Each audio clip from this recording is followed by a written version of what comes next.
Don't forget to like and subscribe to my channel if you haven't already. There is also a link in the description to my Patreon. It has Naruto fanfiction that cannot be posted on YouTube. There is some free content on there. So, you don't have to be a paying member to enjoy listening to excellent fanfiction. Chapter 112 Restored Sights. Ah, good. You pulled it off with no troubles, Raisin noted without looking as Madara stepped out of the portal that extracted him from recovering his Rinnegan. Of course I did, Madara said, putting the left eye in its socket as he spoke. You might currently be the stronger of the two of us, but you underestimate me if you think I didn't plan well ahead for multiple possibilities. That included my revival as an Edo Tensei. Currently? Raisin asked in amusement, now actually looking in Madara's direction. How, pray tell, do you intend to change that status? You might be alive again, and with both eyes, and are thus at full strength once more. But in truth, you are still not on Zion's level. He'd mastered his Rinnegan to a level very rarely seen, even when his clan was still strong. His limbo, in particular, was especially troublesome, even for original owners of the Rinnegan. That ability is rare, so that is something to consider when it comes to your eyes. But compared to him, you're still an amateur. With one eye, he could produce 5 clones, and with both, 20 of those bothersome copies, and he could maintain all of them for a full 10 minutes before they had to return. You might as well barely have it in comparison, what with 4 clones being your upper limit. For how long now? 2 minutes? 3? His tone was getting more and more mocking. And even before I gained the Sharingan, I was his equal as a warrior. It'd take you years of training to catch up, regardless of how much of a genius you are. Madara grit his teeth and clenched his fists as Raisin talked down to him. Still, the fool talked too much. He'd just given Madara hints as to just how great a gap he had to traverse. The question was, how could he do so? In the short time he had, he could train, but if it did in fact take years, it wouldn't be enough. The war would be over by then, and his window closed. He needed a shortcut. Now then, I believe it is time for you to uphold your end of the deal for getting your eyes back, Raisin said, before snapping his fingers, and Caius emerged from the hallway and summoned a coffin. Out of it stepped a woman with red hair, tied in twin buns. Now it's time for me to replace what that toad sage took from me. A Beto can be cut in as well. Madara nodded, seeing no way he could refuse at this point as the Edo Tensei approached him. He looked up in interest as he recognized the Edo Tensei in question. Well, Mito, it's been ages. So you're the Uzumaki they revived for this particular task? Mito did not respond, simply reached a hand from Madara's face. Chaos. That was the one word that could describe the situation, with the Zetsus causing as much trouble as they could before being taken out in every area. At every turn, they released their payloads from scrolls, said payloads being shamblers, automatons, and the occasional chimera. Naruto was pissed off at the whole situation, and his clones were all over the place, putting Zetsu after Zetsu down, but more often than not, the damage was already done. Damage the Alliance had been counting on him to prevent with his negative intent sensing. He'd been the one they'd been counting on to prevent this whole shitfest. And he'd failed. The Alliance as a whole was not taking it lying down, however.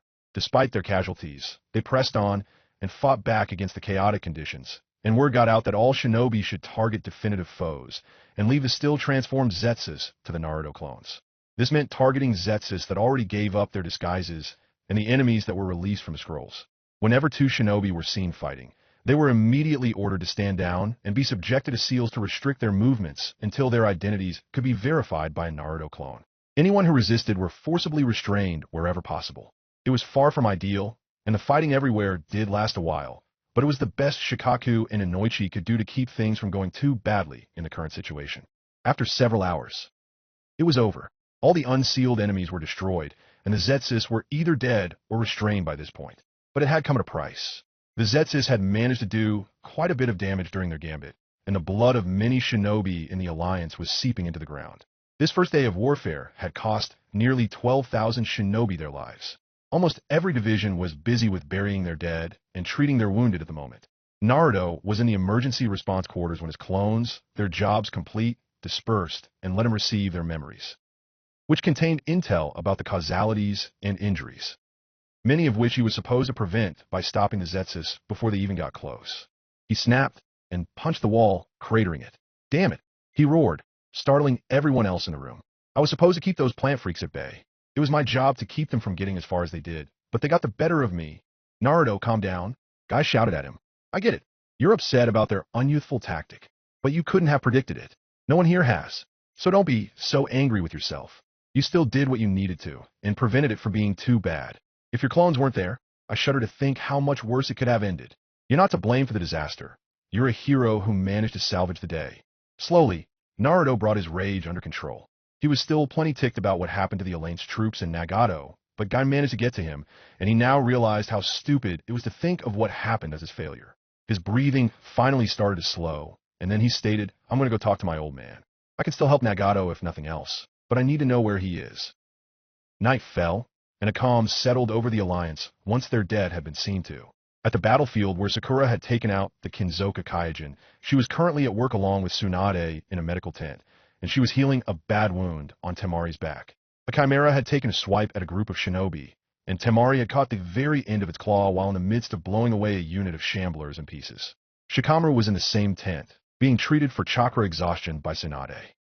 Brought on by using his shadow stitching technique on said chimera immediately after said injury was inflicted, and not stopping until there wasn't a piece of said beast that was any bigger than a human being.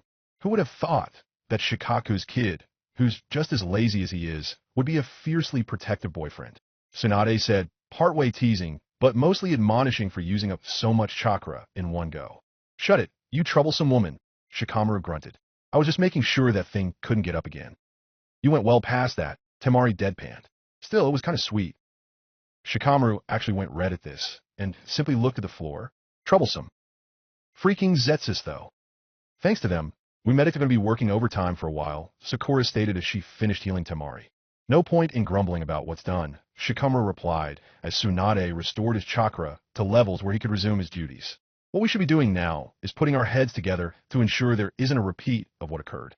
Let's face it, what they came up was damned clever, and we need to be sure they don't try to use the tactic again. With how effective it was this time, there's no telling when they'll employ it again. If I were the enemy, I'd do it as soon as possible, keep us off balance, and not give us time to think of a strategy to counter it. Well, I would suggest we start by getting as much information as we can about all the factors involved, especially Sasori's sleeper ninjutsu, Sakura said. That one jutsu screwed us over hard. But if there's a way to counter it, I'd ask Granny Chiyo first. She is Sasori's grandmother after all. In the previous timeline, she knew just how to fight the puppet bastard at every turn. That is a solid idea, Shikamaru agreed. In that case, we'll be needing a messenger to get a hold of someone from the intelligence division, so we could get hooked up with her immediately. Before any further planning could be done, the tent flap opened, and Naruto entered, carrying a gray-haired man over his shoulder. Naruto? Shikamaru asked. Why do you have a clone here with a wounded shinobi instead of the medical division? Sure, Tsunade and Sakura are here, but you can easily get to more medics. I'm not a clone Shika, Naruto said bluntly. I'm actually here. Are you a moron? Sakura asked, bonking him on the head. Ow, Naruto protested. You're one of the enemy's targets. What the hell are you doing out in the open, instead of having a clone take care of things for you? She demanded, pointing at him accusingly. I really need your help with something, Naruto said, before setting the person he was carrying down on a cot. It took one look for Sakura to recognize him. Nagato? She asked. What happened? Nagato, still being unconscious, did not respond. Madara showed up and took his eyes. After using chakra rods he must have implanted in Nagato long ago to force him to revive him, Naruto explained shortly. The bastard didn't even give him a chance to fight back. Naruto clenched his fists in rage. One of our strongest allies. Beaten that easily? Tsunade asked in shock. Bachan, Sakura, do you guys think you can remove the rods from him? They are deeply implanted from what I could tell, and they reseeded into him after their job was done. We'll take care of it, Naruto, Sakura promised. What's the point at this stage, though? Temari asked bluntly. It's not like we can field him anymore, not without his eyes, so there's no danger of Madara pulling something like that again. He may know some jutsu from Jiraiya, but that won't be enough to compensate for what happened. Shouldn't you guys be healing other wounds right now instead? We've already lost Nagato as a player here. No one else is in critical condition here, Naruto said. If they were, my clones already Hirishin them to the medic tents. And the eyes are not going to be a problem for long, he continued. He then placed his hands over his eyes, and a sealing matrix formed over each of them. Naruto, are you going to do what I think? Shikamaru asked. Yeah. This is why I needed to be here in person, Naruto replied. Sakura, Bachan, think you can handle it while also extracting those rods from him? Who do you think you're talking to? Tsunade said in mock indignation. I could handle it in my sleep by myself. With another medic of top-level caliber here, it won't be the slightest challenge. She's right. We got this, Naruto, Sakura asserted. Good to hear it. Naruto stated as he reached for his eyes, activating his Rinnegan as he went. An hour passed, and Konan, hearing that Nagato was in the camp being treated by Tsunade and Sakura, assumed that Nagato had been seriously injured. So needless to say, she rushed towards the tent and threw the flap open in a rush. Konan-sama, you heard?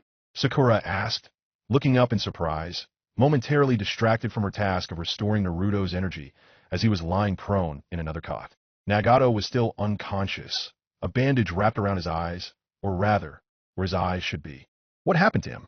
Konan demanded, moving over to Tsunade and grabbing her sleeve. He was supposed to be away from the fighting. What happened to him? Tsunade frowned and stated in a dangerous tone, you might want to release me. And to answer your question, they somehow located your base's quarters, and Madara came and took his eyes back from him, though not before using these. She gestured at several blood-coated black slivers to force Nagato to use the samsara of heavenly life to resurrect him. They're smaller versions of the chakra, receivers those who use the Rinnegan create. And from the looks of it, they grow into full-sized when in use. And let me tell you, they've been there since he was a child from the looks of it, which meant that his muscle and nerve tissues had grown around them, making extracting them without crippling him a total bitch to do. Konan calmed slightly, but then asked softly, but what about his eyes? How will he fight without my eyes? Nagato's voice croaked from the cot, and he sat upright. He'll be fine, Tsunade said. Yeah, he lost the eyes that scumbag gave him, but dash. No, Nagato stated, feeling at the bandages. I feel them there. And it's not phantom pains. You're welcome. Naruto cut in from his cot. That's right, Sakura affirmed, still healing Naruto. He used that regeneration seal of his clans and replicated his own Rinnegan with it, and we implanted it in you. Now all you really need to fully recover is some chakra from one of the bijou absorbed via Pretapath. I would give you some from Kurama, but Naruto trailed off. The Baka here seriously underestimated how much chakra he'd need to regenerate a pair of Rinnegan. Sakura said, regenerating something as complex as eyeballs is already difficult to do, and takes a heavy chunk of chakra. Add in a dojutsu, and it escalates. But even the Mangekyo Sharingan was doable easily enough for him, as proven when he helped Itachi and Sasuke unlock the next stage. But apparently the Rinnegan, a pair of eyes said to be those of gods, takes a downright ungodly, no pun intended, amount of chakra to accomplish, enough to even tire out Naruto and Kurama combined. Well, it's not like either of us had full tanks at the time, Naruto admitted. We did have a crap ton of clones running around with Furball's chakra, running around to try to stop that shitfest earlier. However, we did still have close to 2/3 of our max at the time we used the seal, so it was still amazing just how much we drained ourselves. Which means we're pretty vulnerable at the moment, Sakura grumbled. Naruto was one of our biggest safety nets. With the teleporting clones, he could make to support us in the tougher times during these recent battles. With him tuckered out, we're going to have to hope we won't need his intervention for a bit. Thankfully, I have chakra to spare to refill their tanks a little, but nowhere near full if I want to keep this. She pointed at the mark on her forehead as she spoke. Nagato lay back again and said, then once again, I am in your debt, Naruto. I'm sorry I cannot keep Madara from taking my original eyes. Don't worry about it. Naruto waved his hand. You and our best fighters, but Madara had a cheap advantage over you at the time. Thankfully, Basen took care of it. All those rods are out of you now. But now we might just have a bigger problem, Shikamaru said, re-entering the tent. Shika? I thought you were going back to Gaara's division now that you and Temari were healed up with the rest of your troops? Naruto questioned in confusion. I was just about to leave when something occurred to me, Shikamaru replied. That regeneration seal. You really did replicate your eyes with it. Rinnegan and all right? Yes so? What's to stop our enemies from doing the same thing? Shikamaru asked. That sobering question caused everyone to pause and think about it. Could they? Sakura asked tentatively. After all, only Uzumaki clan members can use that seal, and not only that, but the sheer amount of chakra it would take. Edo Tensei, right? Naruto asked bluntly, and Shikamaru nodded. It took a grand total of 2 seconds for comprehension to dawn on the faces of everyone there, followed by horror. If they brought back in Uzumaki that could use the seal, then with the infinite chakra pools of an Edo Tensei, there would be nothing to stop them from replicating those eyes, Shikamaru continued. Worst case scenario, they start mass-producing them, and then... No. Naruto shook his head. I doubt they'll go that far. Neither Raisin nor Madara strike me as the types that would share such power with their underlings, unless they were absolutely trusted or if it was necessary. They're also both arrogant pricks. So, I think at most, they'll replicate a few sets of eyes. Hopefully, Shikamaru sighed. Because if you're wrong, Naruto, This war is going to be a hell of a lot more troublesome to win than it ever was. Reporting in, Sasuke stated as he approached his brother. Well, my Hawks came back with intel we could use. Itachi looked up. The Black Ops Division was currently camped out in the wilderness in the northern areas of the Elemental Nations. Is that so? Itachi asked. Sasuke nodded and continued. There seems to be a factory of some kind nearby. It was surrounded by automatons, and there looked to be some mining going on in a nearby mountain. I think the enemy is using that location to mass produce more of those mechanical enemies. Itachi nodded and rose. Well then, looks like we have an enemy facility to sabotage. Where is it? About 2 hours' journey to the southeast, Sasuke replied. That's going to take us off course from the mountain's graveyard, Itachi mused. The question now is what to do about it. Do we continue on our planned course, leaving the automaton factory to continue, take a delay in getting to one of the Akatsuki's more important hideouts to deal with it, or split up, risking a lack of manpower in an attempt to do both? Sasuke finished, and Itachi nodded. Do you think we can manage it? Sasuke thought about it before he said, I think the third option is best. I have my doubts that the mountain graveyard is still frequented, considering they know we know where it is. But even if they're still there, we are still some of the strongest shinobi alive. If we take most of the division, we should be fine, while sparing who we can to go after the automatons. Zabuza can head that operation without trouble, I'm sure. Itachi nodded. Agreed. I'm sure Zabuza will be pleased to have something to do. Raisin was back in full armor, and his head lowered. Before he began a question, has Derek made it back safely to his main factory base? Caius, stepping out of the shadows, replied yes. He's currently working overtime to build a couple more of his Kinzoka Kaijins in time for them to be of use. Of course, without drachmas, he'll have to make do with lesser materials to do the job, but he has his confidence that he can manage to make them well enough, along with another battalion of his usual automatons. I'm still working on using what parts of corpses I can scrounge up for my shamblers, and, of course, chimeras, and I also have Sasori pepping the next several thousand zetsus for their next operation. That sleeper agent jutsu is quite handy for the job. Still keeping an eye on both Madara and Obito? Raisin asked. Naturally, both are quite dangerous opponents, and sooner or later, we do expect them to betray us. Of course, I have little doubt they will outsmart our surveillance from time to time. That is fine. We have our own surprises for when they try to pull something. Neither of them were aware of Madara in the nearby room with his arms crossed, listening in with his chakra suppressed and a grin on his face. He'd figure out how he could close the gap between his power and Raisin's, his shortcut. All that remained was to get what he needed and then implement it. It has been a long while since I've gone to Konoha, Madara mused internally. I wonder what's changed there? On that note, Obito has taken the transplantation surgery well, Caius added. And our operations to locate drachmas? Raisin continued to ask. Still no luck on that front, sir. Raisin scoffed. Then keep at it, and tell our operatives they'd better have results soon. I want drachmas found, so I can deal with him if he won't rejoin us. You intend to deal with him personally? Caius asked in some surprise. Of course, Raisin replied, raising his head, showing that beneath his visor his eyes were both closed. He is in fact dangerous enough for me to worry about what he can do to anyone else I could delegate the task to. Besides, I'm quite eager to use this new right eye of mine. He opened his eyes, revealing that, while his left eye remained a Sharingan, his previously lost right one now had a Rinnegan in its socket. Chapter 113, The Calm. All right, you can get up now, Sakura told Naruto.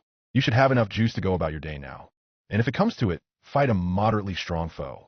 Just don't overdo it for a while. You need to rest and recuperate as much as possible. And I seriously hope we won't need you until then. She muttered.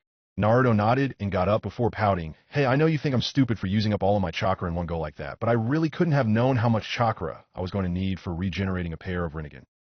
It's not like I've done it before. Plus, with Nagato back to being one of our real heavy hitters, I think it will more than pay off in the long run. Yes, I get it, Sakura sighed. Just get going so I can rest a little. Naruto nodded and was out of the tent. Nagato panted as he stood in one of the training grounds set up around camp. He was now just about fully recovered again, since Shikamaru had found B and got him to swing by, and let Nagato absorb enough chakra from Gyuki to once again restore himself to his physical prime. Now, he was getting reacquainted with the powers of the Rinnegan. Despite having gained a new set of eyes, they just felt off compared to what he'd used before. As a result, his control of techniques he had once mastered were now rather shaky, as he'd accidentally almost drained B dry, and that was after a few moments of struggling to activate the path to begin with. Perhaps the chakra for Naruto's eyes simply flowed differently from Madara's? Was this a deficiency in one eye set or the other, or was it just a difference between the eyes themselves? Nagato ultimately decided the cause didn't truly matter, as the effect either way was the same. And that meant he had to once again familiarize himself with the abilities of the Rinnegan. Hence his training out here. He extended his hand toward a training post and shouted, "Shinra Tensei." The post creaked and ultimately snapped and fell to the ground. Nagato's hand was shaking, however, and he noted that with the amount of effort put in when he had Madara's eyes, the whole thing would have burst into splinters that would have turned into deadly shrapnel over fairly long distances, rather than the thing simply snapping and falling to the side, still close to the broken-off part in the ground, which would also have been torn from the ground had Nagato still had Madara's eyes. This isn't good. Naruto's efforts won't amount in this area, may well be wasted if I can't get used to these new eyes. You'll be fine, Conan, who had been watching Nagato train, told the Uzumaki. You just need to practice a little more. You've already mastered the Rinnegan, or what you had access to with a transplanted set of it before, and that was with no experience before. Now, you know what you're doing with this new set, so you should recover your strength quite fast, all things considered. Will I be strong enough when the time comes, though? Nagato had to ask. We don't know if the war is going to last much longer than it did previously. For all I know, I could only have days left before what I regained is put to the test. I understand, but try not to overdo it. You may be Uzumaki in blood, but even that clan still has its limits. Nagato smiled. Don't worry. I don't intend to take it too far if I can help it. I'm not going to be as strong as I was for some time, but hopefully I can continue to fight effectively until I regain my full strength, he assured Conan. Just be careful, Nagato, Conan requested. We've already lost Yahiko. And Jiraiya-sensei. I couldn't bear to lose you as well. Nagato walked to Conan and put his hand on her shoulder. No one ever plans to die, Conan, he said sadly. Conan bit her lip, trembling for a moment. Then, without warning, she grabbed Nagato's face and pulled it to her own, locking her lips to his. Nagato's Rinnegan eyes opened wide before he embraced her and returned the kiss. When they broke apart, Conan was blushing. I'm sorry. I don't know what. Conan, I've harbored feelings for you for some time, Nagato admitted. I never acted on them out of respect for Yahiko. So I promised myself that unless you showed feelings for me, I would not act on mine. And I might be a little dense, but it's hard to mistake the meaning of someone impulsively kissing you, he finished in a slightly teasing tone. Conan became a little redder at that. You're right. After Yahiko's passing, at some point, I started to have feelings for you as well, but I also didn't act on them, because I felt that to do so would be a betrayal to Yahiko's memory. But when I fought him, he told me he wanted me to be happy. Conan whispered. That is what he would have wanted, Nagato asserted, pulling her close again. Nagato, promise me that no matter what, you will survive this war, Conan requested. So long as you promise the same to me, Nagato asserted. I want us both to live the rest of our lives together, if you'd have me as your husband. A single tear slid down Conan's cheek as she nodded. They retreated back to Nagato's tent for the night after several minutes. Any major signs of the enemy? They asked Ao as the mist sensor continued his work on the sensory sphere. It had been a day since the last major battle against the large group of Zetsu. None so far, sir, Ao denied. While I can sense large pockets of their army thus far, not many are in range for a full-out battle against our own forces for at least another 8 hours, and they have shown little interest in moving in. Other than a few skirmishes, the most intense one being with Kankaro's division, things have currently been quiet. I'm not picking up any signs of Zetsu trying their last trick again, Karen added. There's no source of their chakra near our forces currently, so we are good on that front. The for now in her statement was left unspoken, but not unheard. The Alliance was absolutely certain that the Zetsu were in fact readying for another opportunity to make their move to do damage once more. So we're in a calm of sorts, Minato mused. The calm before the storm, May agreed. Keep our forces moving, and towards the enemy groups, Minato ordered. Keep them at a cautious rate. If the enemy keeps drawing back, we can expect an ambush somewhere. Naruto exited his tent, flexing his limbs experimentally as he walked. Looks like most of my chakras returned, he said, clearly in a good mood, because of it. Amazing what 20 bowls of ramen and an insane metabolism can do for a guy, Kurama snarked. You should be grateful for the metabolism, or with all that ramen you eat, you would have gotten way too fat to have snagged a hot piece of dash. Finish that no-doubt perverted comment about Hinata, and I swear I'll fill your cage with pink glitter, Naruto warned. Kurama wisely shut up. Oi, Naruto! Felix's voice shouted, and Naruto looked up to see the Ishoryu running at him. Yo, Felix, what's up? Naruto asked. Listen, Felix started once he'd stopped next to Naruto. Do you still have copies on the intel we gathered on Raisin and the Jinchukui at Suri we took from the Archivist domain while we were in my dimension? Yeah, why? Naruto asked. Are there? Felix started to hesitate. Are there jutsu scrolls from the Jinchukui Tsuri? He asked after a moment. Why? Naruto asked. Naruto, neither Itachi or I mentioned this at the time, but during our fight with Raisin. He paused as he saw a brief look of pain cross Naruto's features. The second death of Jiraiya still hurt him terribly. Sorry. You're all right. You were saying? Naruto asked. During our fight, Raisin mentioned a lover from among my clan from a time long past. Felix continued slowly. That would have been over 1,000 years ago. And during that fight, I ended up using gravity manipulation for a brief moment, allowing me to survive when Raisin attacked me while I was vulnerable at the time. Felix finished, to a look of shock for Naruto. No way. You had the Jinchukui Tsuri bloodline this whole time, and you never knew? He asked incredulously. Yes. And if what Raisin said was true, that means that I am in fact a descendant of our worst enemy. Felix snarled, clenching his fists tightly with barely controlled frustration. And I honestly don't know what's going to happen if the Elder Dimensions Council catches wind of that fact. If they let fear rule them, they will no doubt try to have me and my kids killed, and trace my family tree as best as they can to ensure the Jinchukui Tsuri clans taint no longer persists in the world. Naruto looked shocked at this. What? I mean, sure they can be harsh, but would they really go that far? Naruto, the Jinchukui Tsuri almost took over the Elder Dimension in ancient times, and they were just one clan. So the very mention of them returning is enough to instill fear. If the bloodline of that clan survive, they will likely try to exterminate those who held such cursed blood, Daisuke asserted. I'm hoping that when I return and tell anyone of it, they won't take such actions, but the power of that clan is not something that can be taken lightly. I fear that the council will have me put down, along with my more immediate family, to ensure the bloodline never rises again. They'd rather wash their hands of it now. Naruto's face darkened considerably as he processed this information. They can try, but you're a comrade, Felix. If they threaten you and your family, I swear I will come to your aid. Feliz smiled tightly before he then continued, but regardless, I need to learn to harness this power. If I can use Raisin's techniques, then that may well help make up the difference against him, which is why I asked for a Jutsu scroll. Or two. Regardless of how I feel about this bloodline, I know that we're going to need its power for this current conflict, so I'm going to train in it. Yeah, I think I've got something you might be able to work with, Naruto confirmed, grabbing his bag and looking through the scrolls he had in it. He soon found what he was looking for and handed the Jutsu scroll to Felix. I think that one details a couple of their basics. Thanks. Felix acknowledged before he started to walk away and then muttered under his breath, maybe now I can redeem myself. What was that, Felix? Naruto asked, hearing that. Felix stopped for a moment before he admitted, if I had known about my power before, had I trained in it earlier, I might have been able to defeat the Juubi in Madara, and Raisin would never have gotten a shot at the 10 Tails. Or, if I had discovered it even a little after turning time back, then I might have been able to use it effectively against Raisin himself. I might have been able to stop Jiraiya from dying. This whole thing, if I had just known about my other bloodline, we might have already been able to end this. It's my fault things are like this. Okay, are you done being an idiot? Naruto asked flatly. Felix's gaze shot up in response. What? Let me ask you something. How could you have discovered it outside an accident? Naruto demanded. Was there any kind of hint that might have clued you in sooner? Or did you have no indication at all? Felix had no response to that. So Naruto continued, so stop beating yourself up. It was completely outside of your control. You didn't kill Pervy Sage. Raisin did, and there was no way you could have known about your connection to Raisin until your Jinchukui Tsuri.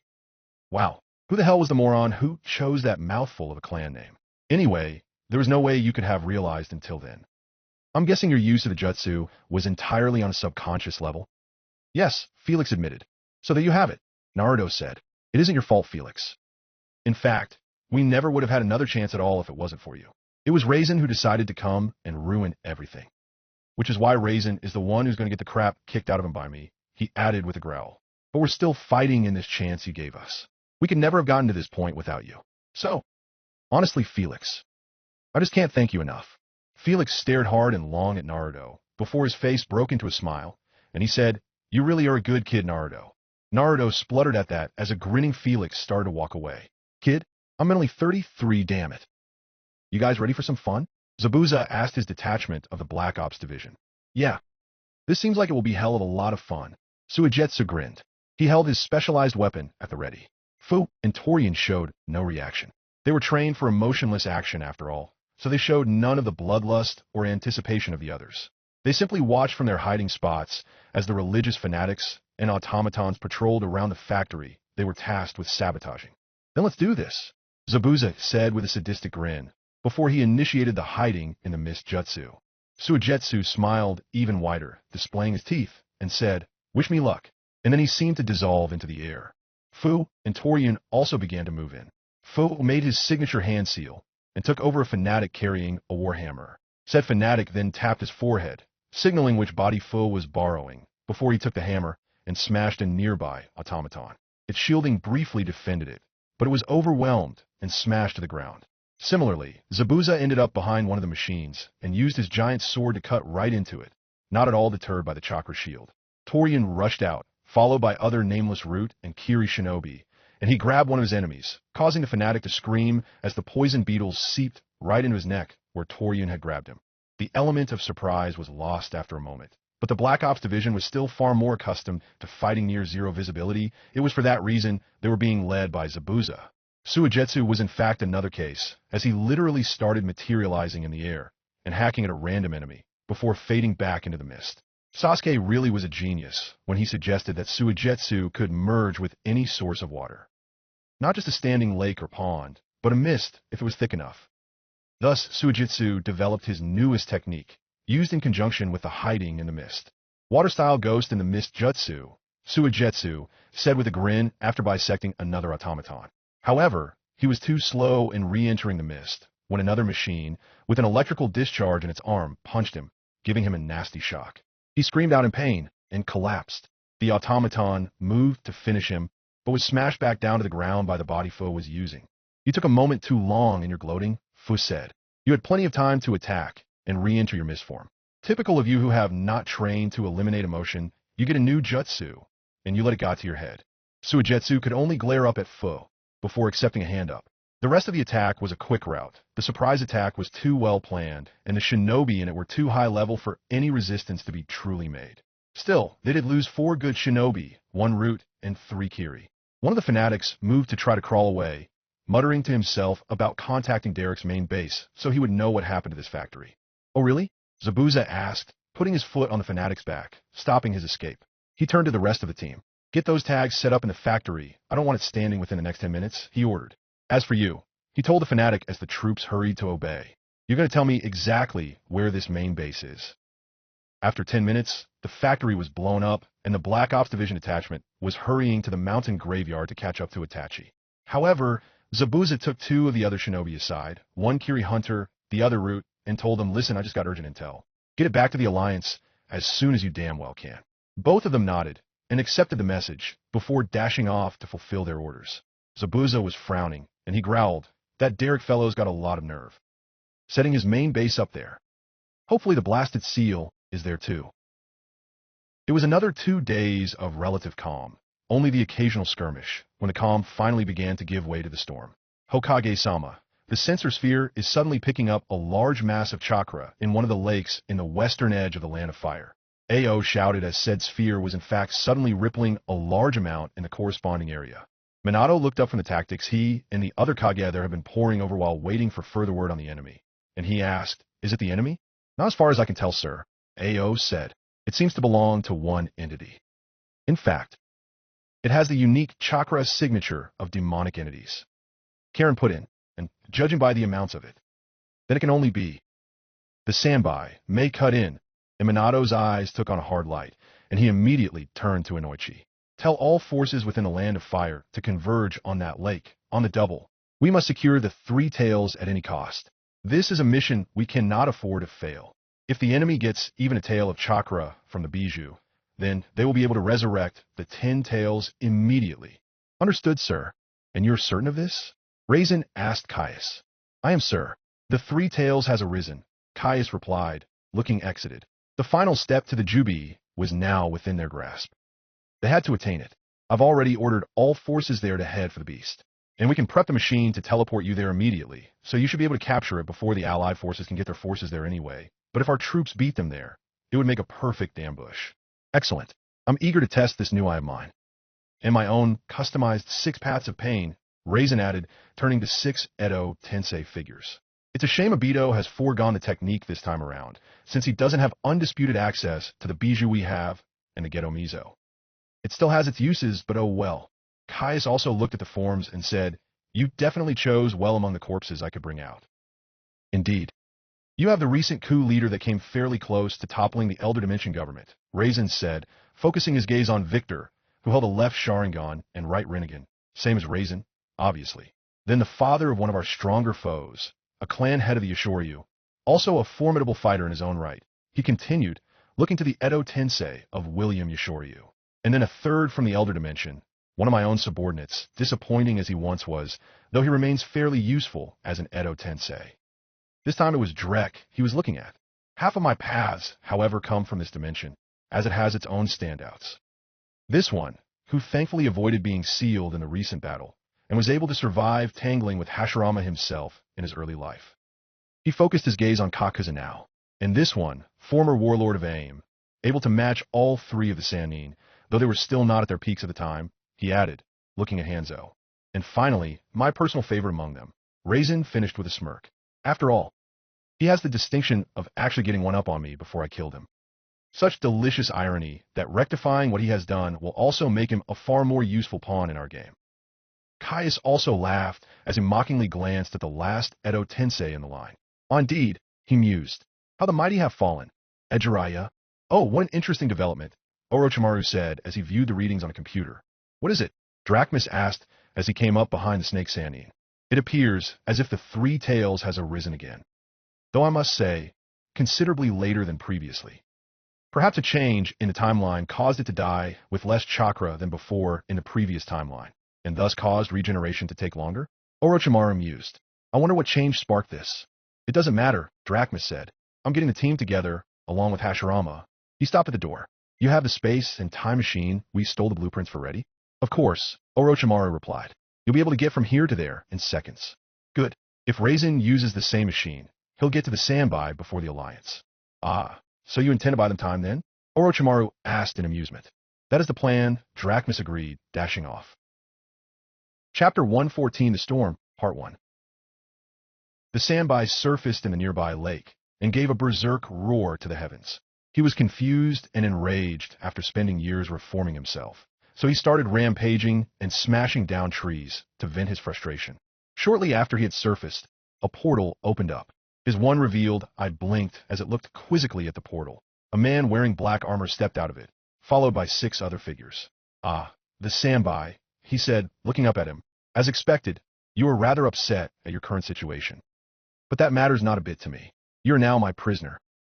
The Sandbai, barely comprehending Raisin's words in his rage-muddled mind, looked squarely at him and his 6 paths. His lone eye then fixed its gaze squarely upon the left eyes of Raisin, and the paths said, I narrowed in rage as he recognized all too well the Sharingan that had robbed him of his free will before, and he roared in rage, attempting to bring his tails down upon the interlopers. However, Raisin simply extended his hand at the beast and shot forward a blast of pure gravity, which slammed into Isabu and sent him flying back for a fair distance, smashing down trees. Pathetic. Raw force alone is no match for me, Raisin said, starting to levitate over the ground, and all 6 of his paths moved forward as Isabu flailed for a bit on his back. Now, then, to finish you and seal you. He then froze as another portal opened up. Odd, he stated, turning towards it as he landed back on the ground to investigate. I didn't ask for reinforcing dash. He got no further as a black blur dashed out of the portal and slammed into him. Said blur, having 4 arms, wrapped them around Raisin's midsection as it ran forward and slammed right through a boulder, then a tree. Raisin grunted with each impact, but recovered as the figure that assaulted him kept his death grip around Raisin's torso and kept on running. Irritated, Raisin started striking the figure on the back with his armored fists, which caused said figure some discomfort, but he still refused to stop moving at full charge until he smashed Raisin right into the side of the cliff and a good way into the rock. The figure then leapt back out of the crater and shouted, Zane now. Another portal opened even before he spoke, and Zane exited with a shout of, Leave it to me, Drachmus. Putting his hands forward and pointing at the crater in the cliff, he shouted, Solar Kinetic Flare.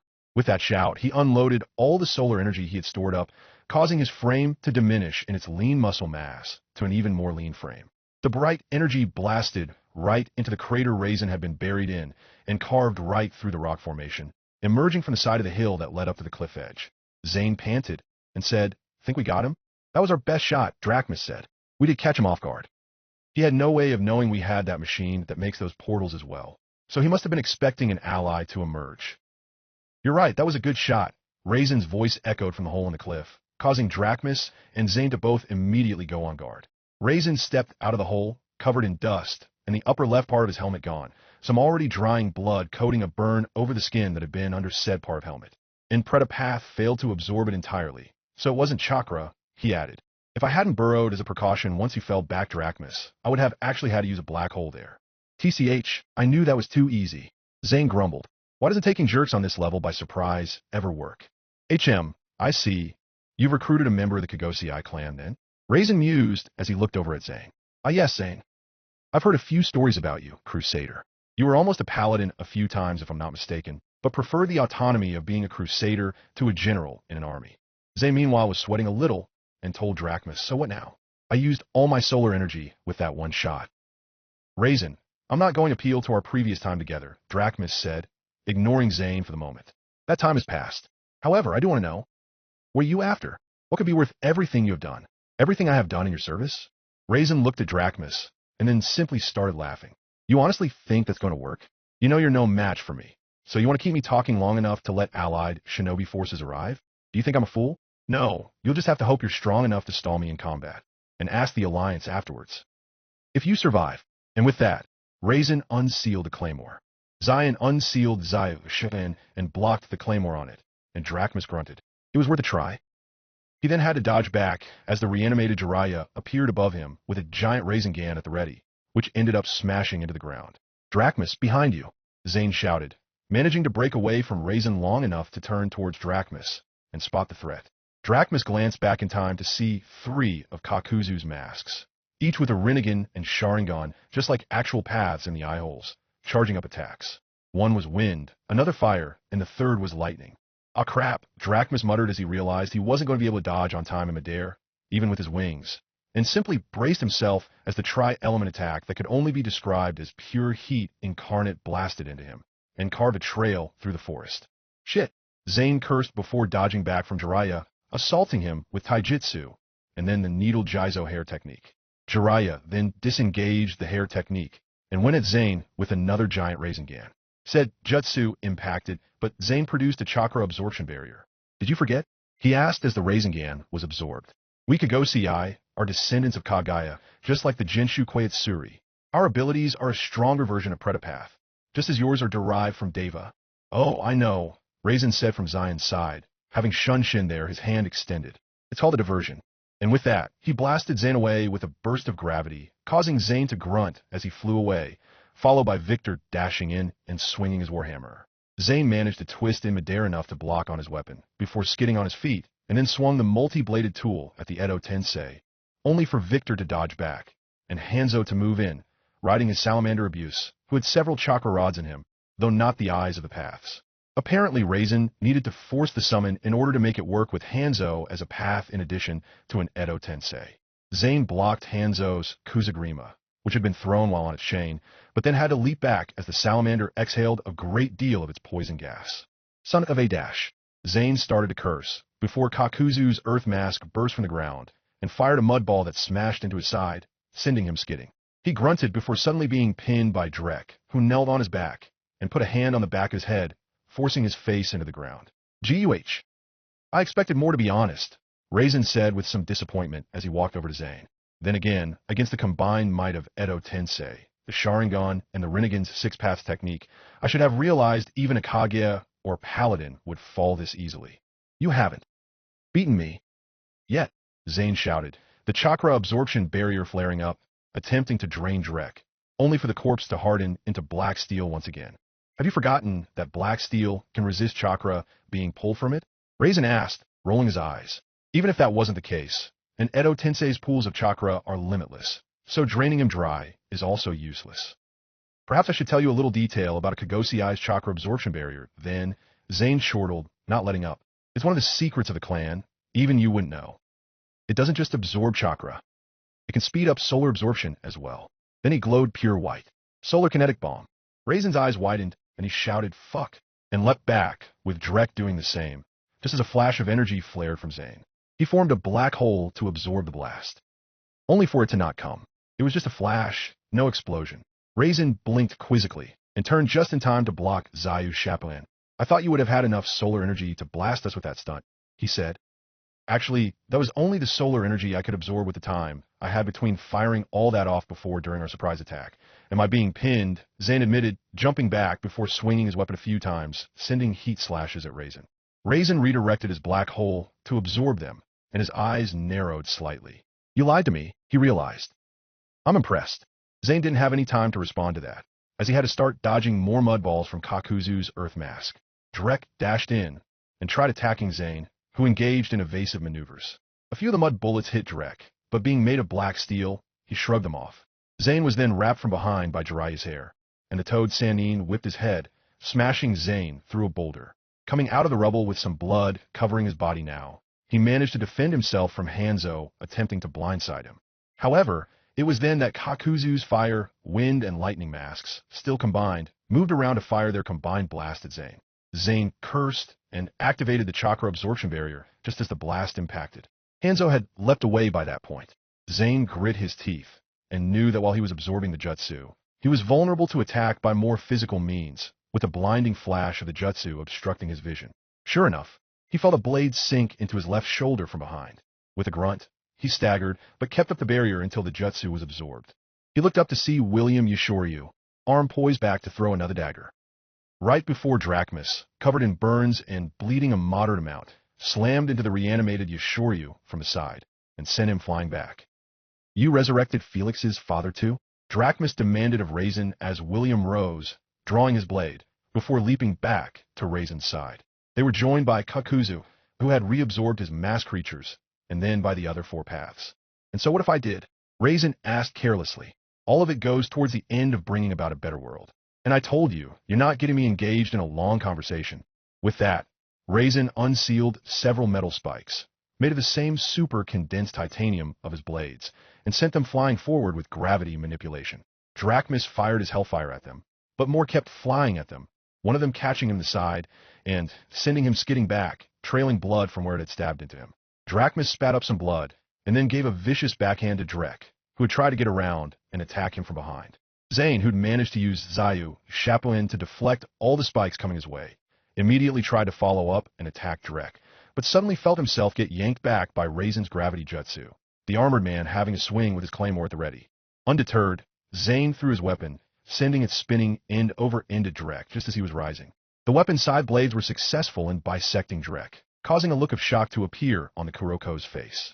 Raisin swung the claymore down at Zane as he approached, but Zane managed to twist in midair, unsealing a blade forged for him by Drachmus for just such an emergency, and blocked Raisin's heavy swing, despite the fact that the force still sent him skidding a new channel in the ground quite painfully. Drachmus immediately went about unsealing several sealing tags and moving in on the reforming Drek. Kakuzu, William, and Hanzo with abuse were moving to intercept, but he knew he sealed Drek a split second before they could stop him. Only for Drek to suddenly be in one piece, just before Drachmus could slap a tag that would have unsealed binding chains and cloth over him on, and he knocked Drachmus away. Drachmus grunted as he flew back. "How to dash?" Drachmus asked before being slammed to the ground by a giant Rasengan by Jiraiya, and then pinned. Of course, he could break free quickly, but not quickly enough to avoid what was about to happen. He looked up to see Jiraiya form a Rasen grenade with fire and earth chakra, and increase its size to a giant Rasen grenade. Drachmus's eyes widened as a result, realizing he was about to take a serious hit. Normally, using such a jutsu without Sage Mode to throw it would be suicidal, and Jiraiya hadn't had time to enter it, but as an Edo Tensei. Boom! Zane got up in time to see Drachmus flying back his way like a missile, trailing smoke.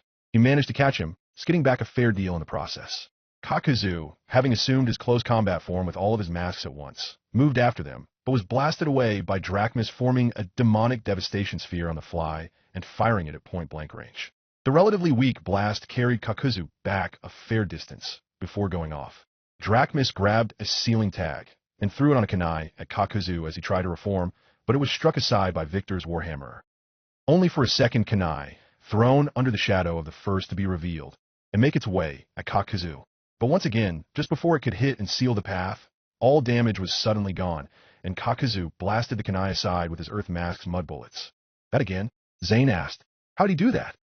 Saratohiko, Drachmus realized, having noticed that Raisin had just at that moment turned his gaze on Kakuzu, and realizing that the same thing must have happened with Drek before he could be sealed.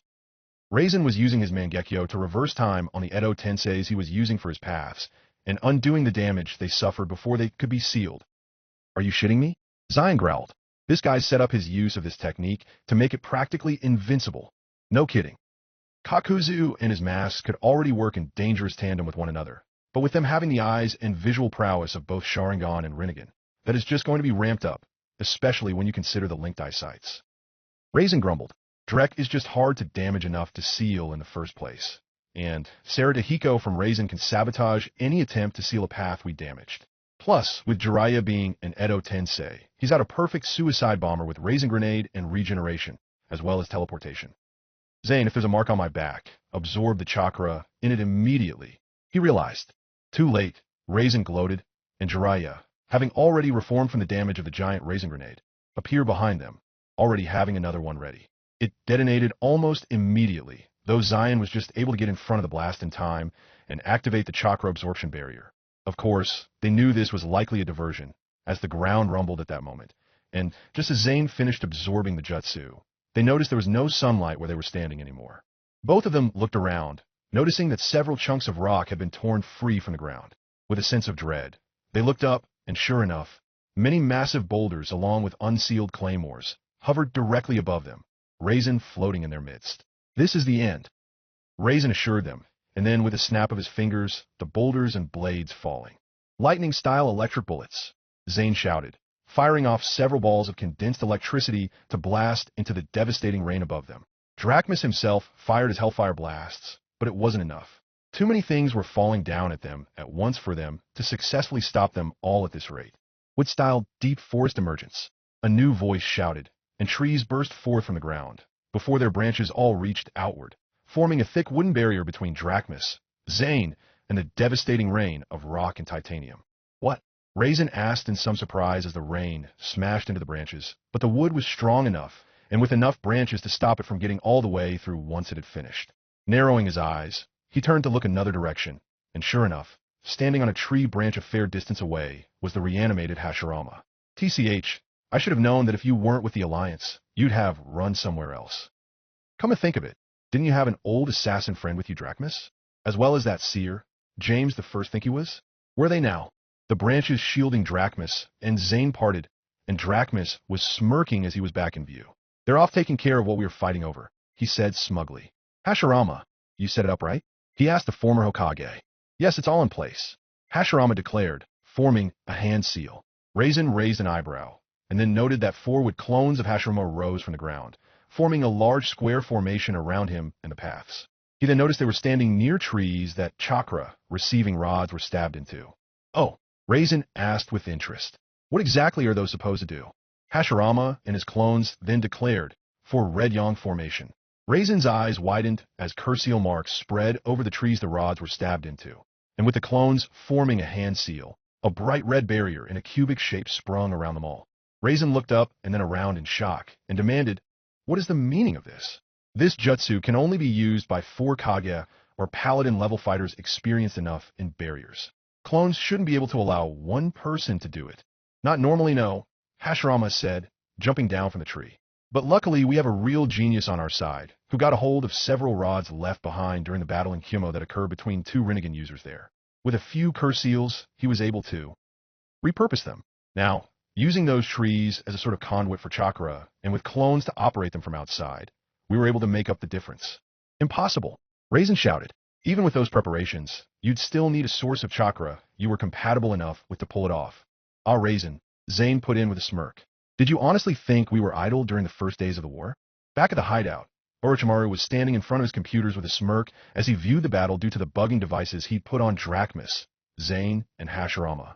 In a nearby room, there was a pentacle written in cursed seals. At each point of said pentacle, a chakra receiving rod was stabbed into the ground. And in the center of the design were about 20 unconscious Zetsu in there, all captured and discreetly transported back to base during the chaos they caused during the previous battle. Kukuku. Stage 1 is complete, Orochimaru stated with a smirk. Now then. He turned to another screen. How are Jess and James doing with arranging step 2?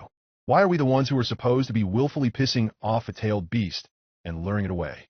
Jess screamed in rage as she leapt across the ground, barely avoiding another blast of water from the enraged beast. After Drachmus had carried Raisin a good distance away, the Sambai had managed to flip himself back to his feet.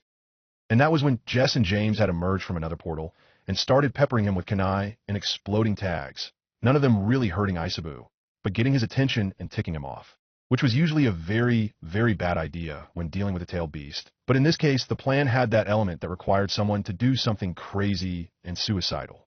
Thus, Jess and James were now running for it, occasionally throwing another kunai with tags at Isabu to ensure he stayed interested in squashing them flat, and would thus keep moving in the direction they wanted him to. Stop complaining, James shouted as he drew up beside Jess.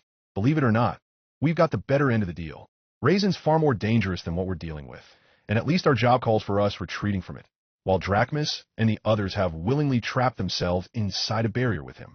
I get that, but I'm still upset that we have to deal with something on TH. Oh shit, she shouted, stopping just in time to avoid running right under the giant water bullet Isabu had fired, and it smashed into the ground, the water splashing upwards and causing a brief rain to fall on the area before they could keep moving again. On that level in the first place. She finished as she dashed away, James turning to throw another tag at the Sambai, which went off right in his face, causing him to bellow in rage. James wisely decided that was a good moment to move again and barely avoided getting smashed by one of Isabu's tails. Orochimaru, are we heading in the right direction? He asked in the communication device he'd been given. Yes, you are. If you keep that pace up, you'll meet the Alliance forces well within the hour, Orochimaru said. Just try not to die until then. Oh joy, great advice there, Jerk just grumbled. I see, Raisin said, his fury building beneath the surface, though he was outwardly calm. You have the other two luring the three tails towards the approaching Alliance forces and away from us. This barrier is meant to keep me from realizing and using clones to occupy you, or my paths, though I doubt you knew about those. And the longer I'm here, the further away the Sambai gets, and the closer he will be to Alliance forces. But you're forgetting something. This barrier does not stop space-time ninjutsu from exiting or entering. And as he said that, a portal opened up. But before he could get through, it suddenly wavered and closed. What? Caius, what's happening? I don't know, Raisin-sama. Caius shouted over the communication device they had. Something's interfering with the signal. And with that, the portal shut entirely. Drachmus then gloated. Sorry, Raisin, but you're actually going to have to free yourself from that portal. Orochimaru not only duplicated your machine once we had blueprints, but he figured out how to jam its signal with one of our own, though he has to know the rough area on a map to send such signal to first admittedly. But once the barrier was made, it wasn't even a challenge. So what now? Hashirama asked Raisin, also a little smug about it. Brute force would take time to escape from. Even that Quasset Jutsu Drachmus told me about would be contained in here briefly before it broke through. Even if it did have enough force to do so, and would kill you as a result. You can't get anyone outside of the barrier to take out my clones. There's no one close enough to do so for at least an hour, and you won't be able to remedy that with Orochimaru jamming your machine signal. You could try Predapath and absorb a segment to pass through, Zane allowed. We didn't exactly predict you'd get a hold of that ability, but the moment you turn your back on us, to do so, we'll strike. If you can use Predapath and your black holes simultaneously already, you'll be able to defend yourself, but the chakra absorption barrier requires a lot of focus to maintain, and thus simultaneous techniques with it are abysmally difficult to pull off. So assuming you can't do so, you'll expose yourself to some non-chakra based attack from behind. We might even succeed in killing you if you try before you can get through the barrier. So while there are some things we didn't account for, the barrier should still prove effective. In short, our plan has very little in the way of holes you can exploit to get loose, Drachmus said, crossing his arms.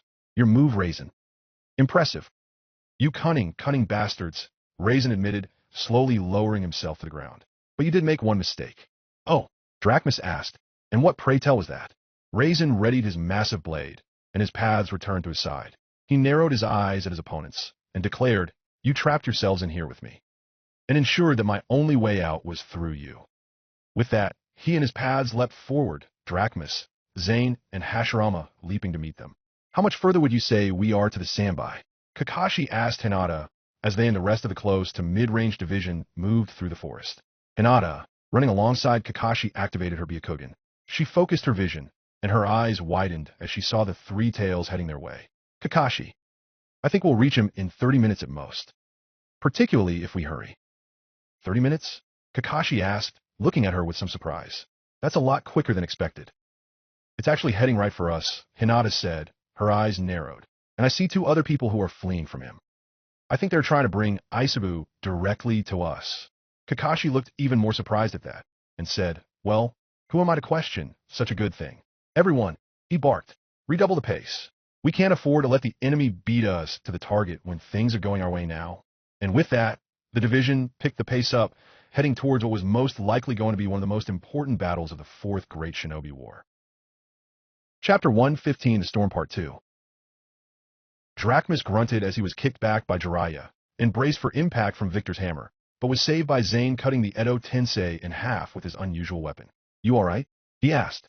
Yeah, but we're getting overwhelmed, Drachmus replied, moving to seal Victor, even as Hashirama did battle with Kakuzu with his masks, Hanzo, and Drek simultaneously, and was more than holding his own until Raisin sent several massive and dense Fuma shuriken his way with a strong push from his gravity jutsu, cutting through his wood-style fortifications and forcing the former Hokage to dodge or risk taking damage and getting sealed before his Edo Tensei healing finished. He then blocked on a sword he unsealed, defending himself from a strike from William Yashoryu. He struggled slightly before he counterattacked, but was then forced to dodge by Kakuzu, whose lightning and fire mass flanked him and fired. Drachmus was just about to finish sealing Victor, when once again the Edo Tensei was suddenly restored, and then knocked him back with a heavy swing from a hammer. Drachmus had blocked by crossing his arms as he skidded back, and in sheer frustration, turned to look at Raisin and shouted, "Would you stop doing that cheap trick?" Every single damn time they managed to do some damage to an Edo Tensei, he always restored them with that Seretahiko Jutsu in a Sharingan before they could successfully seal them. It was very, very annoying. And even more effective, unfortunately. Why should I? Raisin pointed out. It's a good tactic. He has a point, Zane admitted. Then we're going to have to figure out a counter to it. Drachmus grumbled as Jiraiya, Drek, and Victor moved after them. What style would human jutsu? Hashirama, who had managed to enter Sage Mode at that point, shouted and created the massive wooden golem that was his usual counter to Madara's strongest Susanoo. Said golem immediately punched the ground in front of it, forcing William and Kakuzu to dodge, the latter's masks firing off jutsu that blasted into the wooden monstrosity, but failed to do much, other than leave a few marks and set someone over it on fire. Hanzo ran up the arm of the Goliath and threw his Kuzagrima, but Hashirama also produced a wood dragon wrapped around the golem, and it lashed out, blocking Hanzo's blade, and forcing the AIM warlord to abort his attempts to attack the Kage. The golem then staggered as a storm of claymores struck it from the side, all sinking into the hilts. Hashirama grunted as Raisin levitated to the side, having sent the claymores out. Take this, Hashirama shouted as the golem recovered, and threw its fist directly at Raisin. Raisin raised his hands and actually caught the fist dead on, and with the impact, moved back several feet before he stopped the giant's hand, using his strength as well as gravity manipulation to pull it off. Hashirama's eyes widened in shock, even as Raisin pulled back and literally flipped the gargantuan with human jutsu right over his shoulder, forcing Hashirama to jump off. How did you do that? Hashirama demanded in sheer shock. A combination of sheer brute force and gravity manipulation, Raisin said, shunshining behind Hashirama, who attempted to whip around strike Raisin, only to be blocked by an armored wrist and sent flying back with a single kick, which also put a hole in his torso. Raisin then yanked him back with his gravity jutsu and grabbed him by the neck, causing sealing markings to start spreading over Hashirama. You were more trouble than you were worth. Too powerful for Caius to control without his trump card, which is still in development, and reserved for someone far stronger than even you. However, before he could finish applying the seals, wooden spikes erupted from the regenerating Hashirama's body and slammed into Raisin, failing to damage his armor, but managing to knock him back, forcing him to release the founder of Konoha. A failsafe jutsu meant to activate if you were being sealed while regenerating. Impressive actually. Raisin admitted as Hashirama fully finished regenerating. You haven't seen anything yet, Hashirama replied with a smirk, even as he unsealed a large broadsword. Indeed? Show me, Raisin stated, unsealing another of his favorite claymores once more, and dashed forward, his swing moving at alarming speed at Hashirama, who dodged rather than blocking the ridiculously sized weapon. It was a good thing, too, as it cleaved right through the ground without even slowing. And Raisin wasn't done, as he still moved with surprising agility, even though the blade was longer than he was tall, and kept Hashirama dodging until he yanked Hashirama forward into his next swing, and forced Hashirama to try to use the sword he unsealed to block. It only partially worked. The force of the blow was redirected somewhat, but the smaller blade shattered, and the Senju's right arm was obliterated, along with a large gash being put on his torso. Luckily, it didn't stop Hashirama from recovering his balance and leaping back in time to avoid a follow-up swing. With his left hand, since his right was still regenerating, he unsealed a Fuma Shuriken and threw it at Raisin. Raisin simply blinked and laughed, using gravity manipulation on it, and the one beneath it to cause them to veer off course before moving around behind him, using himself as the center of an artificial orbit. Did you honestly think that I wouldn't notice the second one? What a tired old trick. The Shuriken finished their revolution around him, picking up momentum as a result of his gravity manipulation, essentially having the effect of slingshot orbit around him, and then flung them back at Hashirama, who ducked, and with a smirk, snapped his good hand upward and snatched something. Raisin's arms suddenly snapped to his sides, and he looked down to see that he was wrapped in ninja wire. What? Drachmas told me about your slingshot orbit technique, and a lot of your other favorite tricks, Hashirama explained. In fact, I was counting on you doing that. Those shuriken carried the wire right to you, and you did the rest for me. Impressive, but these won't hold me. Raisin gloated, breaking free easily. Too late. Right before a shadow appeared over him, and he looked up in time to see the wood human smash its fist down on him. I can control those without being in contact with them. A certain advantage it holds over Madara's Susanoo technique. At this point, Hashirama's arm fully regenerated. Before he could do anything else, however, the golem suddenly splintered. Pieces of wood, some as small as splinters, flew everywhere. Hashirama looked shocked at how easily one of his strongest jutsu had been destroyed. Raisin levitated out of the crater then, and looked at Hashirama with amusement. Like I told Madara, you and he still don't compare to Zion, and I was his equal. You were putting up a decent fight, however, I'll grant you that. How? Hashirama asked in shock, before Raisin unsealed a lot of claymores, and with his control over them, they all pointed at Hashirama. Simple, really, he replied. I just forced a compressed burst of gravitational chakra up the golem's arm, and made it go off once it reached the thing's core.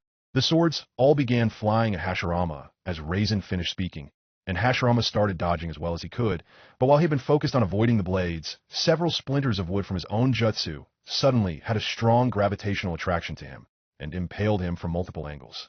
Raisin approached him, and once again grabbed his neck, causing the seals to start spreading once more. Give up. You're not going to stop me from achieving my goals. However, he was once again interrupted by something. This time, Drachmas managing to break away from combat with the paths, and managing to land a punch on Raisin's side, denting his armor, forcing him off of Hashirama. However, this moment cost him, as Jiraiya used Horatian to get behind and above him, and smashed him into the ground with a giant Rasengan. Even without that, Drachmas was looking quite beat up at this point, and so was Zane. Still, they were in decent enough condition to continue fighting, and it was clear they intended to. However, Raisin smirked behind his helmet, and leapt back, his paths gathering behind him again. What? Why did they withdraw? Zane asked, letting himself sink to a knee, using Zayu Chaplin as a support as he panted. They won't get out of the barrier unless they defeat Hashirama. So. And just as he finished speaking, said barrier suddenly shattered. Drachmas, Zane, and Hashirama all widened their eyes as they saw the crimson force field fall, and Raisin smirked before looking at one of the clones that had been holding it up, which was now regressing into wood, Zurue, standing over it with a smug look. Excellent work, Zurue. Now then, go with my path to claim his standby. I'll finish up here, Raisin ordered. As you command, Zurue replied, before dashing off, the paths in tow, leaving Raisin to face Drachmas, Hashirama, and Zane by himself. How? How did Zurue get there? Drachmas asked. Once again, a simple solution. While Orochimaru's ingenuity stopped us from creating portals here, you said it yourself, he needed a general idea of where he needed to send the jamming signal. So while we had no one in place nearby enough to come break me out of the trap you set, all we had to do was put one such portal far enough away to go unnoticed, but also be close enough to ensure whoever was sent could get me out in a timely manner. In addition, we already have some forces heading after the standby in much the same manner. They'll reach it and your comrades before the Alliance does. I was able to communicate the coordinates I wanted Caius to send Zurue and Haiden during brief moments my paths brought me. You. Drachmas growled, clenching his fists. Of course. Now I need to deal with you to ensure you don't cause me any further trouble, Raisin stated, before Drachmas started laughing. Oh, and what's so funny? Well, I guess this works out well enough for us as well. You just sent away your only backup, and it's us three against you. If we actually manage to kill you, then this war's as good as over, Drachmas declared. Hey, you think so? Regardless, I'm not dying here today. Hashirama is strong, but even at full strength, the Rakuto Sunin was stronger than him, and I will assert this once more I was Zion's equal in battle. He only barely defeated me before, and since then, I've gained both Mangekyo Sharingan and Rinnegan powers, but just to prove that I was as strong as Zion even before then. I won't use my eyes from here on out. I'll just use what I had when fighting the sage. That will be more than enough to crush you. You sure about that? Hashirama asked before clapping his hands together, because now that the barrier's gone, the ground started to rumble. Orochimaru can divert the power up he was giving the clones, sustaining it, and to me, meaning I'm no longer close to full power. I'm at full power now, which means I can do this now. Sage art, wood style, true, several thousand hands. Wood rose from the ground and took the form of a titanic wooden statue with thousands of hands on its back. The sheer size of it was enough to dwarf even a tailed beast. This is my ultimate jutsu, attained through years of endless training, Hashirama declared. The most powerful technique created of the wood style. Its might was enough to overwhelm the Nine Tails and Madara at once. If this doesn't stop you, then nothing I have will work. Holy dash, was all Zane could say as he took in the sight of the statue. Drachmus kept his composure and was greatly impressed by the grand ninjutsu, but unfortunately, he had his doubts that it would stop Raisin, even if he was holding back on using his pilfered eyes. Truly impressive, Hashirama, Raisin acknowledged. You truly have achieved the peak of wood style. And now, let me return the favor by showing you the peak of gravity ninjutsu. Clasping his hands together, Raisin shouted, gravity-style advent of creation's destruction. He levitated into the air, and 50 of the black holes produced by Raisin's Buroku Jutsu at once burst into existence, 25 of them orbiting around him, the other 25 simple hovering around him. At the same time, hundreds of claymores unsealed from his storage seals and floated around Raisin, all pointed at the gargantuan statue, and the rumbling ground started tearing apart, rocks tearing free from it and floating around. All the gravity around me is under my control. Raisin stated, this is the most powerful technique I had when I fought Zion. And now, Hashirama, you will see for yourself just how you measure to the real legends. With that, the statue began punching out with all its hands at once, and Raisin roared as he charged forward, all the swords, rocks, and black holes in tow. The blades and rocks all flew forward, smashing into the mass of oncoming wooden fists, the resounding crashes all sounding like bombs going off. Drachmus and Zane watched from the head of the statue, next to Hashirama, and waited. Neither of them could currently see a chance to intervene at the moment. 2 claymores returned to Raisin's hands, and the wooden fists came through the smoke raised by the debris of the brief clash. Raisin sent several black holes forward, and they immediately started absorbing mass from the fists, tearing them apart. And yet, hundreds more got through, and were on a collision course with Raisin, who kept pushing forward as the black holes orbiting around him sucked in all wood that came near him, but they were quickly destabilizing due to the sheer volume of what they were absorbing at once. They would simply fizzle out at the rate it was going. So Raisin redirected them all to the front, and was soon behind all 50 black holes at once. Quasar Armageddon, he declared, and one after the other, each Buroku discharged all they absorbed as pure energy into a beam that smashed through every arm in their way, which Hashirama hastily turned into a shield, using every arm on the statue he could on short notice. But the beams were all powerful enough to do serious damage to tailed beasts, potentially even kill one, and 50 fired one after the other to ensure the beam was continuous. It was too much for the statue to repel. Hashirama grit his teeth as the statue was being pushed back, arms rapidly disintegrating. Such impossible power, he grunted, just as the last of the wooden arms gave way. Zane immediately leapt forward and began absorbing as much of the pure energy as he could, but he knew his breaking point would quickly be reached. He stabbed Zayu, Chapin forward, trying to divert some energy, but it was still way too much. He closed his eyes and said, energy discharge. All the energy he absorbed in the brief moment he was in the incoming attack's path was released right back at the tide, but he knew he only weakened it somewhat before passing out and falling down the long distance to the ground. It still gave Hashirama some time to cast several hand seals, and he shouted, summoning quintuple Rashomon. 5 massive gates rose up, and the beams slammed into them, bursting through the first 3 with ease, being slightly slowed by the 4th, and warping the metal of the 5th before stopping. Drachmus immediately leapt over it, and fired a demonic devastation sphere directly at Raisin, who was rapidly flying at them as this occurred, all his Buroku gone, spent on the quases they had fired. Raisin looked up in time to see it, and immediately sent a potent blast of gravity chakra to stall it, and set it off early, causing the blast to throw both back. Drachmus steadying himself with his wings, though he was a little slower than Raisin catching himself, in time to see the remainder of the hands, the ones Hashirama had not been able to put in the path of the Quasar Armageddon in the brief time he had, moving at him from multiple angles. There were less than 100 left, but Raisin still had to do some fancy maneuvering and slashing and hacking with the claymores he held in his hands to avoid being struck. After a minute, he destroyed the last of the hands, but at this point Hashirama disconnected the back part of the statue, allowing the main body greater mobility, and it took advantage as it charged and managed to strike Raisin with its fist.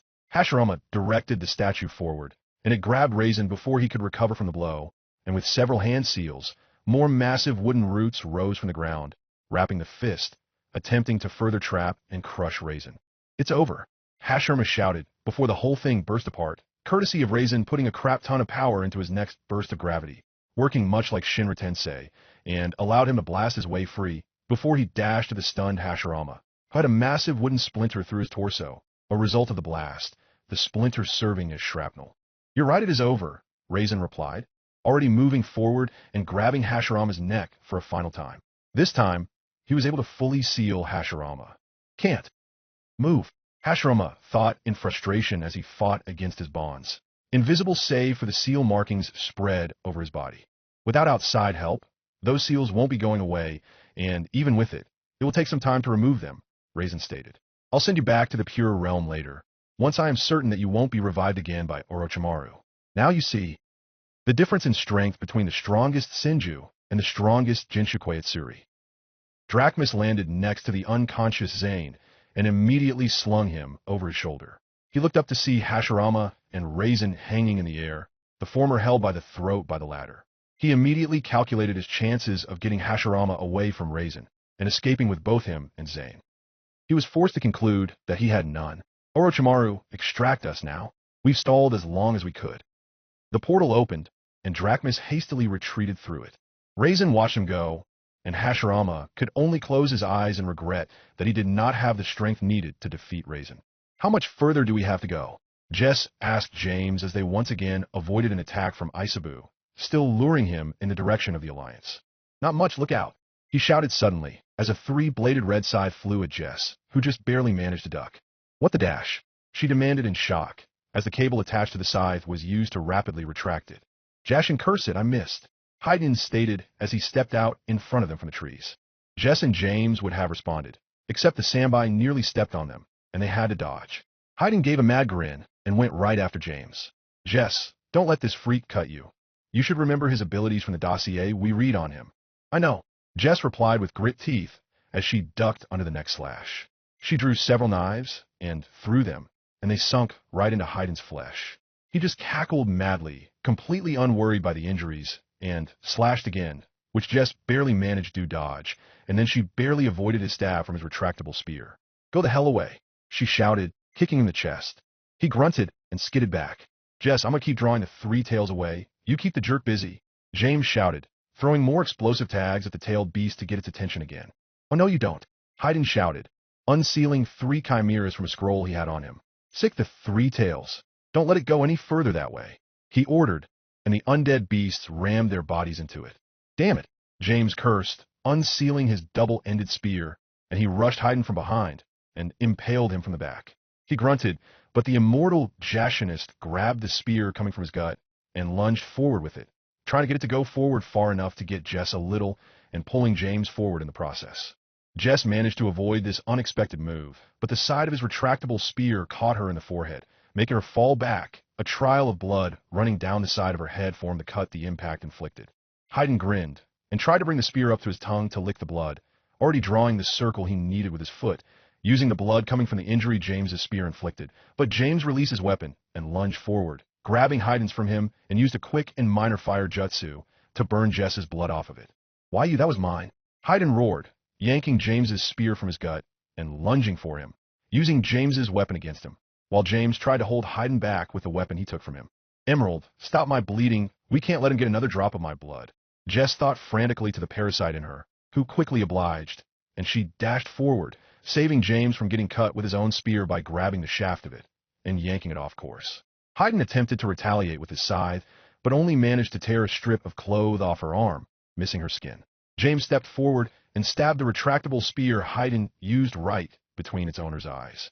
Haydn yelled in pain, falling back and dropping James's weapon so he could pull his free from his head.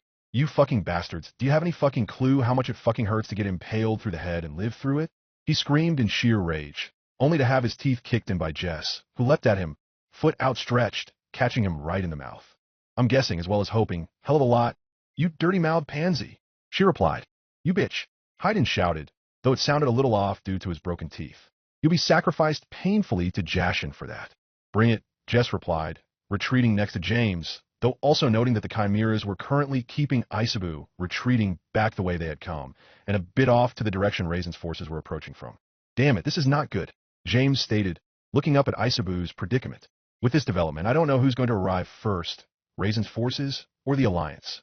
Haydn laughed and shouted, regardless, your little plan is ruined. Now your friends are really going to have to work for it if they want this beast. James got into a stance, getting ready to confront Haydn again. Jess was right next to him, 2 daggers drawn. Not if we carve you into pieces quickly enough and take care of those chimeras. Jess told him. Beat me? Haydn asked, his insane grin only growing. Bitch, let me show you a trump card, shown me by Raisin. First gate, gate of opening, release. He shouted, a burst of chakra exploding out of him. What in the dash? Jess asked.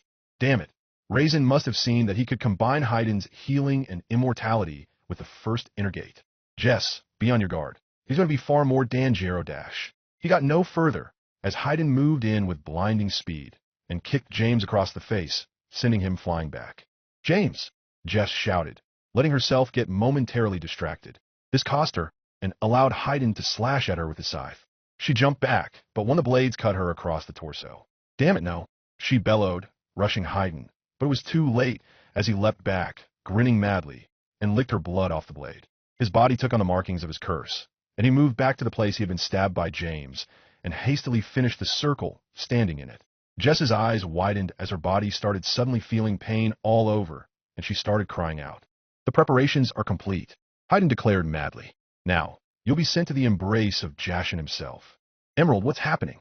Jess asked as her body was being racked with the pain. Why am I in pain when he hasn't done anything yet? It's the gate, Jess. While his minor healing factor slows the effects on him, you don't have such a luxury. The parasite in her explained. As long as he's in the circle, what damage it does to him will affect you too. I'm doing my best to mitigate the damage. Jess shakily took a step towards Haydn, but she screamed in agony as he impaled himself through his left leg and went down. Meanwhile, James groaned as he got up from where Haydn kicked him, and then froze as 7 figures moved out of the trees. Well, looks like we arrived on time to assist Haydn, Zurue said, leading Raisin's paths along. And the armies we have will also arrive soon. You've lost, the Sambai is ours now. He mocked James, who was taking several steps back. I'm not going down without a fight, James declared, getting ready, when suddenly, an arrow flew over his shoulder and caught Zurue in his. Zurue grunted out in pain and stepped back. Hinata landed in the clearing and said, I don't know who you are, but thanks for leading the Sambai this far. You're welcome, James said with a smirk as more Alliance forces moved out of the trees. Glad the Alliance made on time myself. Haydn looked up in irritation as Kakashi and Kimimaro moved in on him, and the latter stabbed his bone spear into the circle, ruining its outer edge. You, Haydn snarled. You're the bastard who killed Kakuzu. Sadly, from what I heard, it seems like it will need to be done again, Kimimaro told Haydn. But I'll take you out first. Everyone move in, destroy those chimeras, and secure the target. Kakashi ordered the Alliance forces, and led by Raza, they leapt into action, moving after Isabu. After hiding Hashirama in a secure area, Raisin looked in the direction of the battle and levitated off the ground. Time to claim the 3 tails. He muttered, flying off toward the chaos. Chapter 116, The Storm Final Part. Jiraiya? Hinata asked, still standing next to James, an arrow already drawn back on her bow. You were brought back with Edo Tensei? Why are your eyes? Sharingan and Rinnegan? He won't answer, James told her. He's in mindless mode to make controlling him through the 6 paths jutsu easier. Raisin's transplanted a Rinnegan eye, and these 6 Edo Tensei are his paths now. How did he do this? Hinata asked, horrified that Raisin would do such a thing. Because he's a bastard who doesn't give a rat's ass how he wins, so long as he does, James responded to her. If you're done chatting, it's time to die, Zurue told them, pointing one of his katanas at both of them. Even as he spoke, Raisin's 6 paths stepped forward. Hinata drew her bow back and fired. Hanzo immediately moved to dodge, only to get skewered anyway when storage seals on the arrow undid themselves and unleashed several others, already in flight. And they were all covered in exploding seals. They all went off and scattered Hanzo's ashes over the field. However, the other 5 paths moved to surround them, Zurue joining them. We have to get out of here, we're outnumbered, and that attack won't keep Hanzo down for long. James frantically told Hinata. I know, Hinata shouted back, trying to leap away before they could finish surrounding them. However, she had to avoid a sudden blast from the side when Kakuzu separated from his wind and fire masks, and they fired a combined shot off at her. She barely managed to duck under it, but that momentary distraction was enough for Victor to close in and swing his hammer at her. If it weren't for her Byakugan, she would not have been able to deflect it in time with a Rasenkin. But it was too late to stop herself and James from being completely encircled. Okay, this is bad, James admitted. Yeah, Hinata replied nervously as the paths leapt forward, only for a Naruto clone to appear in front of each one and kick them away. Hey guys, am I late? He asked cheerfully. No, you're just in time, James replied, getting out of a defensive stance. I don't believe we've met, but introductions can wait until later, he added. Sure, but I will have a lot of questions for you. I can tell those eyes of yours are Mariokagan or some variant, so you're definitely from the Elder Dimension. I'll certainly do my best to answer, James replied. How did you get here? Hinata then asked Naruto. Hiration, gotta love it. Still have a mark on you, the lead clone said. My original is helping with restraining Isabu as we speak. Can't have many clones here, though, or use the Furball's chakra. Still recovering chakra from the recent events. I need to save Furball for the next wave of Zetsus, if we can figure out a way around our newest tactic. His eyes then widened as Jiraiya was the first of the paths to rise.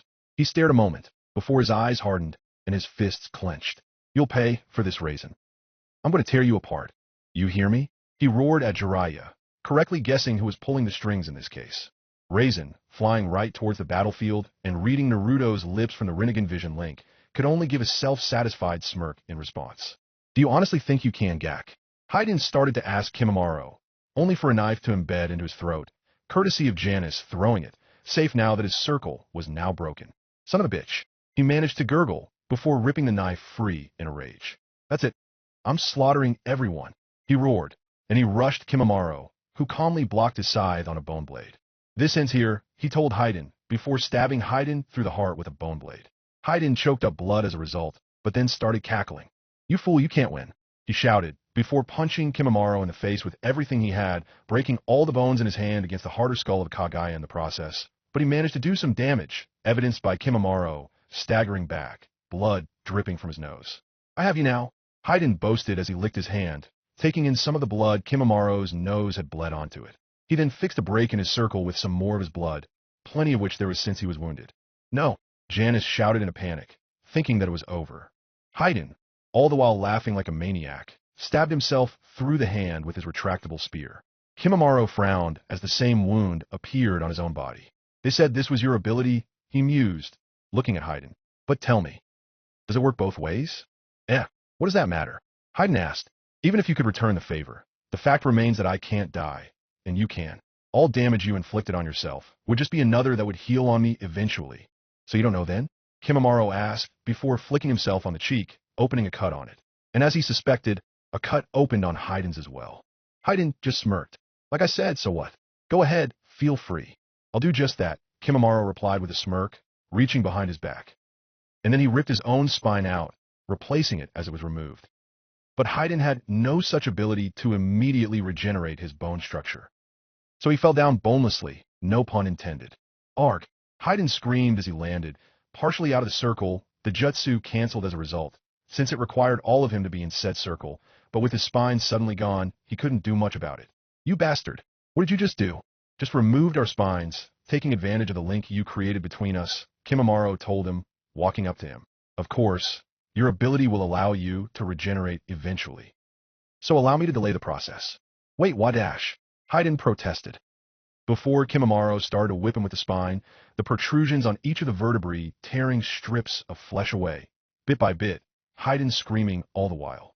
Janice watched for a moment, before turning away. She felt a little ill, watching someone literally get whipped into chunks to ensure his regeneration would take a very long time. Even iller when she realized that the poor guy was actually going to live through it. Eventually, Kimimaro finished reducing Haiden into near mulch, and dashed off after the group, trying to restrain Isabu. Isabu roared in rage and pain as golden sand started crawling up his body, and into the holes in his shell, attempting to subdue him. Razak grunted with the exertion of trying to hold down such a massive creature. Even as other shinobi were using Earth Style to try to pin it in, and others were attacking the Chimera that had been hounding the Sandbai all this time. Kakashi led the assault on the Chimera, and even managed to lop off both right legs of one with a single lightning blade. The original Naruto, meanwhile, crushed several parts of the Chimeras with giant Raisengans, even as his clones were moving in, and using chakra chains to keep Isabu from struggling anymore. Soon, they had an urn set up. "We're going to seal Isabu," they shouted at the original, already starting the process. However, before they could start, a missile landed in their midst and went off, dispelling them all. "Shit! Oi, Kakashi-sensei!" Naruto shouted, looking up to see a multitude of airborne automatons. Raisin's forces have arrived. Sure enough, from the surrounding forests, a battalion of Zetsu, Shamblers, automatons, and chimeras emerged, all charging. Kakashi cursed. If they'd just been quicker. "Everyone break into 2 teams. He ordered loudly enough for his voice to carry to the other troops. "Team 1, hold the enemy back. Team 2, we need to finish securing the Sandbai immediately." The Shinobi Alliance forces roared in acknowledgement of the commands, and half of them rushed the oncoming forces of Raisins. "Take that!" one Naruto clone shouted, blasting Kakuzu, who had been merged with all 5 his hearts at once this time, with a Raisin shuriken. Kakuzu's masks all shattered as a result, the living hearts in them getting torn apart. And since the hearts were living tissue, they couldn't regenerate by Edo Tensei, except for the one Kakuzu currently had his body, but for that brief moment, all 5 hearts had been taken out in one blow. The Naruto clone then blinked and asked, where did this urge to go find Kimimaro and tell him back on top come from? He shook his head and blocked a kick from Drek, even as Hinata, James, and the other 6 clones continued to stave off attacks from Will, Victor, Jiraiya, and Hanzo. William stabbed one clone, dispelling it, even as Hinata's arrows tore into him, scattering his ashes.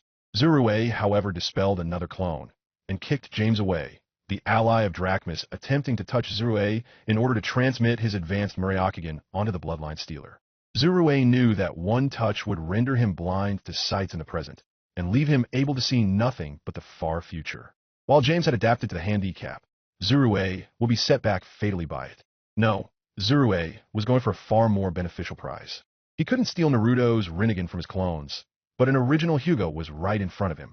Hinata saw him coming at the last second, and fell back briefly, before rapidly spinning, producing a dome of chakra with wind blades and water chakra added. "Hurricane Kaiten," she shouted, and Zurue slammed right into it. He was flung back painfully, covered in several lacerations in the bargain, only to be replaced with a burst of smoke and a diced log. Hinata's elementally enhanced Kaiten slowed to a stop as she watched Zurue escape damage, and before she could restart it, he fired of a fire-style jutsu that slammed into the remains and caused the now fading chakra barrier to explode and flung Hinata back. 2 of Naruto's clones immediately rushed to defend her, and would have succeeded too, if 2 claymores hadn't flown through the air and pierced both of them, dispelling them instantly. The remaining 3 clones looked in horror as Zurue grabbed Hinata by the neck and started choking her, even as her Byakugan was stolen by him. Zurue smirked as he activated his new stolen bloodline, and stated, "At last, I once again have a Kekkai Genkai." He was forced to stop strangling her, and drop her as James made an attempt to grab and force his own dojutsu on him again. The Naruto clones looked up, and saw a Raisin floating up above them, hovering calmly. "Must you keep getting in my way?" he asked in a tone that was almost like he was chiding a misbehaving child. One of the clones simply snarled as the other 2 rushed to Hinata's side, helping her up and supporting her. "Naruto, I'm sorry, I couldn't stop him from stealing my Byakugan." Hinata apologized. "It's not your fault. That bastard's an S rank, even without a bloodline. Else Raisin wouldn't have bothered giving him that abominable seal." He glared up at Raisin. "While this is so sweet, I must be going now." "Zurue, come along," Raisin told his servant, even as the paths moved off to get to the 3 tails, and Zurue hurried to obey. "Hold on, you're not going anywhere," Naruto's foremost clone shouted, only for Raisin to unseal several more claymores and make them rain down on the clearing, even as he flew after his paths. "Really? How many of those do you have?" James shouted in exasperation, sure he'd had to use up hell of a lot against Drachmus and Hashirama. "Enough," Raisin cheerfully called back, even as Naruto's clones immediately started dodging and throwing Raisin shurikens at the swords to keep them from falling all the way down. By the time it was over, Raisin had already gotten a good head start. "Whoever you are, follow me," one Naruto clone shouted at James as he dashed off, and another dispelled to warn the original. James hurried after them, and Hinata moved to follow, only to be held back by the remaining clone. "It's too dangerous now. You can't jump back into battle without your Byakugan. You have to adjust to fighting without it first." "I've trained in fighting without it plenty of times," Hinata protested. "I can still fight. I didn't get this far by using my bloodline as a crutch." "Even so, you only fight without something you're used to using in your arsenal only when it's necessary," the clone protested.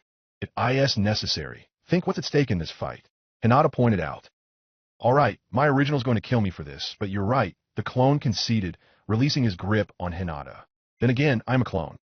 I'm gone once he's done with me anyway," he added with a chuckle. Hinata took a moment to giggle herself and said, "We need to hurry." She dashed into the trees. The clone would have Hyra shinned her, but he was running on empty and wouldn't be able to make the trip, so followed on foot. "Hurrah!" Naruto shouted, another chimera flying back from a giant Rasengan. Another nearly got him with its snake tail, but the snake head was quickly removed by Kakashi, who was moving to cover Naruto. "Your clone's still on the job?" Kakashi asked, referring to the next batch, trying to seal Isabu again.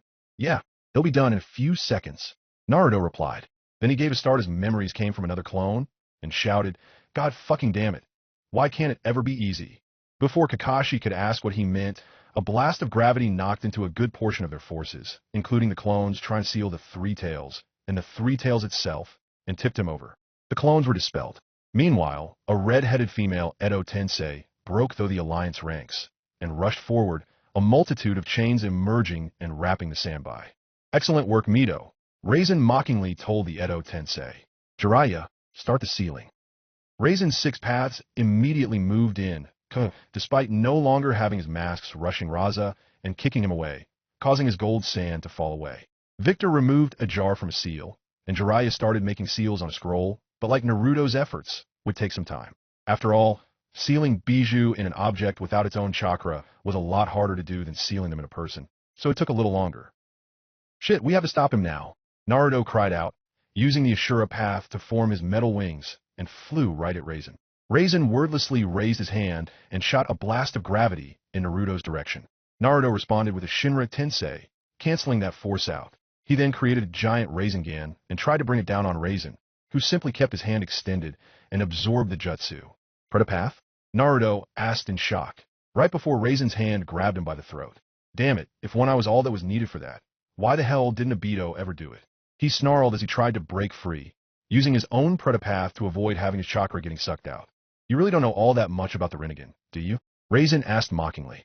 "Despite the fact that you have it yourself, what little you know comes from antiquated history and what you were able to teach yourself. Each Rinnegan holds a fraction of the outer path and 3 of the lesser paths.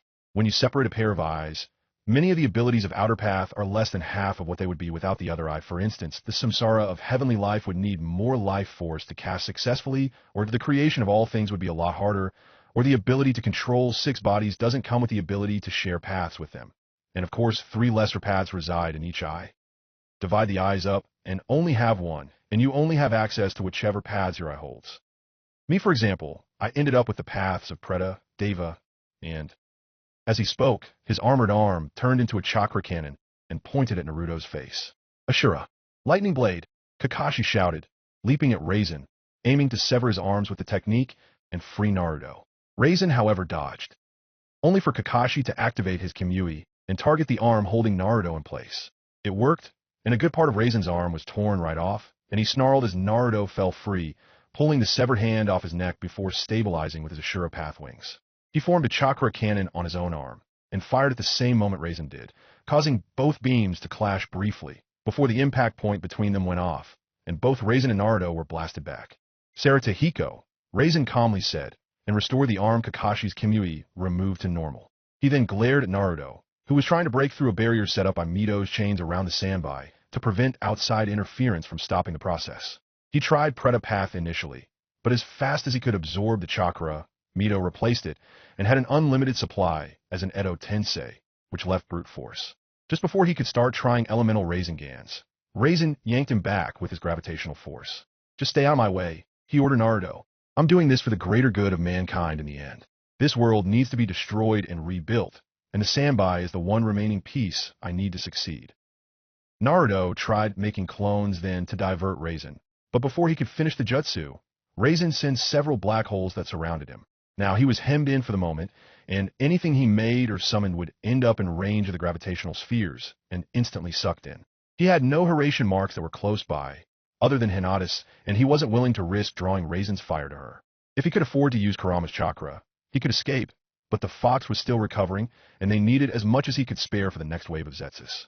He was contemplating doing so anyway, but upon processing Raisin's words, instead snarled, "That's not your choice." "Not my choice," Raisin repeated. "Then tell me, brat. Whose choice is it? Who decides what's best for the world? And don't you dare say no one, because if no one has the right to do what needs to be done, then things are just going to continue as they are. I'm trying to change this world, move it forward, and you dare to condemn me? There's a better way." Naruto shouted back. "There has to be. Then what is it?" Raisin demanded, floating up to the enclosure of spheres. "Tell me of this better way, this miracle method. Do that, and I'll quit right now. I'll even end it." He unsealed the gladius and held it to his own neck. "Or do you not have an answer?" "I don't know. I'm still searching," Naruto admitted, clenching his fists and looking down at his feet. Raisin scoffed and resealed the gladius. "Pathetic. You're still holding on to hope and failing to take any meaningful action. I wasted 1,500 years doing the exact same thing, and all the while, all the dimensions continued to tear each other apart in war. No longer. Do it," he shouted at Jiraiya, who started making the final hand seals to seal Isabu into the jar.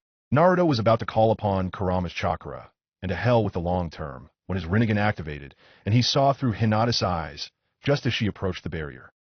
And that's when pandemonium broke loose. Several of his animal path summons sprung to life as she used the path he shared with her, and they smashed into the barrier, along with a Raisin shuriken his remaining clone threw, dispelling in the process. The summons were repulsed by the barrier, except for the elemental dragon, which broke through the cracked section of the previous impacts before it could repair itself, and blasted its lightning breath at Jiraiya, who ended up forced to abandon the ceiling at the last second to dodge. Hinata leapt through the hole, and just as Isabu started to thrash again, she reached him and placed her hand on his leg and her other hand on her stomach. He looked down at her quizzically, and she whispered, "Please let my Fuinjutsu knowledge be good enough for this." And with a brief pulse of her chakra, Isabu was absorbed into her, his entire being pulled in an instant. Hinata collapsed, as did the barrier Mito had been maintaining. What did you do? What did you do?" Raisin screamed at Hinata, even as he started flying at her. She barely managed to roll on her back, gasping for air, clearly in agony. The part of her jacket and mail vest over her stomach had been burned away, revealing a seal quite similar to Naruto's 8 tetragram seal, but with several parts missing, filled in with hastily improvised pieces of Fuinjutsu, making the seal quite unstable as it was now, but currently holding. She had sealed the Sanbai into herself with this seal, keeping Raisin from getting him. "Hinata!" Naruto cried out, Hiroshining out of the black hole enclosure to her. One glance was all it took to realize that the seal wouldn't hold long without his seal master stabilizing it within the next few minutes. Realizing what Hinata had done, he quickly scooped her up and looked up in time to see Raisin lunging for him. Time seemed to slow for both of them, Raisin's hand closing in on Hinata, while at the same time, Naruto felt her being pulled out of his arms by the gravitational force. He'd warped too late to take her with him as she started to slip free. Bansho Tenin, Naruto intoned at the last second, and her momentum stopped. And Raisin found his hand passing through air as Hinata and Naruto vanished in time to keep her out of Raisin's hands. Raisin stood in place, his hand closing into a fist, and he roared his rage into the sky. A portal opened up behind him, just as Kakashi, Kimimaro, Raza, and James moved in front of him. "This isn't over," Raisin shouted at them, even as his paths leapt into the portal. "That girl just sentenced herself to death when I extract the 3 tails from her. I will be back, and I will succeed." He turned around and started to walk towards the portal. James moved to follow, but Kakashi put a hand in front of him. "We can't stop him. He's beyond us," he cautioned his momentary ally. "Save your strength for finishing the fight here."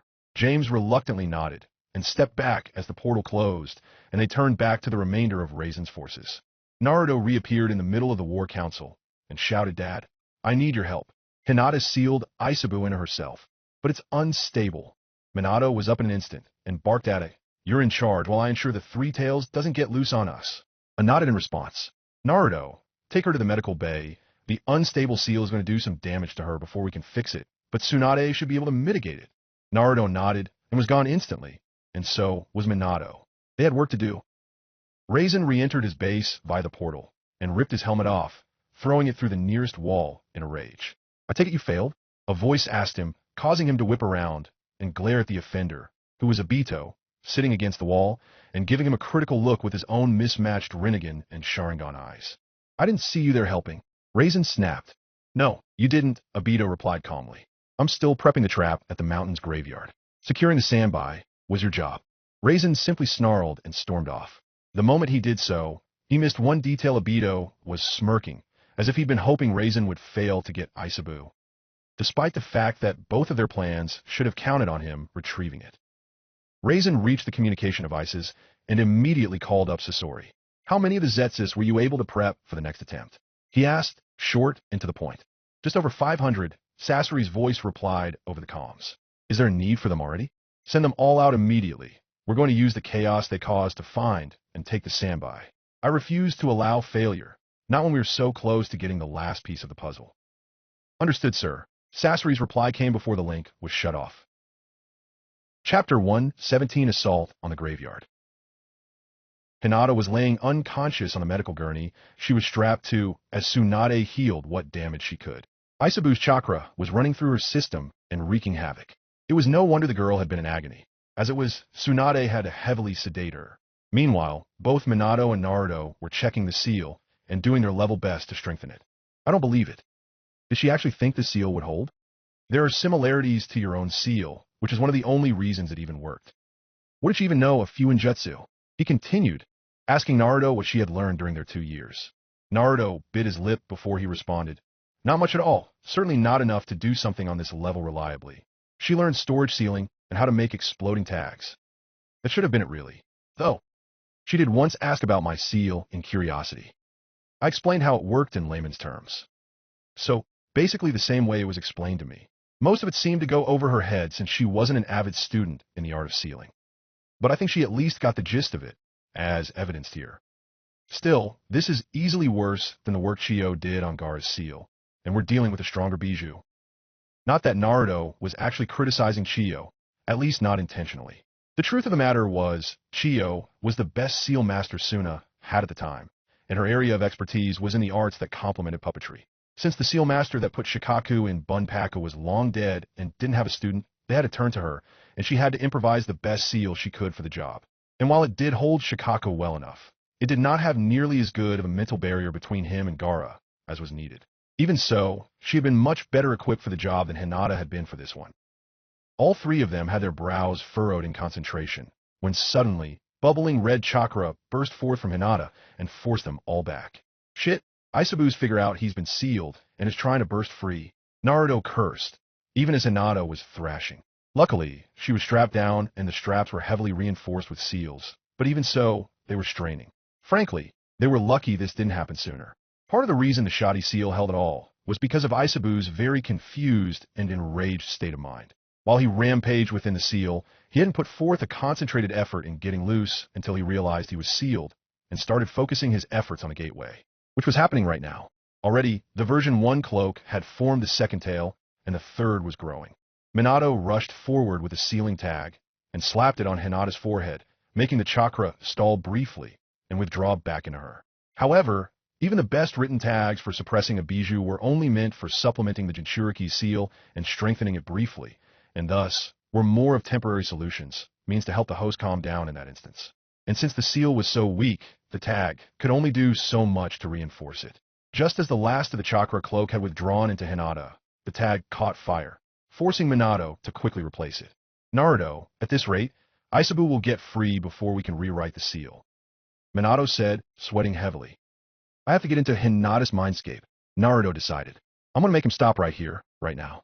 With that, he took Hinata's hand and concentrated on the link between Bijou and Jinchuriki. Naruto, you do realize there's a limit to how much power we have in the mindscape of another Jinchuriki, don't you? Kurama asked him as they arrived inside Hinata's mind. Yeah, I know, was Naruto's reply. We don't have to beat Aisabu though. Don't forget, I have the adamantine sealing chains as well as the Rinnegan. That should be plenty to restrain him while Dad fixes the seal. Especially with you there to help me. He took a look around the seal. They were standing in pristine water at the moment, and all around them were stone walls. At first glance, it looked a lot like the sewers of Naruto's mindscape, but he noticed that rather than dim lighting, the ceiling was made of non-existent, letting sunlight in.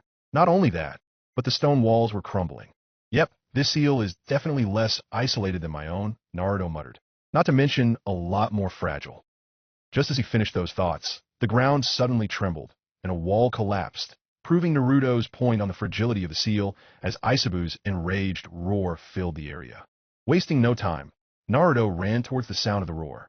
For a moment, he considered climbing up one of the walls in order to bypass the corridors, but when another collapsed, he reconsidered. Regardless, he did not have to do as much navigating as he thought, and was soon in a wide space. Hinata was floating face up in the water, clearly out of it. In the center of this space was a sort of stone pen, with metal bars serving as a gate. The bars, however, were mangled, and the sealing paper on the area it was supposed to open, while intact, was torn on the edges and ragged. It only got worse when the enraged Bijou behind them crashed into the bars once more, trying frantically to free itself. Naruto narrowed his eyes, even as they turned to Rinnegan, and made a shadow clone. He walked towards the bars purposefully, leaving the clone with Hinata. He entered the pen, ignoring the fact that Aisabu was slamming the bars with his tails. Aisabu stopped momentarily, and leveled a confused look at Naruto. Naruto looked up at the Bijou with his Rinnegan eyes. Enough, he said in a calm, but firm tone. If you break out of this seal, you will kill that woman there. Aisabu narrowed his one visible eye, and then lifted a foreleg, and brought it down, trying to smash Naruto. Naruto, however, covered his arm in Kurama's chakra, and extended it towards the foreleg, stopping it. I said, enough, he snarled at Aisabu, before chains burst from him, and began wrapping the Bijou. Aisabu roared in his rage, and thrashed, trying for all he was worth to get free, and crush both the puny humans that dared to imprison him. Naruto felt pity on the tailed beast.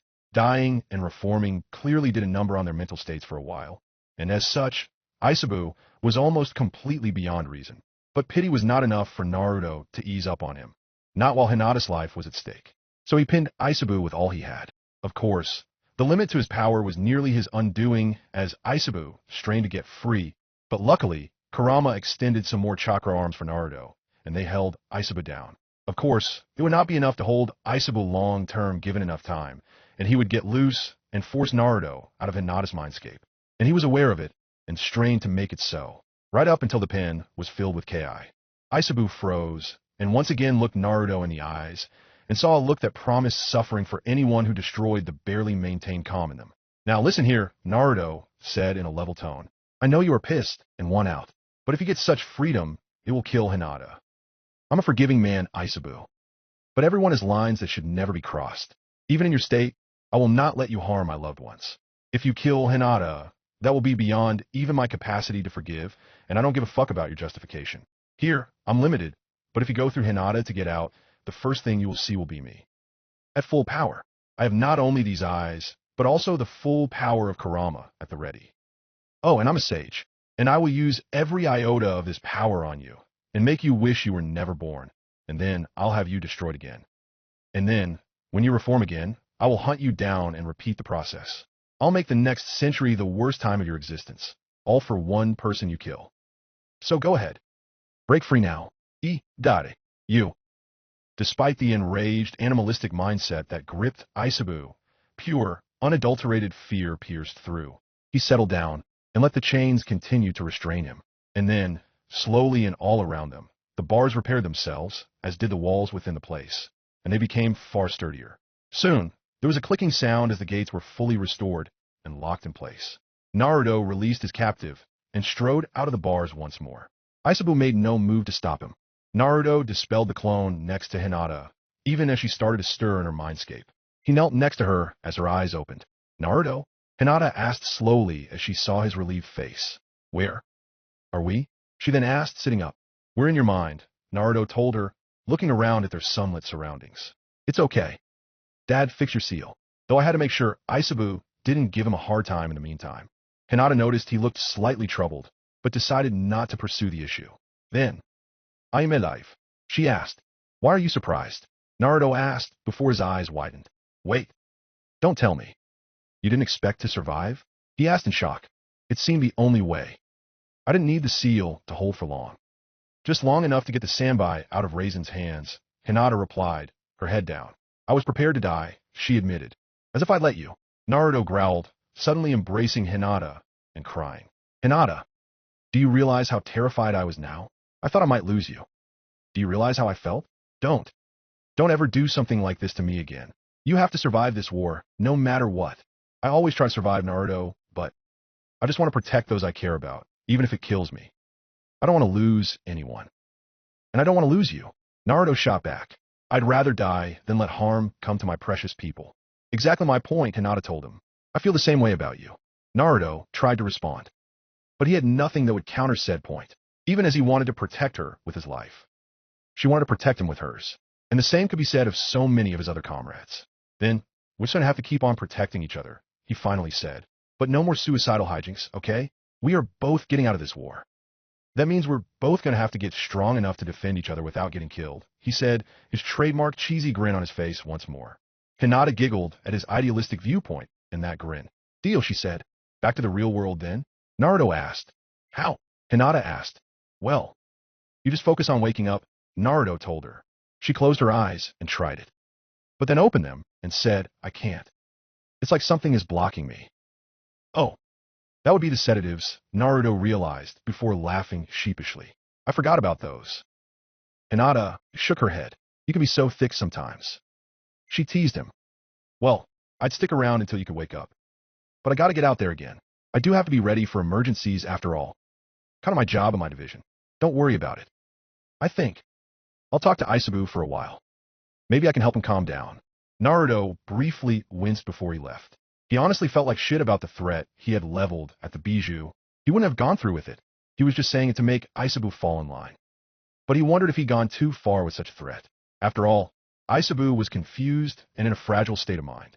He decided to dwell on it later as he came back to himself.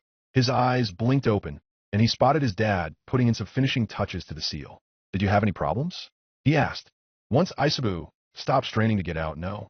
After his efforts suddenly let up, I was able to return to fixing the seal, Minato told him. I filled in the holes and reinforced them, so the structure should work now. Was Isabu any trouble? A little, Naruto told him. I managed to get him to submit, though. I was harsher than I may have had to be, though. Whatever you did to get him to stop, there was an immediate danger of Hinata's life, Minato told him, picking up on Naruto's guilt on the matter. At the very least, you saved her, regardless of whether you were being excessive or not. Naruto nodded, cheered up slightly. And then a shinobi burst into the room. Lord Hokage, Naruto-san, urgent news. He breathed out. Karen has detected white Zetsus once again slipping among our forces. Not good, Minato frowned. If they're using the same tactic as last time, we're going to sustain some damage again. I'm going to be needed in mitigating it then, Naruto replied, a look set on his face as he prepared to go. I'll watch Hinata for now, Tsunade told them both. So you two return to where you're needed. Minato and Naruto nodded in appreciation and strode out of the room. Damn those freaking plant men, I shouted, banging his fist on the meeting desk. Is there not some way of countering that stinking combo of theirs? Trouble is, sir, we can't detect them with anything other than Naruto and Karen does not have enough chakra to be in as many places as Naruto, and until Sasori releases his sleeper jutsu, Naruto won't be able to tell. In other words, we'd have to find the Edo Tensei of Sasori and then get him to release it. The sleepers will only respond to him, even if we knew the hand seals, Shikaku explained. It's troublesome. But there's really not much we can do about it, but tell the squad leaders to be on their guard, and prepare our forces to battle the Zetsu forces when they show themselves. Believe me, I've been thinking about how to fix this, but it's the same with Caius and his Edo Tensei. Until we find him, we have to deal with them as they come. A snarled, just as Minato and Naruto returned. Get your clones with the Kyuubi's chakra to the battlefields on the double, he told Naruto. Spread the word that Zetsu is making another play. Yes, sir, an equally frustrated Naruto replied before filling the room with clones, all of them lighting up with a chakra cloak before flashing away. What about the new host of the Three Tails? May asked. I'm going to have an elite guard set over her, Minato assured. We'll move her somewhere secure until she can use Isabu's power. Good, she replied, though something seemed to be on her mind. What is it? Minato asked, picking up on it. May looked around the room, and then at A and Inoki. Minato, getting the message that they were about to discuss something classified, made a clone in case something happened, and warped them to a secure room. Well, Hokage, the timelines just don't match up, Mei told him once they had settled again.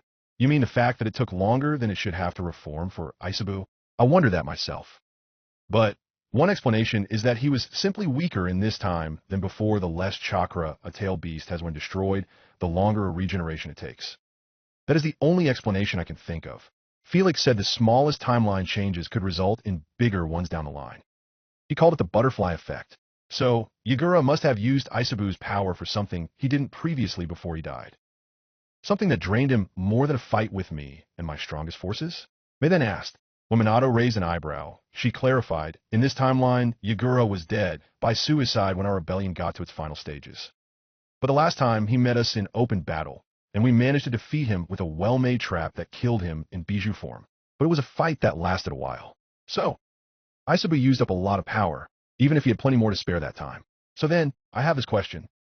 What changed? What could have resulted in Isabu having less chakra this time when he died than he did last time, even though he fought him?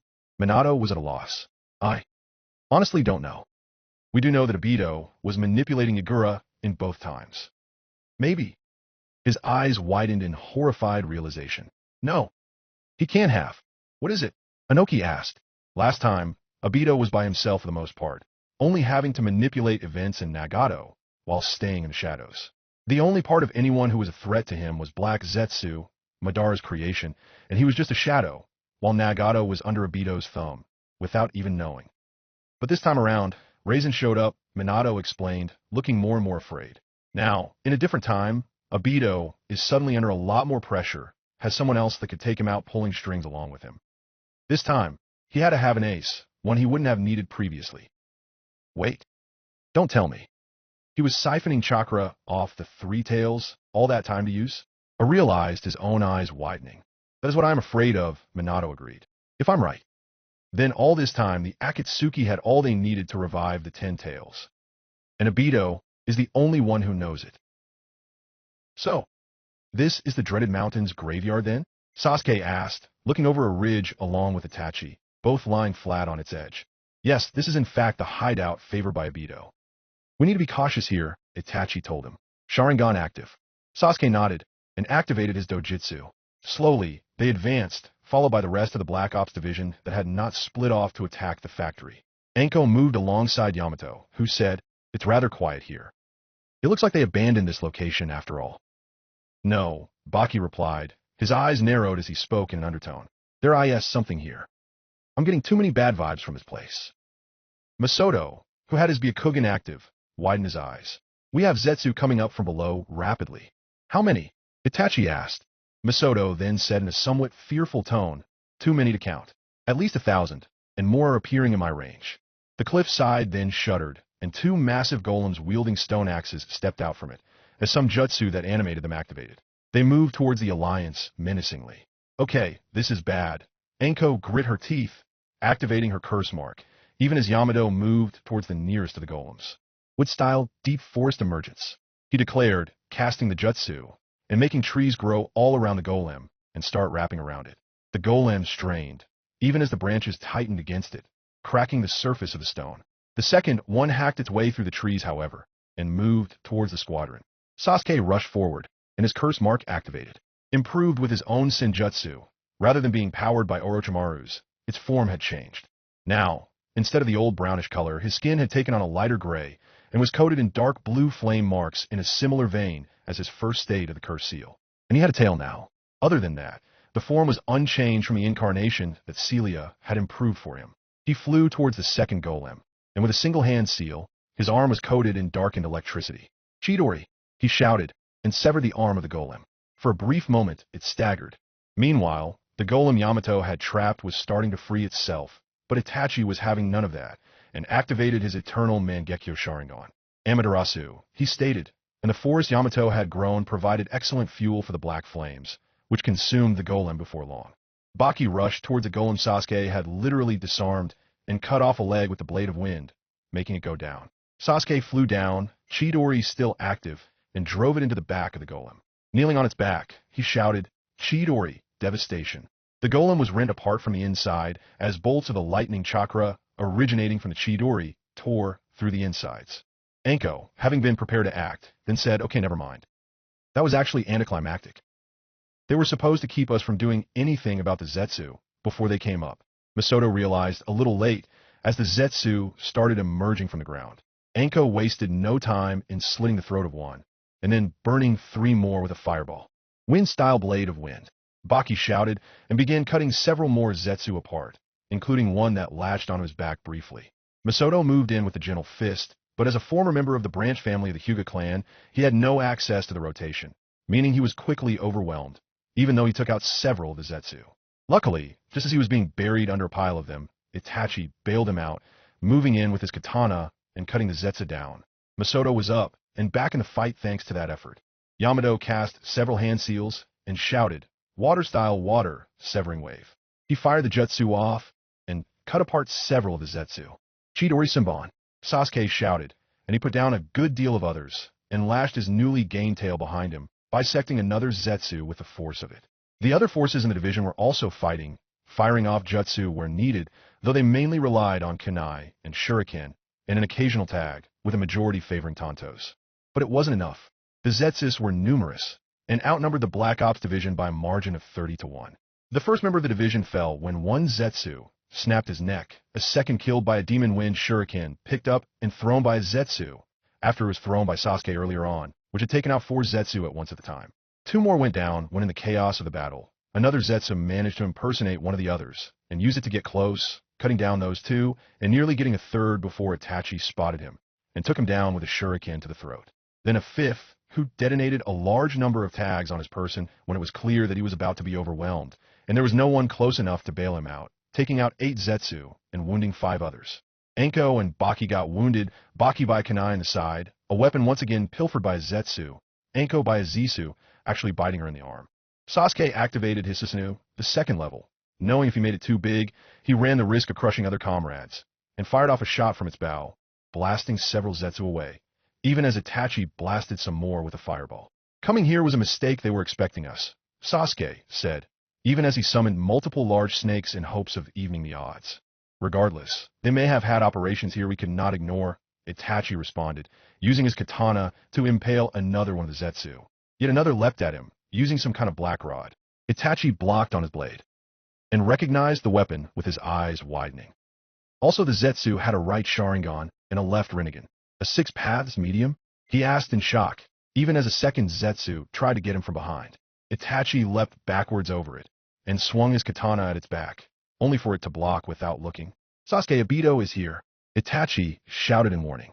Sasuke registered the warning, just as he sensed a presence in the Susanoo with him. He attempted to use a Chidori on the intruder, only to pass through, as it was Obito, and he activated his Kimyui in time to avoid the damage. He then leapt out of the Susanoo and held his hand forward, chakra chains bursting forward and wrapping the Susanoo. Sasuke, however, escaped the grip by deactivating it, even as he drew his blades and rushed forward. The chains moved to assault him, but he cut them as he ran, channeling lightning chakra through his swords even as he did so. Obito, however, went intangible just as Sasuke reached him, infuriatingly enough. Sasuke, however, knew of Obito's weakness with the time limit of Kamui, and kept up his swings, timing each one to specifically ensure Obito would not be able to deactivate it without taking a serious injury. "Careful," Obito said mockingly. "There are Zetsu around. Don't focus everything on me."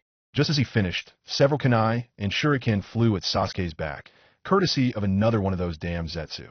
Sasuke cursed and dodged, abandoning his efforts to kill Obito in the process. "You are so foolish, Sasuke," Obito told his fellow Uchiha as he strode towards him. "You think you can defend the people you care for and restore the honor of the Uchiha clan? Don't make me laugh. We live in a world that will take them away at the drop of a hat. The slightest whims of fate have us at their mercy."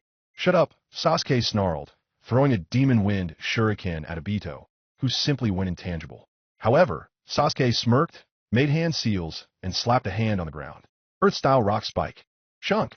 Obito's eyes widened as the bloodied point of a stone spike came from the ground, went into the bottom of his foot, and came out the top of it. He staggered back in shock and fell to a knee, sweating in some pain from having his foot so unexpectedly impaled. "Just as I thought." Sasuke smirked as he stepped closer to Obito. "Your Kamui does have more weaknesses than we thought. We used to think that when it was activated, every part of your body automatically moved to the other dimension when it came in contact with something else. But not quite all of you, right?" he asked mockingly. An exception is made automatically. Any part of you in contact with solid ground will interact with it normally, otherwise you wouldn't be able to stand on it. You can of course turn this feature off at will if you want to sink into the ground for an escape, but if you do, you can't stand on solid ground. Am I right? Obito gave Sasuke a death glare. Even his Hashirama cells closed the wound in his foot. So what? I just have to avoid the attacks from below normally then? And even if I can't, you seem to think that killing me, Madara, and Raisin will make a difference.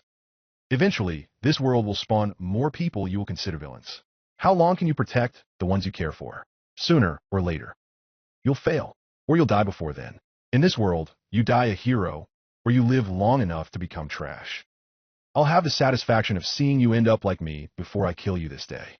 Obito then pointed past Sasuke, and Sasuke just briefly followed where Obito was pointing, and he saw Itachi still fighting several Zetsu. 5 of them were ganging up on him now, all of them with the path modifications, apparently enhancing them to a dangerous degree with Obito's chakra. Of course, Itachi had destroyed several of these path Zetsu, but every time he did, another Zetsu would take a rod and stab himself with it, converting himself into a replacement. Not only that, but more of the division had fallen by this point, and Kisame was apparently there as well, as he was currently fighting off both Baki and Misoto at once with Samehada. Enko was wounded, having been hit by one of Kisame's jutsu when he had joined the fray. As you see, I was prepared for you. The Zetsu paths are just a temporary measure to be frank, but they will serve their purpose this round. You and I both know that as skilled Itachi is, he has finite chakra reserves and can't be everywhere at once. And neither can you. Sasuke grit his teeth and shouted, "Shut the fuck up already." 2 Zetsu tried to leap on him, but he batted them away with his tail and threw one of his swords at Obito, who used Kamui to avoid it, and then started running to keep Sasuke from getting a lock on him to use that Earth Spire technique on his feet again, leaping when he needed to when Sasuke tried anyway. He took a katana from a fallen shinobi after getting some breathing room, and shot several Fuma Shuriken out of his right by using Kamui, and then added some hand seals. Shuriken Shadow, Clone Jutsu, he shouted, and Sasuke suddenly found hundreds of large shuriken coming his way. Hastily, he activated his Susanoo, which crossed its arms to weather the barrage. Cracks started spreading over it as this occurred, and Obito was not done, adding more hand seals.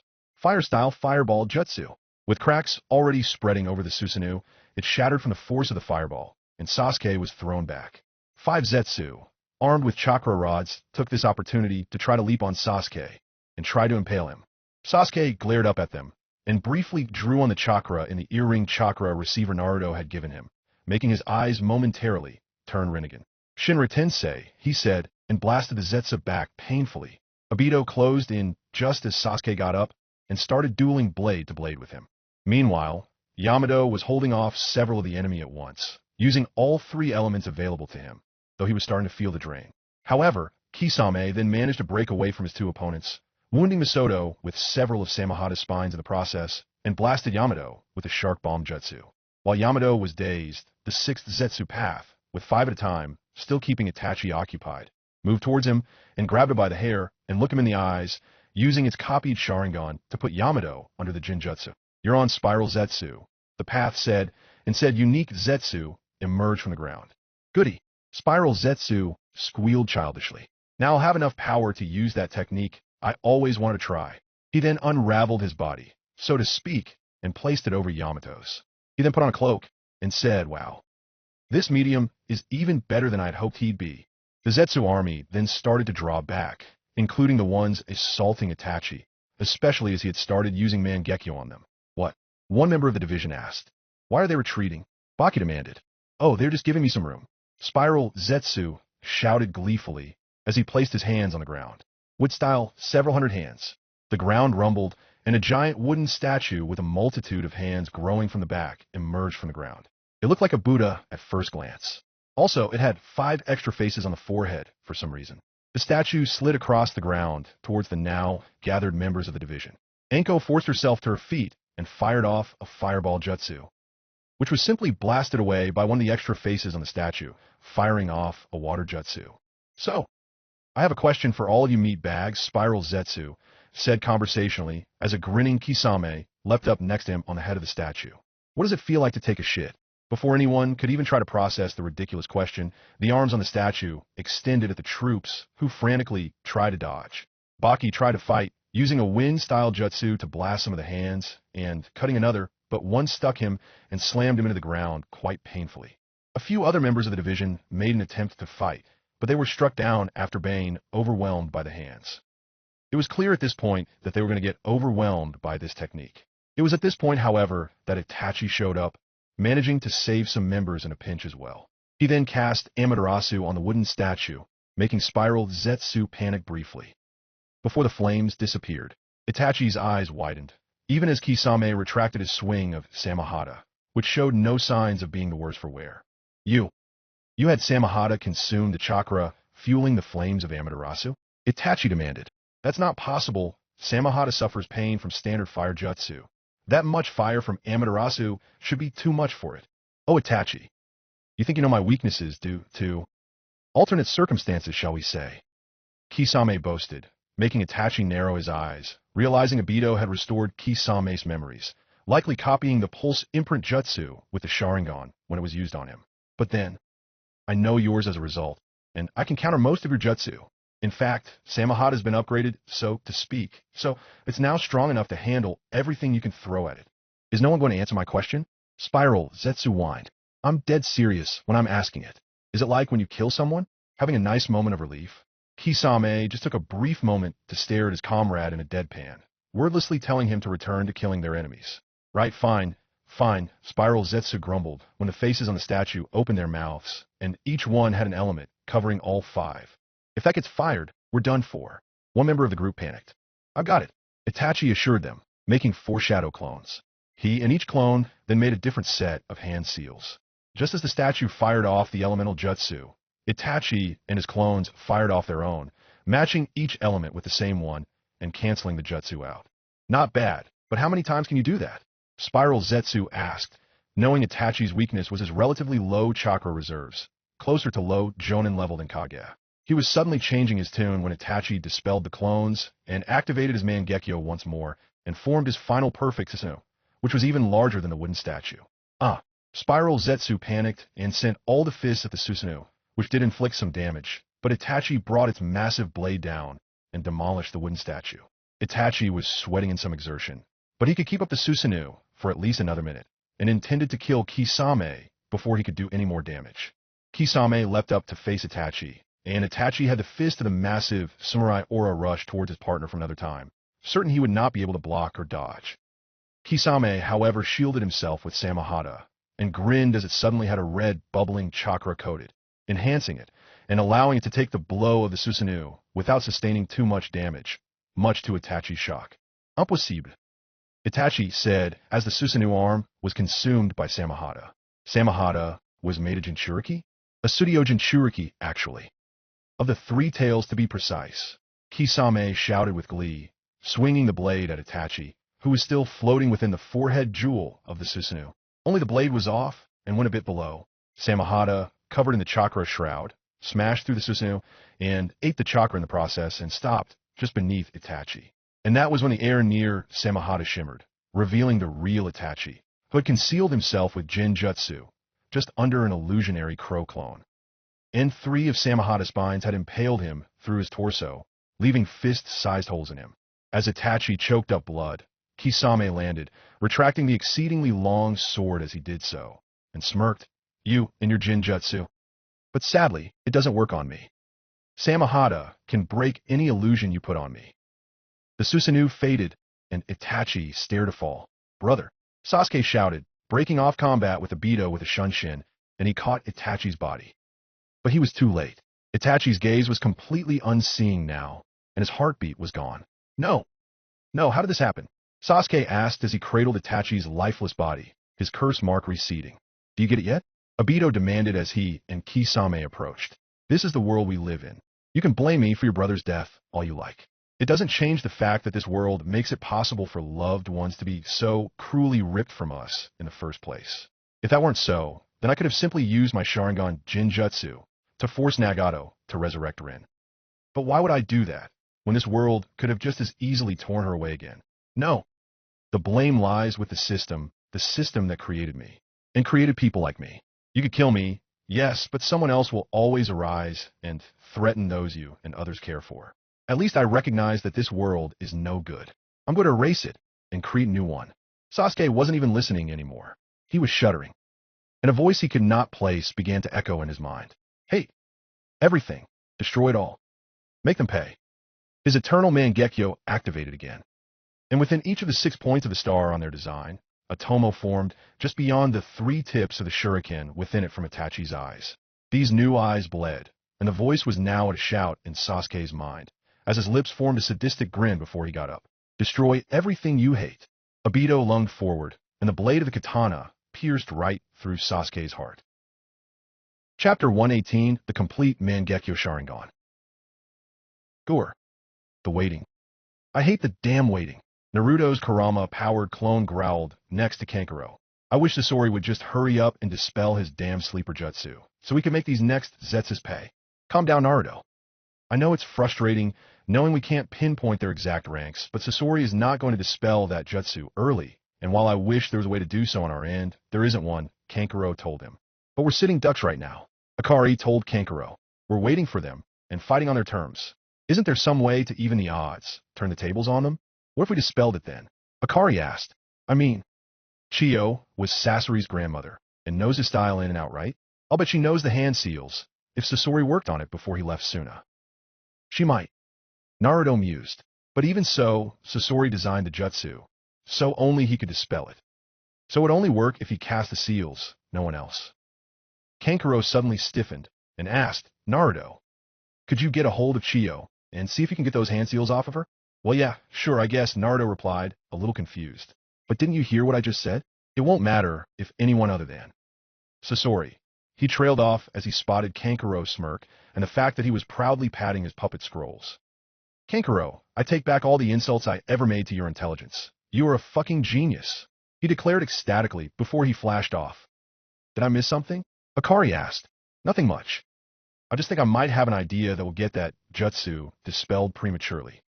And the best part is, Sasori himself made the means for us to do so. Kankuro chuckled. He then paused, and then asked the empty space Naruto had previously occupied in an indignant tone. Wait. What insults? Naruto's rushed to the medical tents, and sensed out Chiyo's chakra, before going right in her tent, watching as she extracted some shrapnel from another shinobi. Naruto, my dear boy, how may I help you? Chiyo asked upon seeing him. Hey, Granny Chiyo, you wouldn't happen to know the hand seal Sasori would use to dispel his sleeper jutsu, would you? Naruto asked her. Chiyo blinked. Well, yes. Of course. But how would that help us? Only Sasori can use them to dispel the jutsu on those zetsu. I assume that is why you were here, right? Kankuro actually came up with an idea that would allow us to do it ourselves, Naruto replied. No, seriously, Chiyo deadpanned, having doubts of her student's intelligence. I was surprised too. But he has his moments, I guess, Naruto chuckled. Wait, you were serious? Chiyo asked.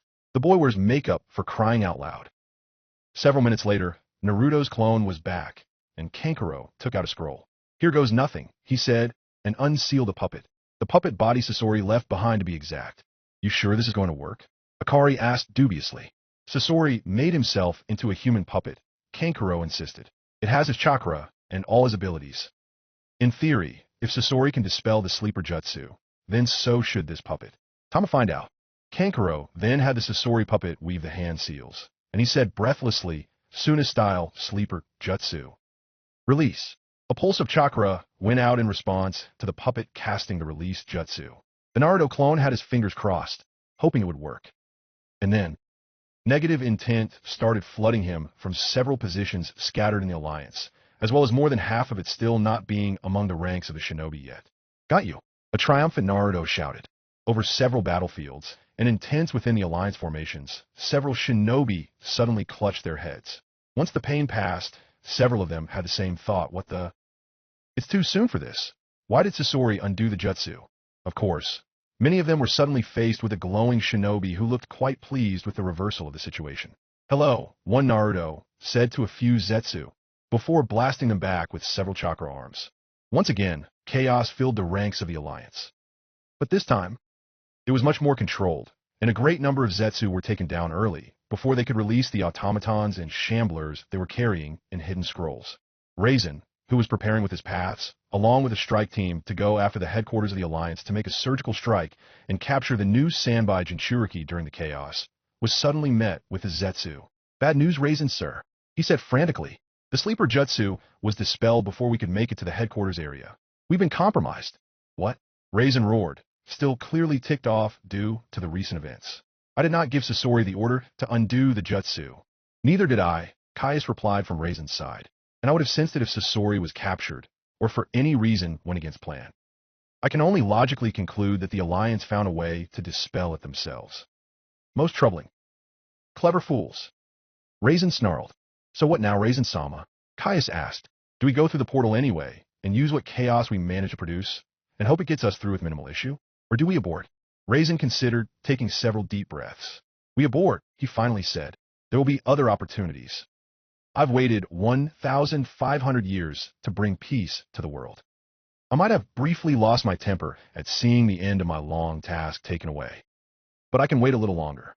It only took about an hour to take care of all the Zetsu and clean up. While the Alliance did suffer some losses, it was not nearly as bad as last time. They had stripped away one of the Akatsuki's advantages. But Minato ordered all troops to keep their guards up, for the enemy was far from done. Back at the mountain's graveyard, Obito had a shocked look on his face as he held the katana he'd stabbed Sasuke with. Only, there was no blood, and there had been absolutely no resistance to the blade going in. This can't be right. I'm not using Kamui, Obito said in shock. So why did my attack go through him? Sasuke got up, ignoring the blade, which his body just started passing through.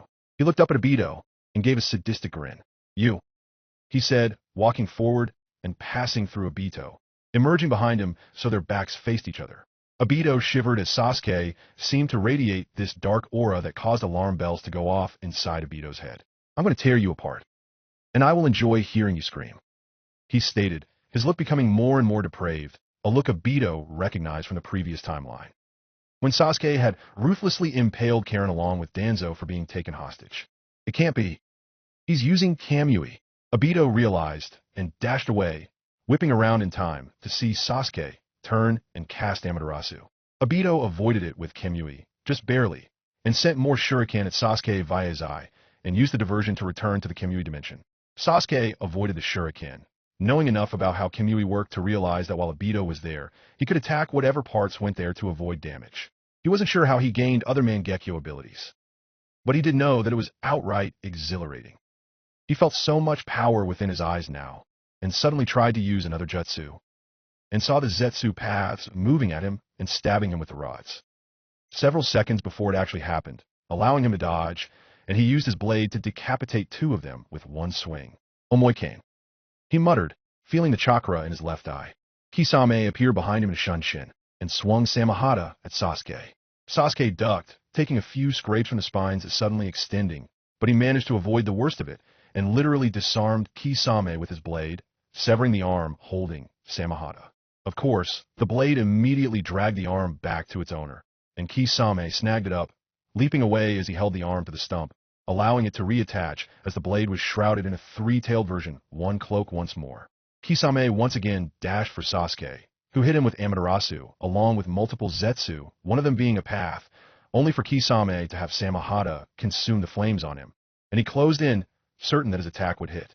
But Sasuke glared, and with a pulse of chakra from his right eye, he fixed said eye's gaze upon where Kisame's arm had just reattached, and stated, Saratakiko. Gak! Kisame cried out as his arm suddenly unattached itself from him, once more as a result of Sasuke turning time back on it to when it had been severed, causing the swing to fall short despite Samahata trying to extend. At the same time, with his left eye, Sasuke declared Kamui. The swirl appeared at Kisame's head, clearly Sasuke trying to decapitate the former Kiri shinobi by teleporting his head minus his body. However, the swirl suddenly disappeared, and Obito came out of one of his own, having used his own Kamui to cancel out Sasuke's before Kisame could be killed. He then once again launched shuriken at Sasuke via his right eye, which managed to give Sasuke a few cuts. Obito, what's going on? Kisame asked Obito. I thought the Mangekyo only came with one set of abilities. Obito didn't respond immediately, instead simply looking at Sasuke and catching his eyes. Sasuke glared, and Obito noticed the change in his eyes. I don't know, Obito admitted, but it looks like he somehow unlocked a stage of the Mangekyo Sharingan that goes beyond eternal. If he has, then he must have unlocked the extra abilities through this change. I'm going to play it safe and assume he has them all. Be mentally prepared. He might try to use Kodoe Mitsukami to turn us against each other. Kisame nodded, knowing that that particular genjutsu only worked on those who were unaware that their minds might be tampered with, or those who willingly allowed it to happen. The genjutsu was subtle and powerful, and could make a person do just about anything while thinking it was their own choice. But those who knew about it could easily resist it, unless for any reason they didn't want to. For example, Itachi in the previous timeline, who deliberately allowed it to free him from Edo Tensei for obvious reasons. But Mifune, also previously, upon realizing his choices were being influenced by Danzo, immediately turned against the man. Sasuke frowned and started forming hand seals. Fire style Great Phi Dash, he started, before being smacked by one of Samahada's chakra tails, sending him crashing against the wall of the cave, quickly being swarmed by Zetsus. Said Zetsus didn't last long, as Sasuke formed the Susanoo and started smashing and slashing at the droves of them, simultaneously reactivating his curse mark. Sasuke roared and started blasting his way through the small army of Zetsu, his Susanoo taking on its final perfect form, the now samurai-looking chakra warrior tearing apart the landscape, forcing the Black Ops division to hastily retreat from the battlefield, Baki grabbing Itachi's body and shunshinning away in time to avoid the carnage. This is insane, he cursed. The boys become a loose cannon. It's like the old Gaara all over again, but with even more power. Enko, panting nearby, replied he's enraged. Itachi's death has clearly gotten to him. But even I didn't expect him to lose it to the point that he'd attack so indiscriminately. Is he really just that pissed? Or? She trailed off, having managed to get a glimpse in the change in his eyes herself, and realizing that it most likely had to do with other abilities he now possessed, but she also had a nagging suspicion. Could it be that his newly evolved eyes were messing with his head somehow? And if so, how to snap him out of it? Unbeknownst to the division, Itachi's hand twitched. Raf! Sasuke screamed, stomping without mercy on another group of Zetsu with the Susanoo before they could escape, completely ignoring cracks forming in the Susanoo as Obito and Kisame fired off jutsu after jutsu at it. He's no longer thinking straight, Obito realized, smirking. He's completely disregarding strategy and is simply attacking without reserve. I see, Kisame said, smirking. Then a surprise attack from me, and Samahada should work. He rolled his arm a little, having reattached it again during the chaos. Spiral Zetsu, still with Yamato inside him, leapt up to them and told them, I think I can pull off that jutsu again. Do you need me to? You'd better, Obito replied. We're going to need a big distraction, and that fits the bill. Okie dokie, Spiral Zetsu stated eagerly, forming the needed hand seals. And once more a gigantic wooden Buddha statue rose from the ground and scooted across the earth as Spiral Zetsu stooped atop it. Sasuke's Susanoo menacingly turned towards Spiral Zetsu's advance, and then had his warrior draw a second blade, having now dual-wielding massive chakra katanas. It strode towards Spiral Zetsu, just as the wooden statue began launching its hundreds of fists at it. They impacted, splintering against the massive purple chakra titan, even as it cut through most of the hands, and cracks formed on the defense.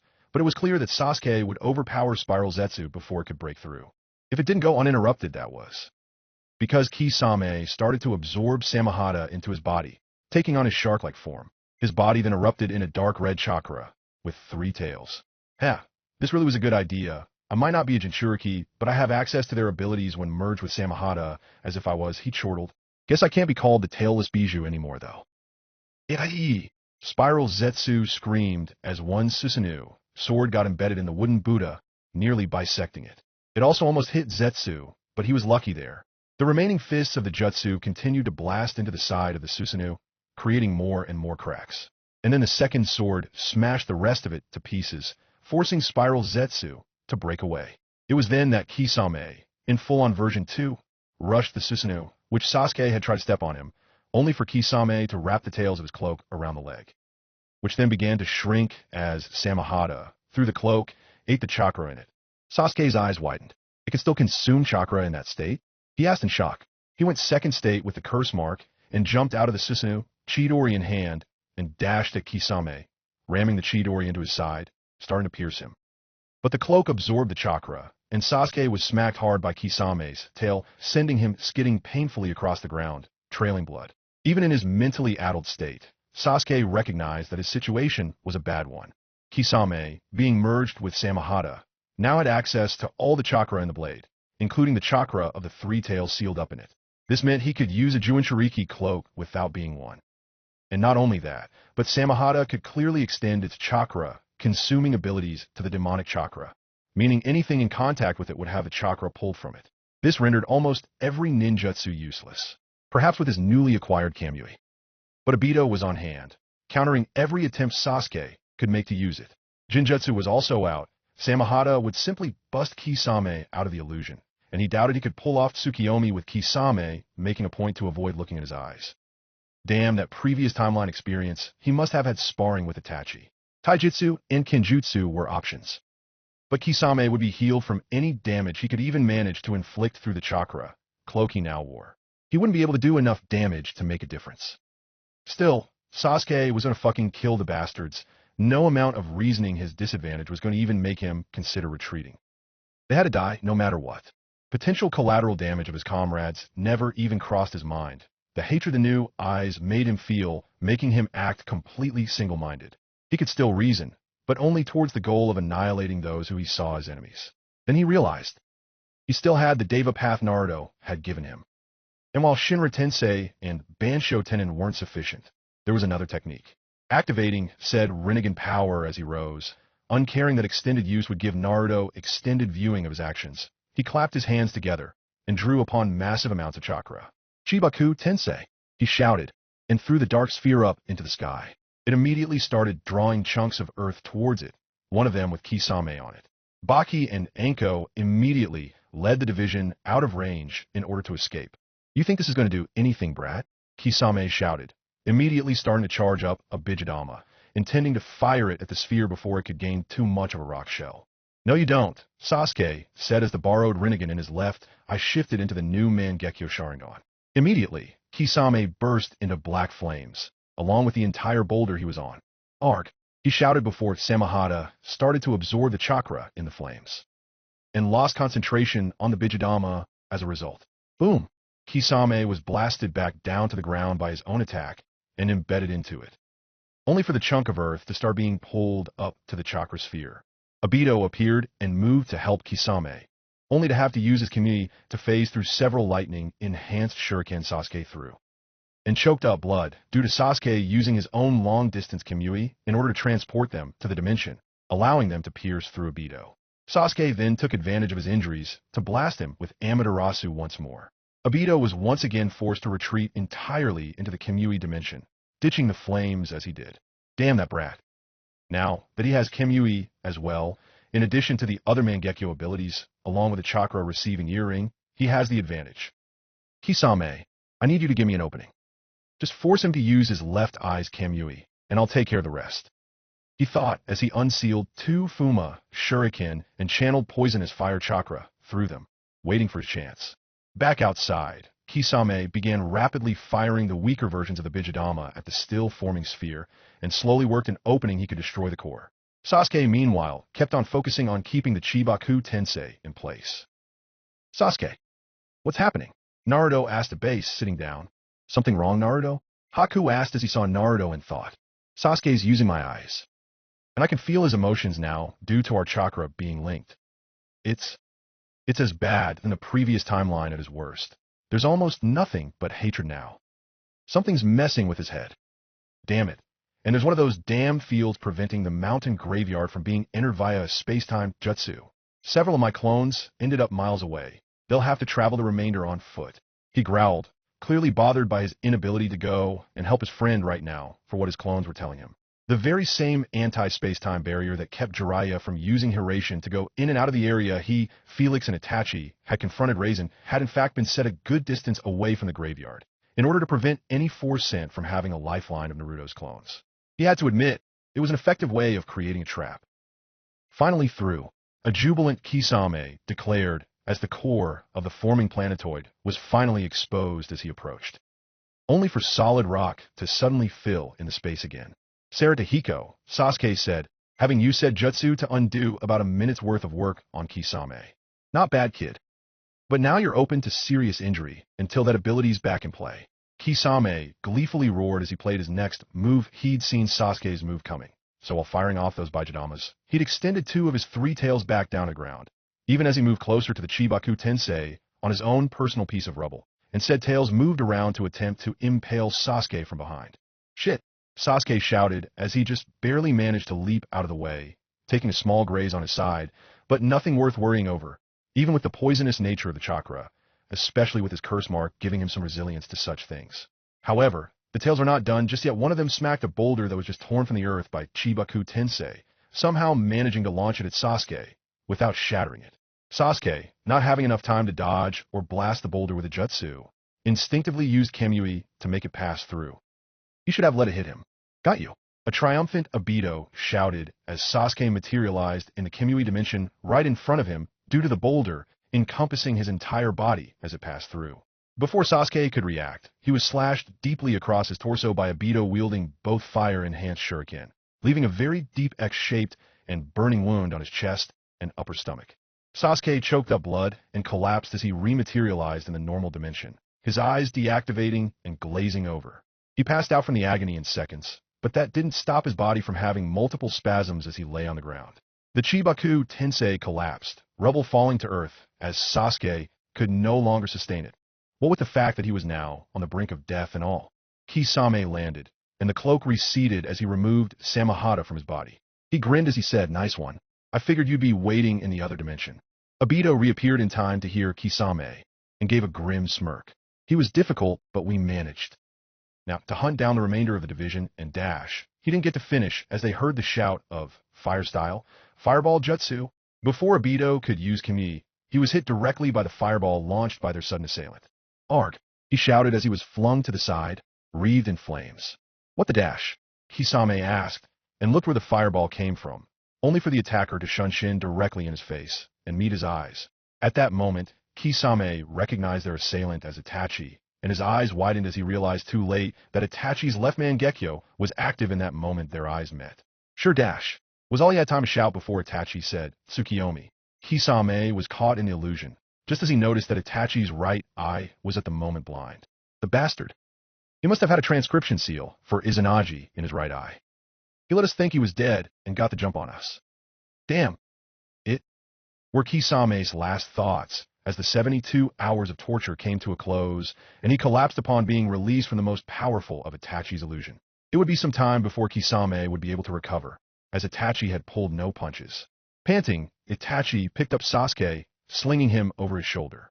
He'd have moved to finish Kisame off, but he had little doubt Samahata could still defend its wielder well enough, and he couldn't afford to give Obito time to recover and stop him from escaping with Sasuke. He felt shame that the Black Ops Division's biggest major battle thus far was a loss, and that they had to leave Yamato for now, but the time to cut their losses while they still could had come. Itachi wasted no time in dashing away, still dodging the last few pieces of rubble. Spiral Zetsu unearthed himself a good distance away, having been caught up in the Chibaku Tensei early. "Phew, I thought I was about to die," he admitted as he collapsed backward with his relief to be alive. "Stop fooling around." Obito snapped as he got up, smoldering from Itachi's sneak attack, his injuries healing already. Hashirama cells really were something. "Get Kisame to a medic. We need him back in this game as soon as possible." "I'm gonna go dash." He was once again cut off by a crow landing on his shoulder, a scroll in its mouth. Frowning, Obito took said scroll and opened it. "Obito, I know full well that you have not told Raisin of the Three Tails chakra you possess. If he did, he would have already moved to revive Yggdrasil. You still need to keep that fact hidden, that I'm sure of. Cutting to the chase, don't follow us. I already have a crow sent out with orders to give the information to forces loyal to Raisin at the first opportunity if it does not hear from me every day. I tell Raisin anyway, but if we allowed the 10 Tails to be revived before defeating the majority of your forces, we'd also be in a difficult situation. So for now, it benefits us both to keep him in the dark, but don't think I won't follow through with my threat to keep my little brother safe. I was serious when I threatened Danzo in the last timeline, and I'm serious now." Obito shook with rage and burned the scroll. "Fine. You get away this time, Itachi. But soon, it won't matter if Raisin knows. That bargaining chip's warranty will soon expire."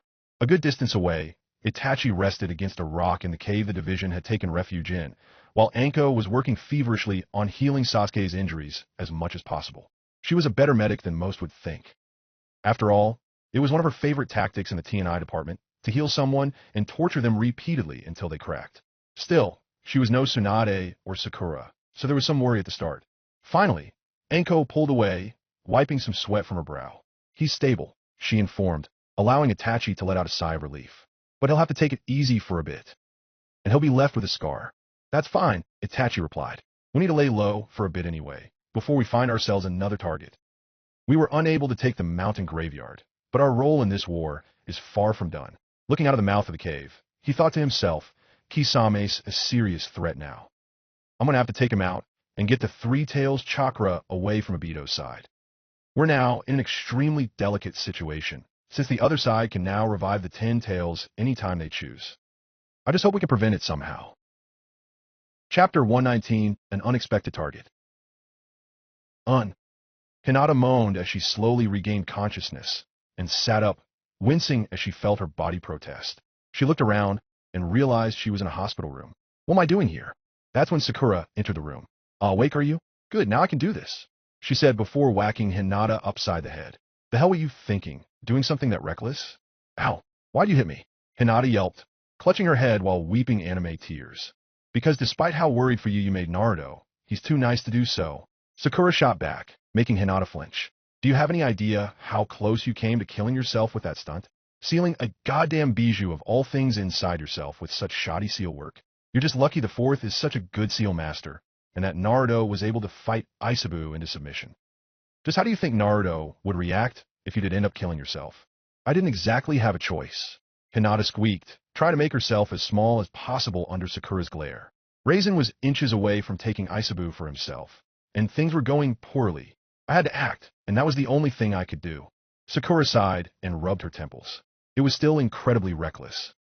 If we had lost you so soon after Jiraiya, I don't think Naruto would have been able to take it. And he's too important to end up like that. But I do acknowledge that you didn't have many other options at the time. Sorry for hitting you. It's just been frustrating trying to get you back in decent shape. That faulty seal of yours let downright insane amounts of bijou chakra into your system before it could be stabilized, and it tore you up. It's fine. If I had any other options to keep the Sanbai out of Raisin's hands, I would have done those first. Hinata replied with a rueful laugh, before she moaned in discomfort, especially if I knew just how much it would hurt. I'm honestly surprised I'm still alive, she admitted. My body's pissed, that's for sure. Not to mention the fact that your whole chakra network is way out of whack now that you suddenly have lots more. Isabu's chakra forcibly expanded your chakra coils and increased your reserves drastically. One good thing, I guess, about having his power running wild in your system, you now have a lot more power to work with. But now I'll have to get my chakra control back under control. Hinata sighed. That alone's going to take a while, isn't it? Not necessarily. Now that you have insane reserves, you can take a leaf out of Naruto's book and spam those shadow clones to speed things up.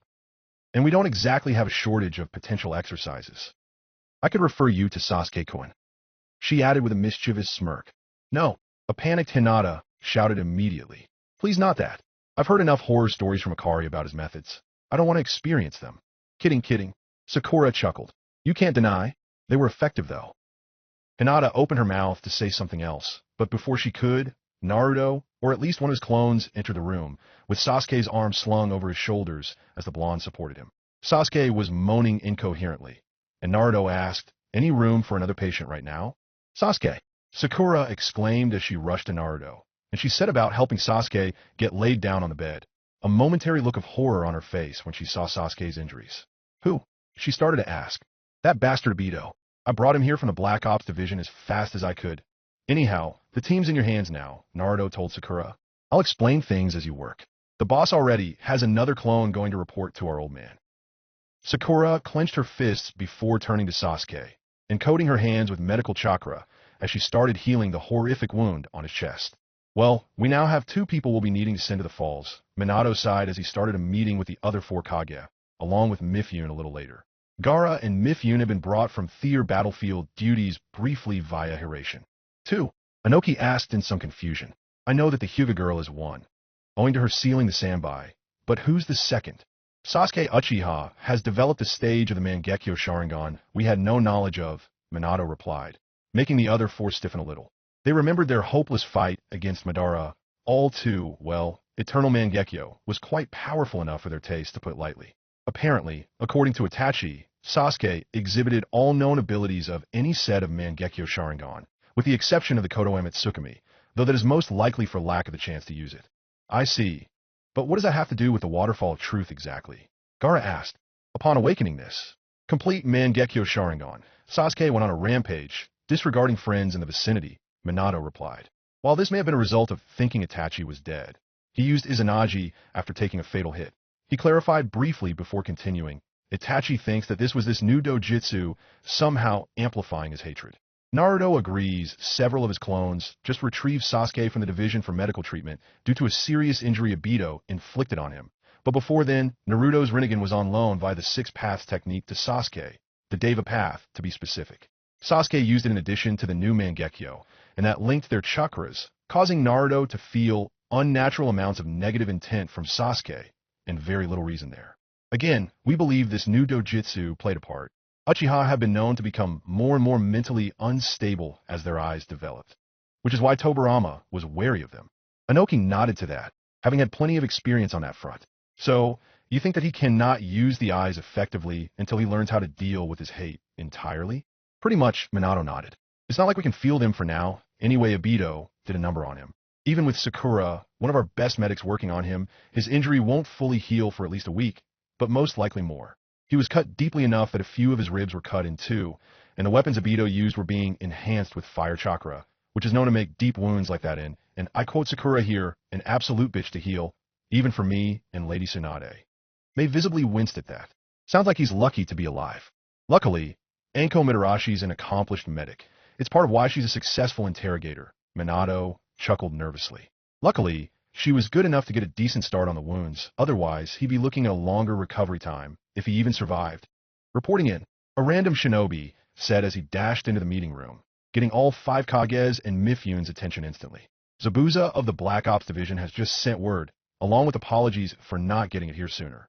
Why didn't they send this message via Inoichi? He asked with his eyes narrowed. According to the message Zabuza sent, the division split into 2 parts. One, led by Itachi, and consisting of most of the division, led the assault on a mountain graveyard, while Zabuza led the second, and smaller part in a battle against a factory they found producing automatons, the message receiver replied. The reason he couldn't get the message through quicker channels was due to him not taking anyone who could connect with the intelligence division, as they were not expecting to find anything worth noting, instead focusing on destroying the factory. But they found that it was just one of many Derek has set up, and Zabuza found out where Derek's main base is, where he's producing multiple Kinzoku Kaijins. Sir, spit out already. Where is it? Inoki snapped slightly. In the ruins of Yuzushiakure, sir, the shinobi admitted. Silence briefly permeated the room, before Minato asked with a shadow over his face. Care to repeat that? Derek has set up his most important factory, the source of the majority of the enemy's automaton forces, and where those monstrosities are built, in the original home of the Uzumaki clan. The shinobi replied as he sweat slightly. Minato didn't exactly have a temper, not like his wife's anyway. It took quite a bit to piss him off, but this was something that would do it. How dare they? Minato growled as he slowly rose, dismissing the messenger with a nod towards the door, which said Shinobi was all too happy to comply with, fleeing through the door as quickly as he could without seeming too hasty in trying to get away from the angered Hokage. The other Kage looked a little nervous as he reacted poorly to this news. After all, none of them kidded themselves about who the strongest among them was. How dare they desecrate the home of my wife's family? He roared as he slammed his fist down on the table. His gaze then fell on Mei, who shivered. How soon can we have a sufficient fleet of ships from Kiri? Destroying that factory is of not just personal, but great practical importance. We can't let the enemy keep producing these forces, or we'll lose the war of attrition. I can have Kiri's entire navy mobilized within a week, Mei assured him. We'll need a strong force if we want to take such an easily defensible island, though. Those whirlpools are extremely difficult to get past without losing a lot of men, and I have little doubt Derek's found multiple defense seals the Uzumaki once used there, maybe even improve them. There's a reason it took the combined navies of Kiri, Kumo, and IWA to take out that one clan. She, Inoki, and they all looked slightly uncomfortable as this sore point in their nation's history had to be brought up. You're right about that. We'll need to pull out a lot of stops to take care of this. And there are high odds that the seal keeping Felix from accessing the other dimensions. There's no guarantee, but if we find it there, we can turn this whole situation in our favor, Minato said. But if it's not? Inoki asked. Then we still have a major target that needs to be taken out, or our chances will be lower than they have to be, Minato replied. As such, I propose we field the majority of our heavy hitters as soon as we can, most especially those who have some capabilities to battle in an ocean environment. Hopefully, Itachi took Kisame out of commission long enough to be sure he won't end up joining that battle. Agreed, Gaara replied. We should also utilize the aerial corps, and I can lead the long-range division on many of the ships. Water-style specialists will also be needed, and anyone with a summon that can fight well within the ocean. We should try to find summoning contracts not currently in use for that role. Who will be in charge of the assault as a whole? A asked, which led to May rising. I'll do it, she said. I've led a naval force several times in my village's civil war. Not only that, but Kiri had the largest stake in defeating the Uzumaki clan to begin with, and thus, we have the widest range of records for the battle. I think I'll have the best shot. I am in agreement, Mifune replied. She's the most suited for the task, and Gaara can serve as a second in command. Murmurs of assent were made. I'm of the opinion we should sending Sakura to the battlefield as well, Gaara stated. Once we've made landfall, I have little doubt Derek will be throwing a Kinzoku Kaijin or two at us, and she's already proven capable of handling at least one, and that was one of the original models. All future ones will be easier to take down due to Derek needing to use lesser metals since Drachmas's defection. Agreed on that front. And a field medic could only help, Mifune mused.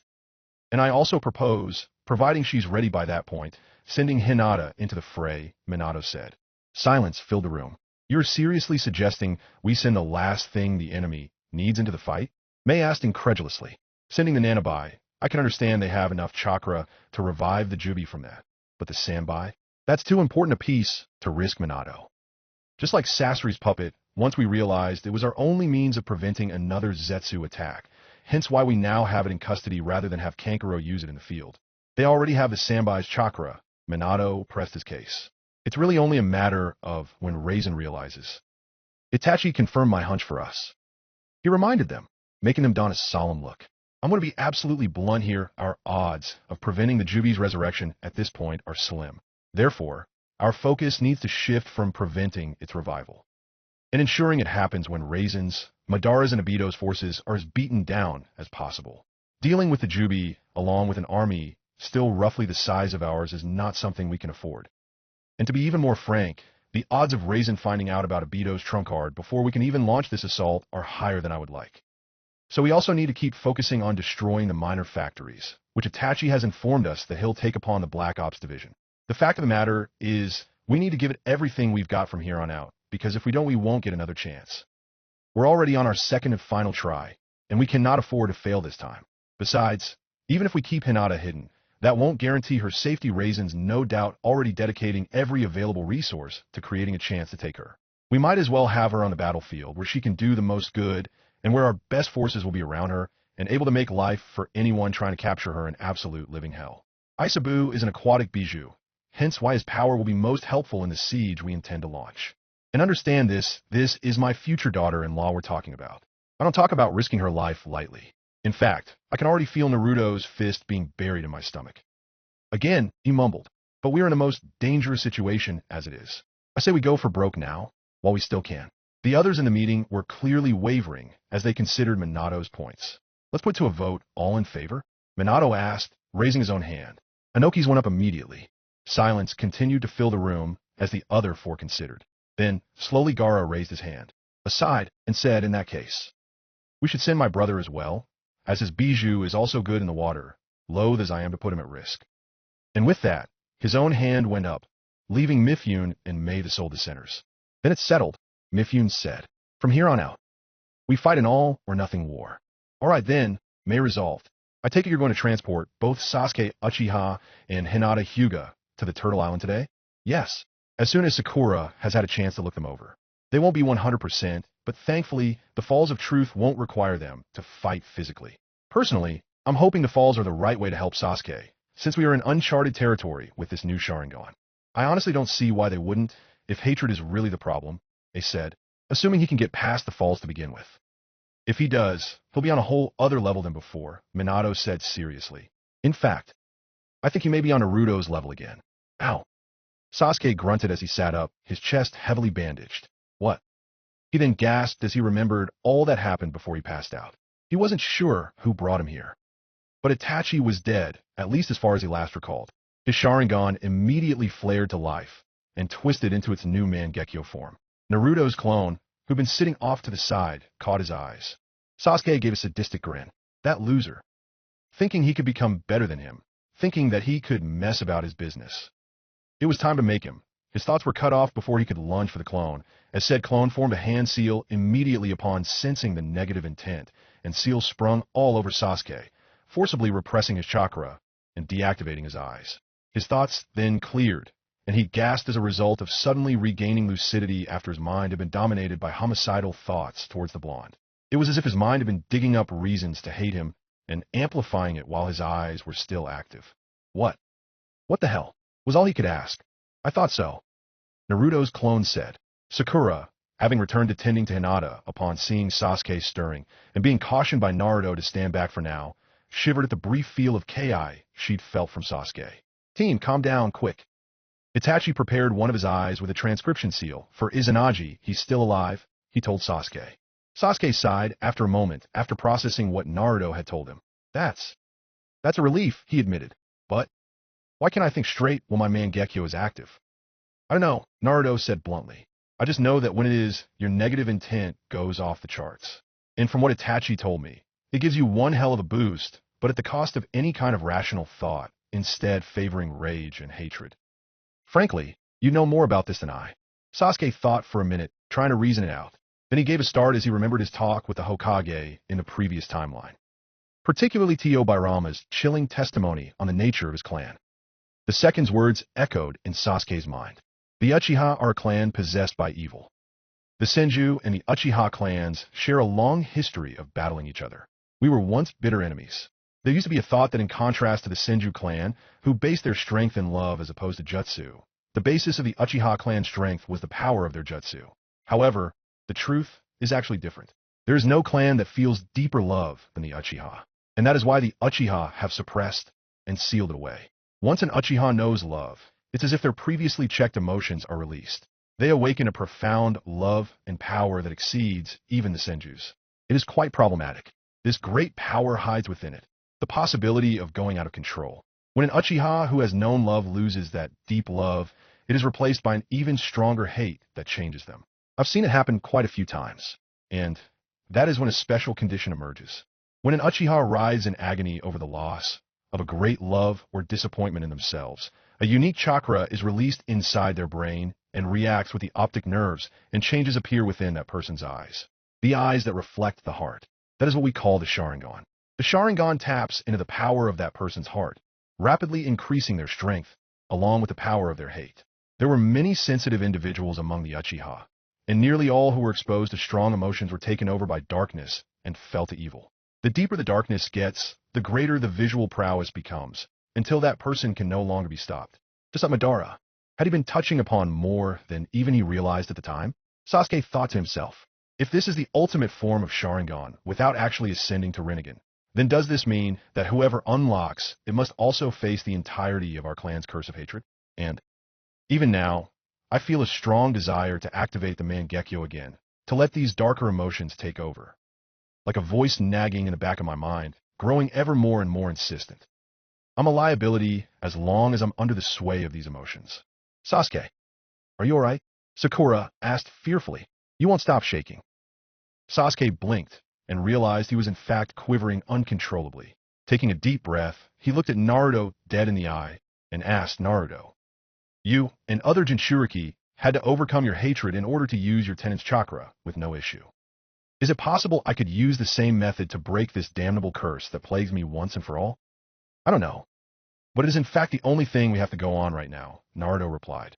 My dad's already made plans to teleport you and Hinata to the Turtle Island once Sakura's patch you both up as much as she can. What? Sakura demanded, getting up. But to put them through such training while they're still recovering. Why the hell would the fourth make such a reckless choice? I'm unhappy about it myself, Naruto replied with a light growl to his tone. But the fact remains that the enemy could bring back the Juubi any day. As such, we have to move as fast as possible in order to get as much done as we can before that happens. Even a slight delay at this point could cost us too much. Even if it's on broken legs or empty chakra reserves, we have to keep pushing forward until the end now. He's right, Sasuke replied. Besides, the longer we delay, the more I'll be affected by this final stage of Mangekyo. If I don't stop it soon, I could lose myself to the point where there will be no coming back this time. Even with it inactive, I can feel its influence creeping into my mind, tempting me to use it to destroy everyone around me. Hinata shivered and nodded. I also agree. We can't afford to stop now. Not until this war is won. I don't ever want to be rendered helpless in the face of overwhelming power again, unable to stop the people around me from dying. Briefly, The end of the previous timeline during the Juubi's rampage ran through her mind. Heal us as much as you can, and we're going, Hinata determined with conviction. Sakura bit her lip, and then a determined look filled her eyes. Got it, she said, before making a shadow clone so she could heal them both. Her reserves may be small, but she could still make a small number of shadow clones, though more than 2 at a time would drain her enough to hamper her fighting ability until her seal could replenish her reserves. You'd better not slack off either, Sasuke told her as the clone got to work on Hinata. We all need to get as strong as possible before the final battle. Naruto sniggered. Sasuke, you have no idea. Sakura's gotten a lot better since the last time you saw her. Remember that Kinzoku Kaijin we worked together to beat? Granted, either one of us could have done so single-handedly if we weren't in a hurry. But Sakura's beaten one herself while you were gone. Wow, was all the shock Sasuke could say as he looked at his girlfriend in awe. Sakura couldn't resist grinning, and then said, and I'm still rolling. I'm past done with resting on my laurels after a major step forward and then letting you guys surge so far ahead of me again. Just wait until you see the next few things I found out I could accomplish with chakra control. She's joking, right? A nervous Naruto asked Kurama. I thought she reached her peak with that skill. If she could already pummel a giant metal titan through a freaking mountain, how much further could she improve? Sadly, Naruto, I recognize that sadistic look all too well. She has come up with something else to work on. If she hasn't finished it already, Kurama informed Naruto. You might want to start writing your will, or learn to shut your mouth around her. Whichever one's easier for you. Just great. Naruto moaned as he wept anime tears. I'll have to step up my training to be able to get that final Rasengan down to doing it one-handed if I want to keep my edge on these two. Omake, does it matter? Ugh. Can't believe I had to turn over Sasori's puppet to the headquarters. Kankuro moaned as he sat down in the latest campground after a brief day's skirmish. There goes one of my best weapons. Don't complain, Akari told him. You still have the puppet of the third Kazekage, and your personal puppet, right? And anyway, they need to make sure that puppet is kept safe. It's our one lifeline against that cheap Zetsu tactic at this point, so we can't risk it on the front lines anymore. I know, but still. Kankuro sighed. I'm now a little less effective than before. Well, don't cry about it, or that makeup's going to smear, Konohamaru snarked. Oh, for crying out loud, for the millionth time, it's war paint. Kankuro roared. Could have fooled us, Akari grinned. That does it. I've had it up to here with the remarks about my war paint being makeup. Kankuro snarled. Does it really matter which it is? Sai then asked, having been drawing some images in a scroll. What do you mean, does it matter? Kankuro asked in some confusion. Well, the point of war paint is to make you look intimidating, correct? Sai asked Kankuro, who nodded slowly. And the point of makeup is to look pretty. So, again, why does it matter? Kankuro asked. Simple regardless of which one it is. You've clearly failed miserably, Sai said with a genuinely amused smile at his own remark. Arf, Kankuro shouted as he lost it, while Akari and Konohamaru started laughing their asses off at him. So true, it doesn't matter a bit. Akari choked out. Huh, gotta tell Naruto bro that. Konohamaru chortled. Don't you dare, Kankuro snapped. Let it not be said that an opportunity to mock Kankuro mercilessly was ever passed up. Chapter 120 To Break a Curse Part 1. Zenko looked around the waterfall with interest. The Rinnegan created summon, then turned back to where Sasuke and Hinata were, along with Motoi, who was their escort. Few other shinobi had accompanied them to the Turtle Island, due to the need to have them prepared for the war. Quite a resort here, the Black Fox mused as he sat down. Naruto had sent him along with Sasuke and Hinata to keep an eye on things for him and give them some advice. More like a death trap for anyone who isn't above a certain level, or with B, Sasuke pointed out, remembering the gorilla that tried to ambush them before being talked down by B, who had briefly accompanied them to give all the animals their good word for the new guests on the island, before being brought back to his post by Minato. The affair had been taken care of quite hastily, to be quite honest. We're not here for the scenery anyway. How does this waterfall work? Apparently you just sit there and meditate or something from what Naruto-sama told me. Zenko mused, standing where they were supposed to sit before moving off. Then, well, he said you should see that for yourself. Something about defeating the darkness within you. Hinata nodded nervously. So, who will go first? She asked Sasuke. If you don't mind. I will, Sasuke told her, once again fighting back the urge to turn his Mangekyo on. The longer I go like this, the more insistent whatever's pressing me to use that damn stage of my eyes and go apeshit on everything gets. I have to fix it before it gets too far, and this is the only way we could think of that even might work. If it doesn't, I'm taking my eyes out, he resolved, making Hinata look at him in pure shock at that declaration.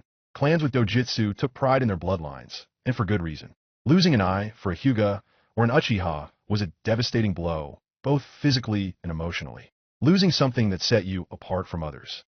She could understand how much something like that would hurt. And she had to admit, Sasuke had gained several points with her with that statement. The fact that he was willing to do something like that, if all else failed, was something she could respect. She also winced to herself as she remembered Zurue had stolen the power of her eyes. Something was going to have to be done about that. She gave a nod, and Sasuke sighed as he gestured for Zenko to move and sat down on the spot immediately afterwards. Taking a deep breath, he closed his eyes. Then, he heard a voice. Why must you continue to stand alongside with the bastards who fail to recognize the superiority of the Uchiha? Sasuke's eyes snapped up, and he watched himself walking out the waterfall. What in the? He asked, before looking back behind him, as if to ask whether anyone else behind him was seeing what he was. Only to see no one else, and a white mist cutting off the falls. It's disgusting, isn't it? Those weaklings who try to crawl their way to unreachable heights so they can be their equals.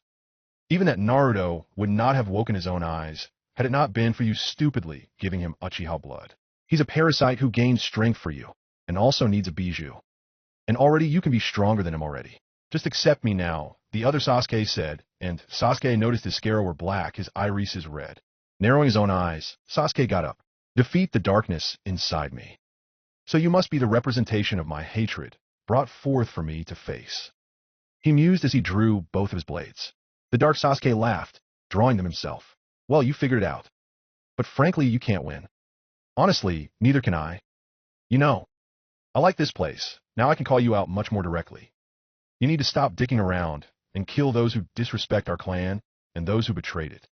You're on the right track with Madara and Obito, but what about Itachi? He still interfered with us having the standing our birthright demands, even in this timeline. How about the Senju, who snubbed our family ever since they stole our birthright from our ancestor? Shut up, Sasuke told the copy, who simply smirked in response. I didn't come here to listen to an arrogant asshole version of myself. Oh, but I'm exactly what you are. Deep down, the dark Sasuke grinned. You're just a mask you use to fool yourself and others. Sasuke actually flinched at this. So step aside, fake. Shut up. Sasuke roared and charged, his dark half rushing to meet him. Their blades clashed, the crackling of lightning flaring up with each time the hawk-engraved swords collided, a small burst of flame flaring up with every strike and blocked on with the snake-engraved ones. Sasuke activated his Sharingan, only to watch his dark half do the same, both keeping it to the standard Sharingan rather than activate the Mangekyo. And with the Sharingan activated, it was quite clear that his copy had more than just his looks. He was matching his every move. Not like one of those Akatsuki duplication traps, which had a slight deficiency. This was an exact matchup. Both attacked from the same angles, blocked the same attacks. And when they broke away from one another, a cut from the time, the lightning-enhanced hawk swords got past each other's guards, open on their right cheeks, dripping blood. Sasuke grit his teeth, and his cursed seal activated, covering him in its first state markings.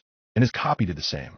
Both threw the hawk sword, enhanced by lightning, and dodged, before dashing at each other. The flame chakra enhanced snake sword still in hand, but also each rushing forward with a Chidori activated, having used one-handed seals to activate the jutsu. Wielding the snake swords in a reverse grip, they both led with the Chidoris, crashing them against one another, creating a blast of lightning, blinding both of them briefly. Sasuke had planned this, hoping to gamble on a blind swing with the snake sword, thinking that leaving this to luck would give him an even chance of defeating his copy. He felt his blade hit flesh, just as he felt the bite of his opponent's inflamed blade cut across his stomach, inflicting a thankfully shallow cut, though it still burned something fierce. He broke away, and his clone did the same. Sasuke had a look of dawning horror when he realized that his opponent's injury was identical to his own. No way. Even with us both taking blind swings, we did the same thing? Of course. We're identical in so many aspects, you fool. The darker Sasuke replied with an evil grin. I have the exact same tactics as you, and went into that attack with the same thing in mind, if only to respond to your own gambit. And of course, we both swung in exactly the same manner, hence the fact that we did the same amount of damage. Shall we advance to stage 2 of the seal?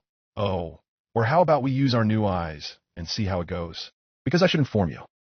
If we keep this up, it will be more of the same. We can't beat each other. Well, actually, you know what? I just realized. You're afraid to use the Mangekyo, but I'm not. He then gave an evil grin as his eyes shifted right into the new Mangekyo Sharingan, much to Sasuke's horror. Haha, so are you going to call? Or will you fold? Just try and chase me out, because you can't. The dark Sasuke cackled. Hinata was standing in wait with Zenko in her arms as she watched. So, what exactly is happening? Hinata asked Motoi. He's currently facing the darkness in his heart, Motoi replied. V, Gaara, and Fu have done the very same thing on this island. Though somehow, Naruto-san has managed to make an understanding with the Nine Tails without needing to come here. In this timeline, but I'm guessing he did in the previous one. Hinata thought, just as Sasuke snapped back to. Sasuke? She asked him. Are you alright? No. I'm not. Sasuke replied, getting up as he breathed heavily.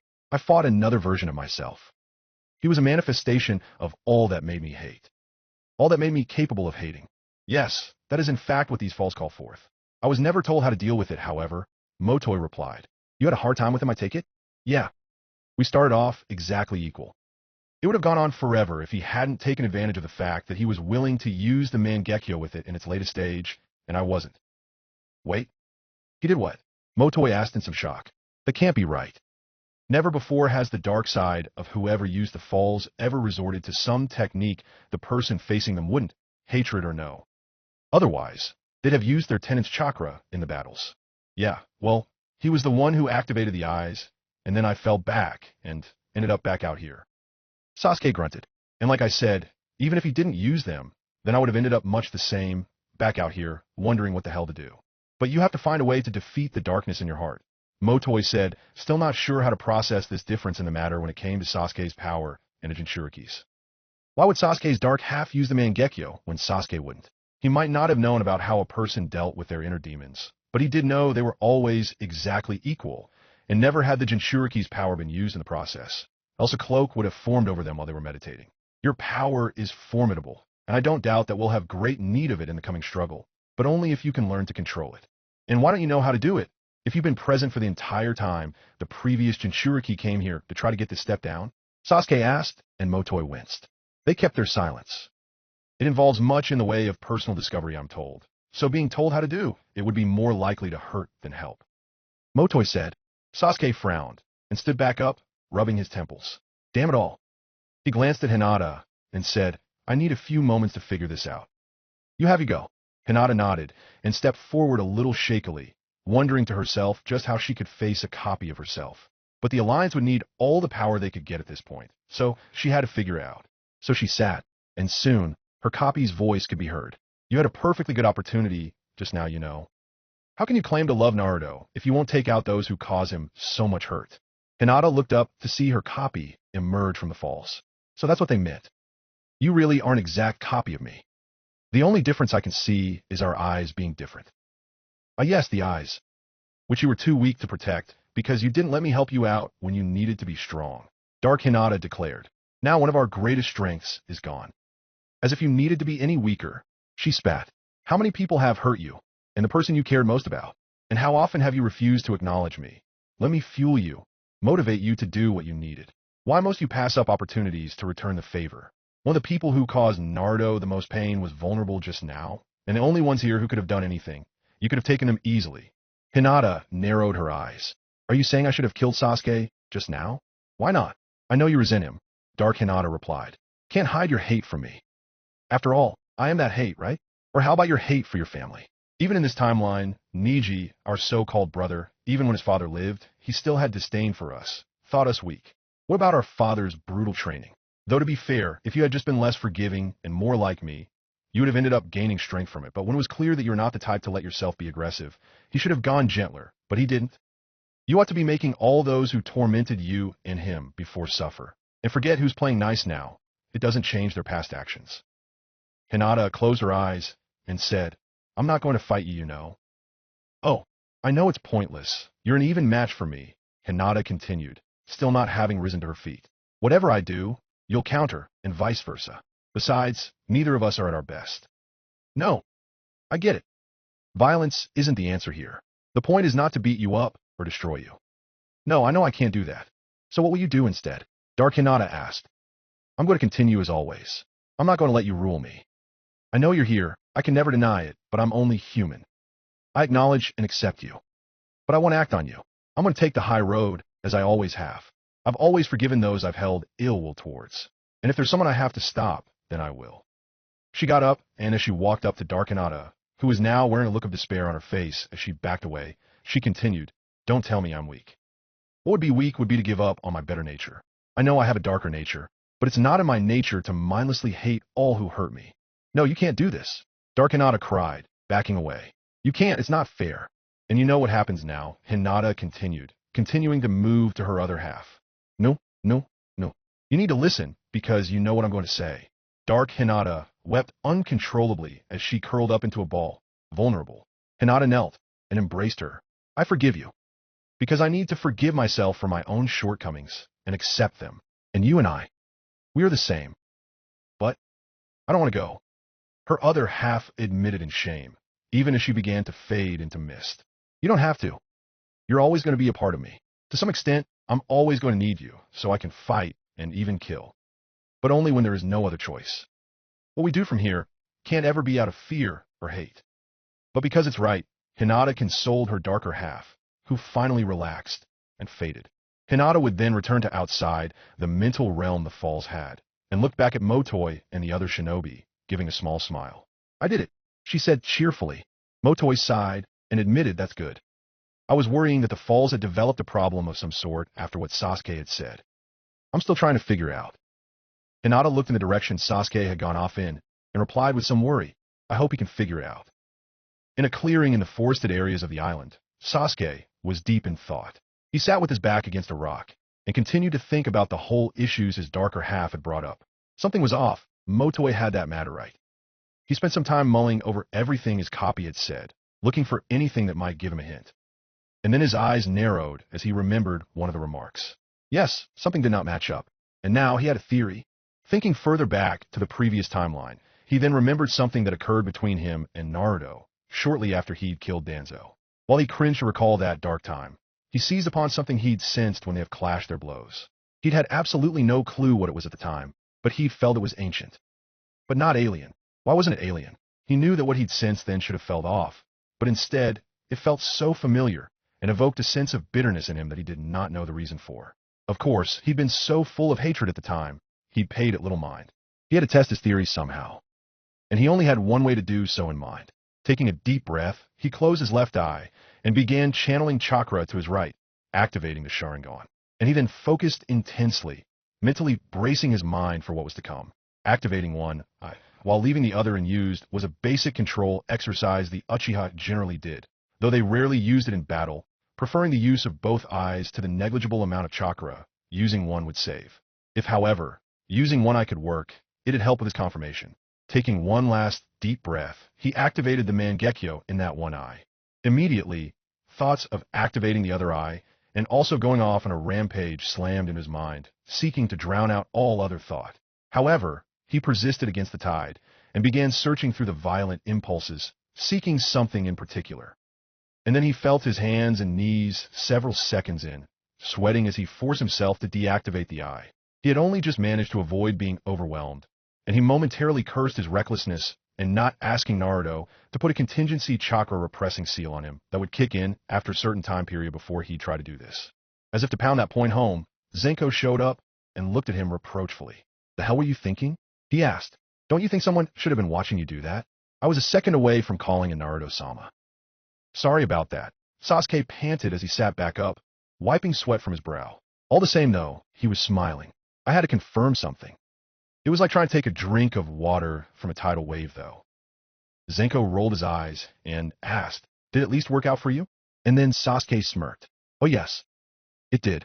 I figured out something interesting about these eyes. They flood my mind with hatred, yes. But not mine."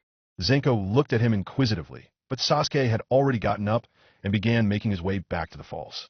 When he arrived, he spotted Hinata looking pleased and chatting with Motoi, and they were just now waiting for Naruto to get their message that Hinata was ready for the next step, so he could come via Hiraition to help her out with controlling Isabu.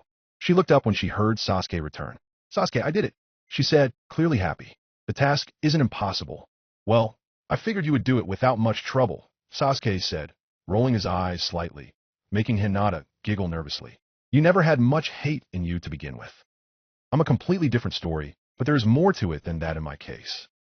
Are you about to try again?" she asked him. "Of course I am," he replied. "I have a decent idea of what I have to do. I think anyway, but there's something else I have to handle first." Hinata looked quizzically at him. What do you mean? I'll tell you when I know for certain, Sasuke told her, already moving to take the seat. Closing his eyes, he waited. It's pointless. We can go at it all you want, but there's no way you can win, Dark Sasuke remarked as he stepped out once more. I know. I can't win by force. That is not the point. Well, not against you anyway. Sasuke remarked, standing up before adding, but it isn't just you, is it? The dark half of Sasuke looked stunned at that and asked what? What are you talking about? He demanded. Do you think I'm stupid? There's another force in play here, not just me, and you, who are my hatred incarnate. No, there's something else making you up. There were hints, such as what you said about ancient history. Why should I care about something that happened to our ancestor over 1,000 years ago? I heard the tale of the elder and younger of the sage's sons, but really, everything that happened afterwards was the elder's own fault. If anything, I'm more pissed off at him than the Senju's ancestor for starting that war in the first place. If you're my hatred, then you would have not even touched that subject, would you have? Dark Sasuke looked a little stunned, but Sasuke continued, not only that, but despite the fact that I won't use the Mangekyo in these circumstances, you did as well. That's another detail that proves that you aren't me, at least not entirely. Not yet anyway. And the clincher. When I activated the Mangekyo a bit ago and tried to sort out the hateful feelings that came from it, I realized that many of the things I felt hatred for were not my own thoughts. And there was something else. Something deeply entwined in my being, more so than a bijou in its host, but still manifesting specifically with you, and less so with me here, creating more of a difference than should have been there. In other words, you're not just me, you're also the elder son of the sage of 6 paths, Sasuke declared, pointing his finger at Dark Sasuke. Dark Sasuke was well and truly shocked at Sasuke's words, but Sasuke continued to press, so stop hiding behind my face and show yourself. I'll take care of my own issues after you stop trying to force yours on me. The shock slowly slipped off of Dark Sasuke's face, and then he started to laugh unstably, and the laughter continued, but slowly ceased to be Sasuke's voice, instead changing slowly into someone else's. So, you figured it out. Guess my presence wasn't as subtle as I thought it was, he said, before he was being shrouded in a dark mist and completely enveloped. The mist then faded away. Dark Sasuke, however, was gone, to be replaced by a man who had long brown hair cut short on top. 2 locks wrapped in bandages framed either side of his face, with more of it worn back in a cylinder. His eyebrows were cut short, and he had dark eyes with blue markings around them, which were turned up at the corners. He wore a high-collared, light-colored kimono held closed by a dark sash. The collar of the kimono was adorned with magatama. He wore a black, full-bodied suit underneath. Who exactly are you anyway? Sasuke demanded with narrowed eyes. I know you're the second sage of 6 paths, elder son, and my ancestor, but I know little else about you. You are right. I am Indra Otsutsuki, the eldest son of Zion Rakudo, though he took on the first sage of 6 path, Hagoromo Otsutsuki's name himself after earning the title of second, as a way to honor him. His family were the only ones in this dimension who knew of the other dimensions, and of my father's original name. I am also the rightful inheritor of the teachings of Ninshu, but after my pathetic younger brother Ashura cheated me of my birthright, I have been fighting ever since to reclaim it. Yes, even beyond the grave. I reincarnated many times throughout my descendants, so as to continue to take what rightfully belonged to us. We are the rightful rulers of this shinobi world. And you're the latest in a long line of my transmigrants, the latest extension of my will. Destroying Ashura's line is your destiny, one I intend to ensure you see through, now that you at last have the power. Finally, someone who awakened the same eyes I have. Can it? Sasuke snapped, shocking Indra. I'm not here to listen to the rantings of a self-entitled asshole who refuses to stop screwing things up for everyone else. But I am curious. How did I awaken these eyes to this particular stage of the Mangekyo? But Madara went straight from Eternal to the Rinnegan.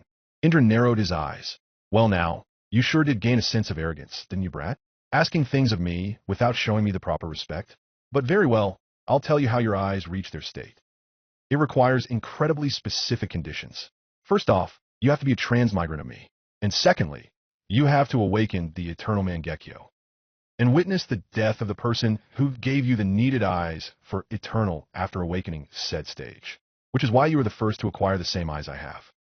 While I was the originator and simply had to kill 2 friends to get the complete version of the Mangekyo, my bloodlines become diluted to the point where even my transmigrants need more stages to awaken the strongest form of Mangekyo. People like Madara, who only took their eyes from siblings after they were deceased rather than before, forever had the opportunity to gain the complete Mangekyo Sharingan, as I believe you call it, lost to them for good. But one only needs the first level of Mangekyo along with the power of Ashura in order to awaken the Rinnegan, completing the chakras that our father possessed. I see, Sasuke said. So it was just rotten luck on my part that I ended up landed with having to deal with you. Watch your tone, because I am your superior, boy. Indra growled. You will not defy me. I will continue to exist in your mind until you finally surrender to my influence and bring peace to this world the way it needs to be done, through violence. I'll pass. How about I get rid of you instead? Sasuke asked, drawing his blades and getting into his stance. Indra stared incredulously at Sasuke before he began laughing hysterically. You actually think you can challenge me? Brat, you are 1,000 years too early to take me on. How on earth do you intend to fight me when I have all the powers of the Mangekyo? And you can't, at least not without exposing your mind to my influence. I'll fight to win, Sasuke assured him, before rushing forward, prompting Indra to draw his own blade to meet him. And now for one last excerpt from Raisin Gaiden. Raisin coughed a little, spitting up blood as Sarka stepped back from her restrained brother. Not so high and mighty now, are you? She asked. Now that you're in our hands, the rebellion's not going to last. Frankly, your betrayal was the only reason it got as far as it did. Which is exactly why we're going to break you 1,000,000 times over before we finally kill you, even if it takes years. Yeah, just keep on thinking that. Raisin laughed at her, before spitting some more blood at her feet. Losing it, Sarka immediately kicked him in the face, breaking his nose. Thinking what exactly? She growled.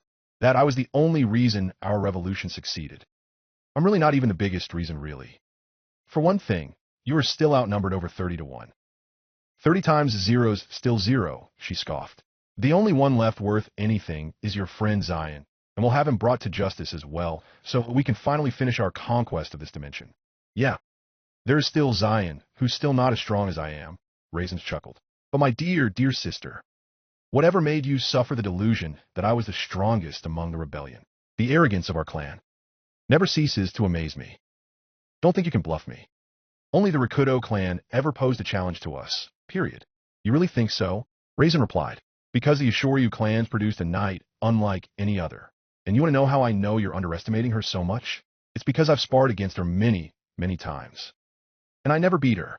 His gaze met that of a now slightly unnerved Sarkis. Not one single time. Think I'm lying? Why don't you ask Alexis Ashoryu yourself, if you feel like meeting your end at her hands? Keep dreaming, brother. Lie all you want.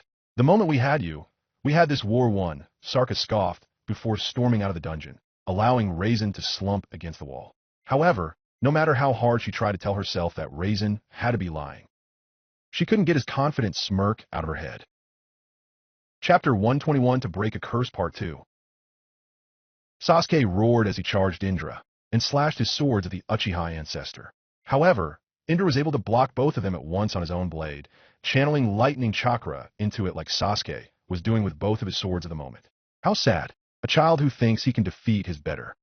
Allow me to disabuse you of that notion, Indra told Sasuke, breaking the blade lock as he pushed Sasuke back simultaneously. He slashed at Sasuke, who was able to block on one blade, and attempted to stab Indra with the other, activating his curse mark as he did, but Indra activated his complete Mangekyo and phased through it.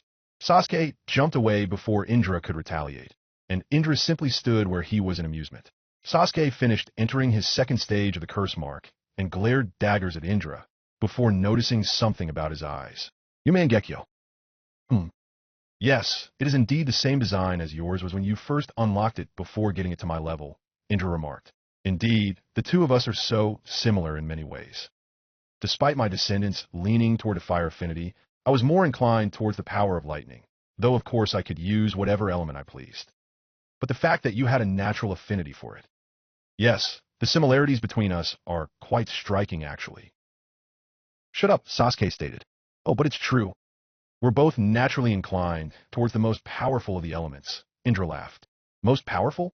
Try the most limited, Sasuke snapped, making Indra raise a curious eyebrow. Lightning. It flashes bright, and then it fades away, Sasuke explained, stabbing one blade into the ground to look at his empty hand. Electricity roared to life, only to die down. It can't really protect. It can only destroy. It strikes and leaves nothing behind. Even fire leaves behind ashes from which new life can grow after it burns down a forest. It can burn for long periods of time to form barriers between enemies and comrades. It can provide warmth, cook meals, and and other possibilities. Fire is easy to use for something other than bloodshed, so long as you know how to keep it controlled. But in nearly every case, the only use mankind has for lightning is as a tool of war they can barely control. And I was once glad for it, because once all I did want was to destroy. What other use could it possibly need? Indra asked, before Sasuke burst into black flames, courtesy of Indra hitting him with Amaterasu in the middle of his deconstructions of the element they shared. Sasuke grunted, but then his skin split, and a slightly slimy copy of himself emerged from the damaged exterior, allowing him to escape the flames. Power is what matters in the world. Power without the strength to know when to use it, and when to not is useless. Self-destructive. Sasuke snapped, snatching his blade up once more and charging Indra again. Fool, this will just be more of the same, Indra snorted. You can't beat me. Tsukiyomi. Instantly, Indra's Jinjutsu caught Sasuke within it. The younger Uchiha found himself stuck to a cliff face with iron stakes through his elbows, his knees, his hands, his feet, and his shoulders, in a dark purple sky. He growled in a little pain and rage. How do you like the most powerful illusion the Sharingan has to offer? Indra gloated, materializing in front of Sasuke. The young Uchiha then did something Indra couldn't expect. He broke out into a smile. You call this a Tsukiyomi? Really? Is Itachi really the only one who's remotely competent with this jutsu? And just like that, everything cracked and fell apart, causing them both to reappear in the landscape of the falls, like no time had passed. And in that same moment, Sasuke, whose eyes were still maintaining contact with Indra's, put Indra under a paralyzing Jinjutsu of his own with the Sharingan. It's worthless. Indra snapped at the charging Sasuke as he instantly broke out of the illusion and stabbed at Sasuke before Sasuke could get close enough, only for his sword to pass through him. What? Indra demanded, wondering when Sasuke had cast this second Jinjutsu. He'd only had a chance to use the Sharingan's Jinjutsu casting ability once. Rah! Sasuke shouted as a snake's sword bit into Indra's torso, causing the Uchiha to stumble back, bleeding from a deep cut polluted by fire chakra. And Sasuke wasn't letting up. He remembered the Sarada Hiko, and he knew it worked by reversing time on whatever fell within the Sharingan's gaze. So he had to keep Indra from being able to afford taking his eyes off Sasuke to look at his injury. Snarling, Indra backed up and used Kemui to make Sasuke's attacks pass through. Smirking, he thought he could then look at his wound with impunity. Until Omnoikane, which he'd just activated to be safe, showed Sasuke planning to plunge his foot into the wound at the moment Indra cast the jutsu. Thus, since the struck part would go to the Kemui dimension, Indra would cast Sarada Hiko on basically nothing. So, just as he was about to waste his jutsu, and ensure he wouldn't be able to reverse time on the poison wound at all, he stopped and jumped back to try again, but Omoikane showed a relentless assault from Sasuke, and every time he'd take his eyes off the brat, he'd make blocking the Sarada Hiko his priority. Cunning little shit. Too bad it wasn't enough. Using the other Kemui, Indra made an attempt to tear off Sasuke's head, forcing Sasuke to dodge to the side, abandoning his desperate assault. Panting, Indra was then able to use Sarada Hiko on his wound, closing it. Of course, some of the poisonous fire chakra had already spread to his insides, but the churka still in the wound was taken care of, and the remainder wouldn't pose any real danger to him, just be a little painful in his abdomen for the rest of the fight. Well, I must say that was a clever attack there, Indra laughed, clapping. Tell me, how did you manage to put me under 2 Jinjutsu? TCH, Sasuke grunted, frustrated that his plan had apparently failed to do anything meaningful. You haven't figured it out yet? I cast them on you after breaking out of that weak Tsukiyomi. I pegged you as the type to rely on raw power more than anything else, so it was easy. But there were 2 Jinjutsu. Indra snapped. You only could have cast one on me. How? Sasuke smirked. Well, you're right.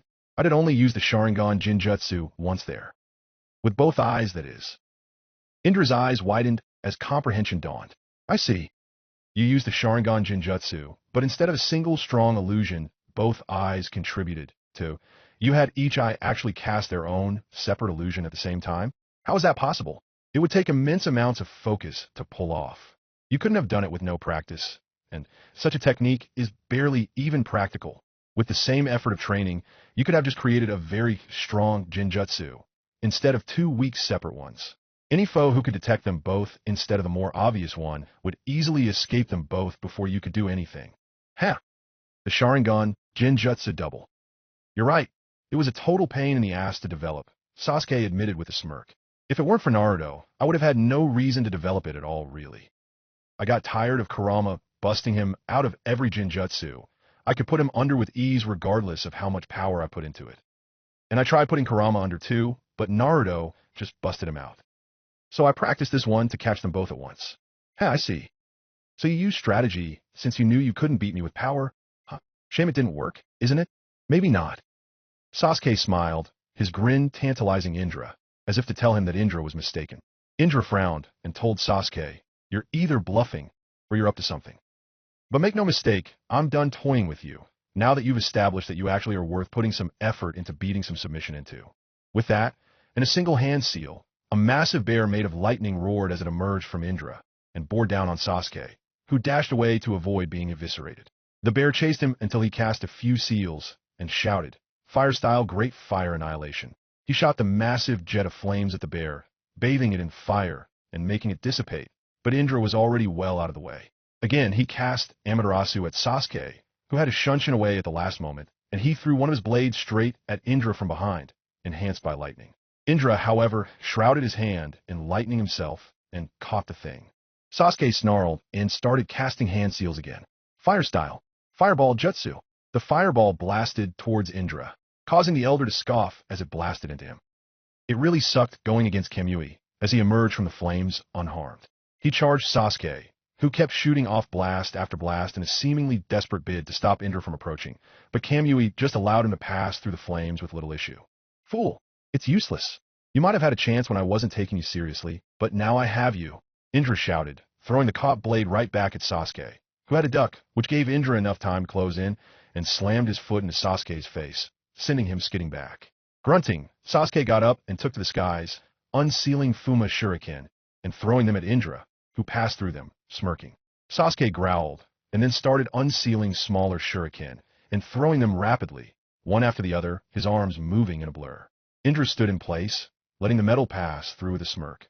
However, the smirk slid off his face as Sasuke shouted down, "You know, I do have enough shuriken to keep this up for over 5 minutes. Might want to do more than just stand there." He tauntingly shouted down. Indra clicked his teeth in irritation as he dashed away, tried to escape the storm of metal, Sasuke not letting up. Strange. He's telling me all about his tactics this whole fight. Am I missing something? Indra asked himself as he kept trying to get out of Sasuke's throwing range. Meanwhile, the flames of Amaterasu were still burning on the surface of the water, spreading as steam was rising up. Not only that, but every now and then, Sasuke was adding a fireball or two to keep Indra on his toes, ensuring that not a moment passed by where something wasn't passing through Indra. Indra's gut twinged, making him wince. "Oh, the fire chakra in my system shouldn't be hurting me this much. There's only trace amounts. But it feels as if there's something small and solid inside dash." His eyes widened again as he briefly turned his attention to the sword Sasuke had thrown at him earlier. After Indra had thrown it back, it embedded in the misty wall around them, like it was solid, which it was, since it was a border of their mindscape produced by the falls. And his Sharingan picked up a chip in the edge of the snake blade. Immediately, he cut a small hole in his gut, ignoring the shuriken still passing through him as he still tried to get out of range. And after a moment of digging, he extracted a piece of metal from his gut, much to Sasuke's dismay when he saw this. Damn it, he cursed. It didn't have enough time to do enough. Indra looked at the small chip of Sasuke's sword, which had a small seal engraved on it, causing it to continuously emit a fire chakra. I see. So your snake sword can eject a few pieces of itself into a wound and continue to poison the body. Pieces with extra chakra sealed in them for that very purpose. I closed my wound over this with Sarahito, and you acted like you were trying to stop me, but it was only to hide the fact that it was what you wanted and to let the chakra from the initial cut spread a little to camouflage the increasing amounts in me. Give it a few more minutes, and I'd be moderately taking more internal damage. The whole shuriken thing was just a further diversion to keep the fight going a little longer, so I'd keep being poisoned. You don't make battle plans half-assed, do you? Indra asked, before noting something after closing his wound with Sarahito again. Yeah, which is why I'm still throwing you, idiot, Sasuke shouted, and indeed, he was still throwing shuriken at Indra, which were still passing through his body. He still had a plan, but it would have been nice if his earlier plan had worked without leaving his final step necessary. It was better if things didn't depend on one move.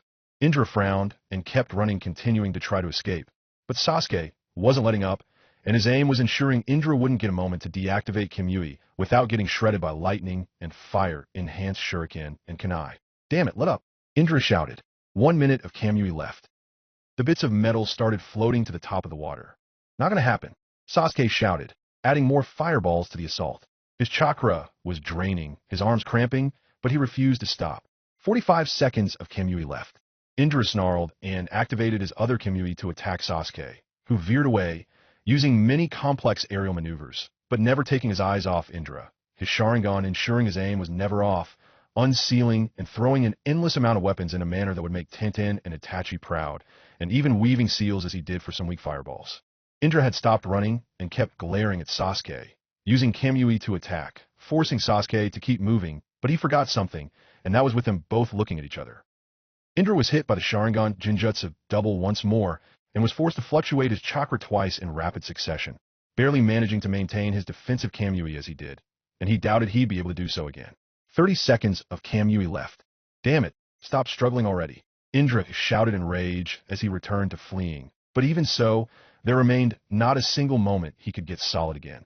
No, Sasuke deadpanned in a loud tone. Indra looked around frantically. He didn't want to resort to the Mangekyo Susanoo. It was beneath him to use it on someone not even using the Mangekyo themselves, if they were also Uchiha. And he then saw a wall of the flames of Amaterasu, and remembered what Sasuke had said about flames actually being able to be used defensively. He smirked as he made a beeline for the wall of flames. With Kamui, he'd pass right through, but the metal would burn up along the way, giving him the reprieve he needed. Storm clouds were meanwhile gathering above. 15 seconds of Kamui left. Sasuke smirked and erupted in a darkened lightning chakra around his body as he followed. Cursed Chidori armor, he shouted, flying above Indra while simultaneously keeping up his assault.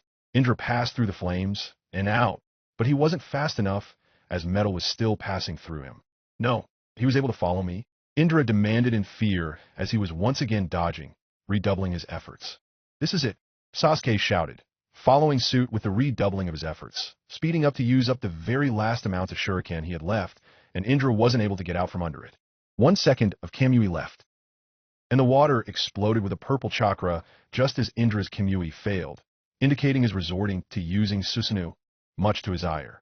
However, he laughed and demanded, "Did you really forget about the ultimate power of the Sharingan?" However, Sasuke smirked again, noting that Susanoo had wings with some interest, and said, "Nope." And he snapped his fingers, causing exploding tags to be unsealed from every shuriken and kunai thrown. I never did have as much chakra as Naruto, so can't spam multiple destructive techniques without being efficient about it. Kaboom! The entire fall shook as nearly 1,000,000 tags went off simultaneously, nearly blasting Sasuke away, but he'd braced himself.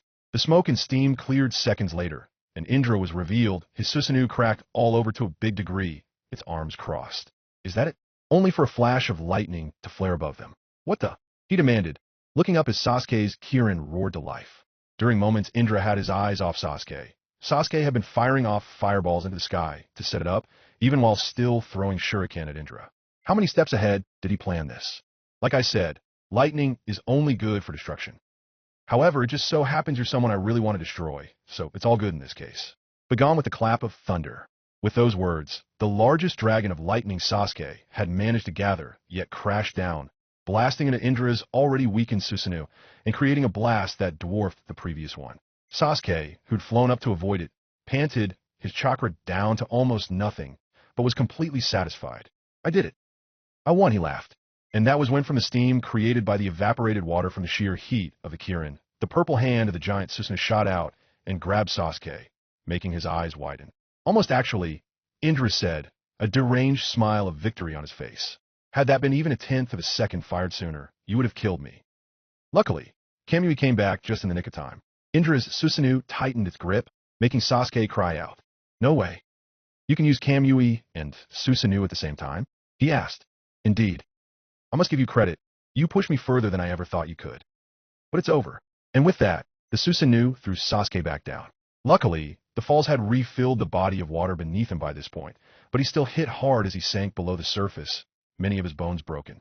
I lost. I gave it everything I had.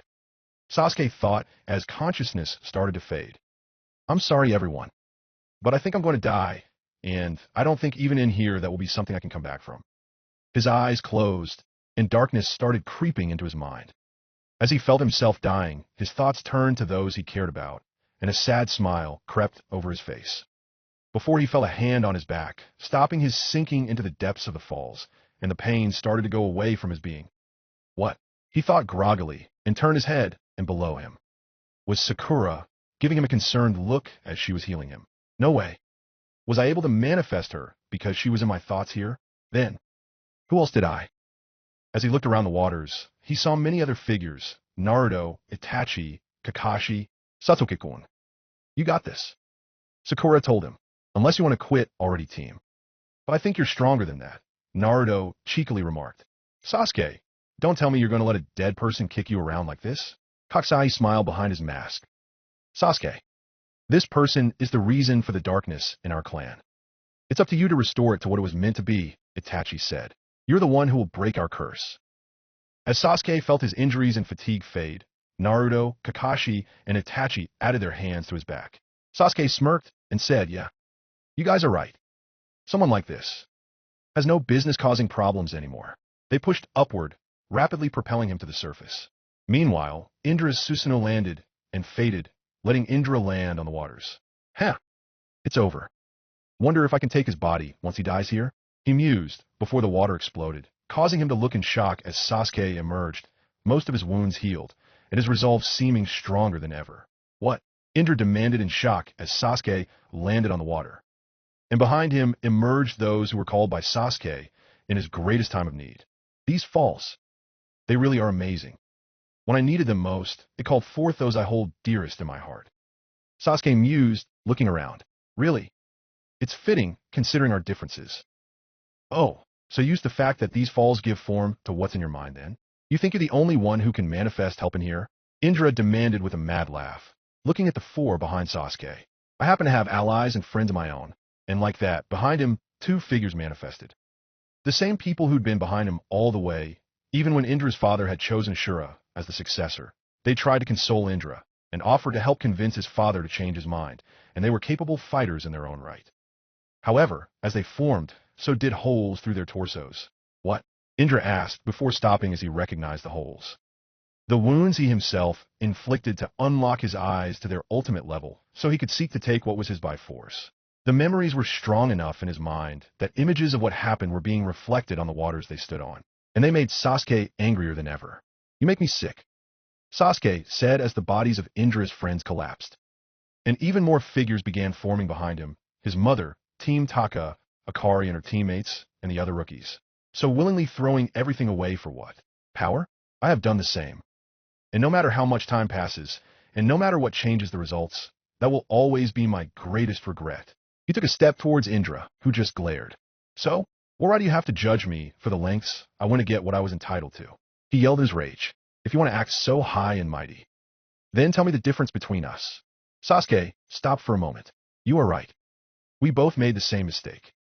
But do you know what the difference is? I learned from it, and let myself better myself because of it. It is human nature to make mistakes, perhaps more so for people with our blood. And some fuck up worse than others. But in the end, what separates you and me is the will to make amends to those we've wronged, and to not repeat our mistakes. You just keep making that mistake by sacrificing your descendants and those of your brothers to settle a 1,000-year-old grudge. You don't have a shred of remorse in you for your actions, nor do you give a damn about the future. You're just a selfish child, unwilling to recognize your stupidity. I threw away my friends for power in another timeline. But I'll never try to justify it, because I know I can't. Unlike you, you've done nothing but make excuses for your mistakes, rather than see them as mistakes. I now know that no amount of power is worth that price. Nothing is. Especially not when I always had all I needed, right here. He slapped his hand over his heart. I never needed a curse mark or our clan's bloodline. Because no matter how bad things got, I always had something my enemies could never attain. Something worth fighting for. The people I call my friends. They are my real power, he shouted, getting back into his combat stance. Are you done? Indra asked, only infuriated by Sasuke's words. Do you honestly think your friends are worth anything? Yes, they are. And you know what else? Sasuke asked with a smirk as his Sharingan morphed, causing Indra to raise an eyebrow before grinning. You're actually going to use that when you know you're under my influence when you do. Indra mocked as Sasuke's eyes changed to the complete Mangekyo Sharingan. Fool. Indeed, Sasuke felt the assault of Indra's hatred on his mind, and it began trying to worm its way in. Sasuke clutched his head and began attempting to mentally push it back. It's useless. You are my pawn. You'll always be a pawn to the Sharingan's power, and my own will residing in it. Sasuke roared in mental agony as Indra started to overcome him. He felt a hand on his back once more. Turning back, he again saw that the figure of Sakura standing behind him, placing a reassuring hand on his back. And it was then followed by Itachi, then Naruto, and then Kakashi. And with each hand there, he felt the influence of Indra weaken. What? Indra shouted, clutching at his eyes as they started to bleed, his will being pushed back. What's happening? Why isn't my will affecting you? As Sasuke's mother added her hand, followed by the other members of the Konoha 12, Karen, Suigetsu, and Yugo, Akari, Daisuke, and Kiyoshi, Sasuke smiled. As I was saying, I realized something. The Sharingan? It's a joke, powered by hatred, an abomination of its original form. Indra's eyes widened. No, you can't be. I made the Sharingan mine. You can't return it to its original state. You're too late, Sasuke said, closing his eyes, and the figures behind him pushed him forward, shouting in unison, "Go, Sasuke!" As they vanished, Sasuke dashed at Indra, swords ready as Indra shuddered in pain from the backlash of his Sharingan, failing to affect Sasuke. Hatred was never the real power behind the Sharingan. It was love, the feelings that come from the bonds those I care about share with me. Begone! Sasuke shouted as he slashed. Indra dodged back, but a second too late as Sasuke's blades bit into flesh, creating an X mark on his chest, similar to Sasuke's. Indra landed a short distance away, panting, and Sasuke stood where he was, his eyes still closed. And slowly they opened. But instead of a complete Mangekyo Sharingan with a crimson color, the red was replaced with a brilliant violet shade. You! Indra growled, his Susanoo flaring around him. As he rose in its final form, he began laughing unstably. You overreach yourself. No, I overreach you. Is that so? You don't believe in anything or anyone besides yourself. You gave up on your brothers and your father's ways before you even saw the way they were going. Sure, you think power's the way to peace, but all you care about is getting your own way regardless of who else suffers for it. Well, guess what? Reasonable adults don't think like that. When life gets tough for us, we find a way to get through it. Even if peace is impossible to reach, it is an ideal that we'll always strive for so long as we can, until we've made the impossible possible. That's why people like you, who think force is the only way, will always fail. Indra roared in rage once more, and swung his Susanoo's fist at Sasuke, who activated his own Susanoo and blocked. Damn you! Damn you! Damn you! Indra roared, punching and punching before his Susanoo drew its blade, as did Sasuke's. The identical warriors clashed swords, but as time went on, it was becoming more and more clear that Sasuke was pushing Indra back. I can feel it. Susanoo is easier to use than it ever was before, and it's even stronger than it was before too. Looks like realizing what I did has truly improved my eyes, Sasuke thought as his Susanoo disarmed Indra's. Indra's eyes widened, and he roared as he used Kamui with Susanoo. Only for Sasuke to follow suit and slam his Chakra Warrior's fist into Indra's Susanoo's face, sending it down. This isn't happening, Indra cried in his despair, making hand seals along with the Susanoo. Wind-style Great Tempest. Amaterasu. His Susanoo blasted the wind-style technique forward, setting it alight with Amaterasu in the process, and Sasuke's Susanoo took the hit, being obliterated. Take that, you bastard! Indra shouted with glee, momentarily thinking he'd actually won as Sasuke was destroyed with his chakra construct, only for him to be mistaken, as Sasuke, still in curse mode, blasted into a crack in Indra's Susanoo inflicted during the Clash of Giants with the cursed Chidori armor jutsu, and got in. Indra's eyes widened as the cursed Chidori armor faded, and left Sasuke, flying at Indra, Chidori in hand. No, was all Indra had time to yell before the jutsu plunged through his chest. His Susanoo faded, and they both landed back onto the water. Sasuke pulled his arm out of Indra, leaving his fallen ancestor to collapse onto the water. It's over. Fade into the shadows where you belong. And don't even dream of emerging again. Sasuke told Indra. Failed brat. Indra glared up at Sasuke with unadulterated loathing, but slowly, a dark mist rose off of him as darkness covered him. After several moments, Sasuke's darker half was once again there, and he got up, looking at Sasuke before smirking. Yeah, I get it. You're an integral part of me, but that's all you are, a part. Sasuke nodded to his other half. And I'll always hate those who go after those I care for, so you'll always be here. I've accepted that, and I'll always need you to some extent. So I can use that hate to protect the ones I care about. But never again can I allow you to swallow me up. I've learned my lesson. I think I can live with that, Dark Sasuke said, extending his hand, which Sasuke took, allowing his other half to fade away. Sasuke woke up and looked back. Hinata, who had several clones practicing the tree walking exercise behind them, caught his eye and noticed his smirk. Sasuke, Did you do it? Huh. You have no idea. It's quite a story, Sasuke admitted, rising up. But yes, despite several complications, I've pulled it off in the end. Hey, Itachi? Anko asked, holding the spare Sharingan Naruto's regeneration seal had created for him in case of need for Izanagi or Izanami.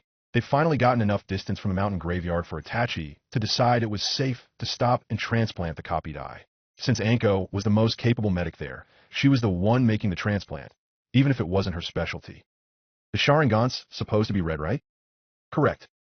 Itachi raised an eyebrow, not sure what she was getting at. So, is it bad that this eye turned violet? Anko asked, looking over at Itachi skeptically. Itachi looked at the eye with some surprise, as sure enough, instead of a crimson background to the three tomo, it was the same color Sasuke's had become. Frowning, Itachi activated his good eye, and Anko blinked. Not to alarm you, but that eye's the same. Everything's so much clearer now. Like I can see with even greater clarity than ever before, Itachi said in surprise. Not only that, but the strain is less than before, the drain on my chakra less than half of what it was. What happened? He wondered aloud. Madara frowned as he felt something in his eyes. He created a shadow clone and had it activate both Rinnegan and Sharingan to see what had changed. After a moment of looking at the dull purple of the Rinnegan and the crimson of his Sharingan, he concluded he must have imagined it before dispersing the clone, and then looked down at the village below him. Standing on the head of Itachi Uchiha, he gave a sadistic grin. Soon, Raisin, I'll tear you off your glorified seat and put you back in your place. I'll have the power soon, very soon. Chapter 122, Full Circle Zabuza. So, you actually fought Indra then? Naruto asked Sasuke as they walked by the Falls of Truth. He had dropped in via Hiration to keep informed of Sasuke and Hinata's progress, and he was just getting caught up. Yeah, Sasuke replied. He was a tough bastard, but mainly because of his own Mangekyo Sharingan. Once I could match it, he was doomed to lose. He finished with a bit of a proud smirk. Whatever happened to Indra anyway? I wonder how he died? Naruto then asked. I looked at the clan records of our genealogy a while back. Sasuke shrugged. Accounts of the progenitor of the Uchiha clan were always vague, but they claimed that the Senju clan started the conflict by assassinating him. But considering what we know now, Indra himself was the one who started all the problems, and someone decided to off him in hopes it would end, but his children immediately blamed their cousins of the Senju, regardless of whether they were the actual culprits of Indra's demise or not. And things really got going at that point. Figures. Naruto sighed, rubbing the back of his head. Wonder if I could awaken Ashura and ask him? I kind of doubt it. Even though you were a transmigrant like I am Indra sought to control the destiny of his descendants, while Ashura more likely took a more passive role in his reincarnations, so will probably just remain dormant, passively lending you a small amount of strength as you need it. Probably for the best to just let it rest then? Naruto asked, and Sasuke nodded in agreement. When do you think we'll all be ready to launch the invasion on Uzushiogakure? Sasuke asked, changing the subject for the moment. We're planning on doing it in 6 days. Zabuza is leading his half of the Black Ops division to secure a few port towns we'll be launching the force from, Kankaros leading his division to help with a few others. Dad seems to think the enemy knows we will be coming, so made sure to have some forces stationed to sabotage us. I just finished using my clones to transport them close enough to start that operation. His whole former Genin team is there to back him up too, since it'll be at least a few days before Itachi is ready to rejoin them. They're there from their divisions. Wasn't Kiri going to supply the needed navy? Sasuke asked. Mei has already assured us that she can supply the bulk, but if we're laying siege to an ancient island stronghold that was once the homeland of a whole clan of seal masters. Yeah, all the naval power we could get our hands on is critical. Sasuke nodded. 6 days. I think I'll be ready by then, he mused, holding a hand over his chest as it throbbed, and Naruto frowned. Are you sure about that? He asked. The wounds Obito gave you are deep. Even a top-notch medic will need time to ensure they won't open again, especially in the middle of a fight. I could always bring by Sakura or Granny to help.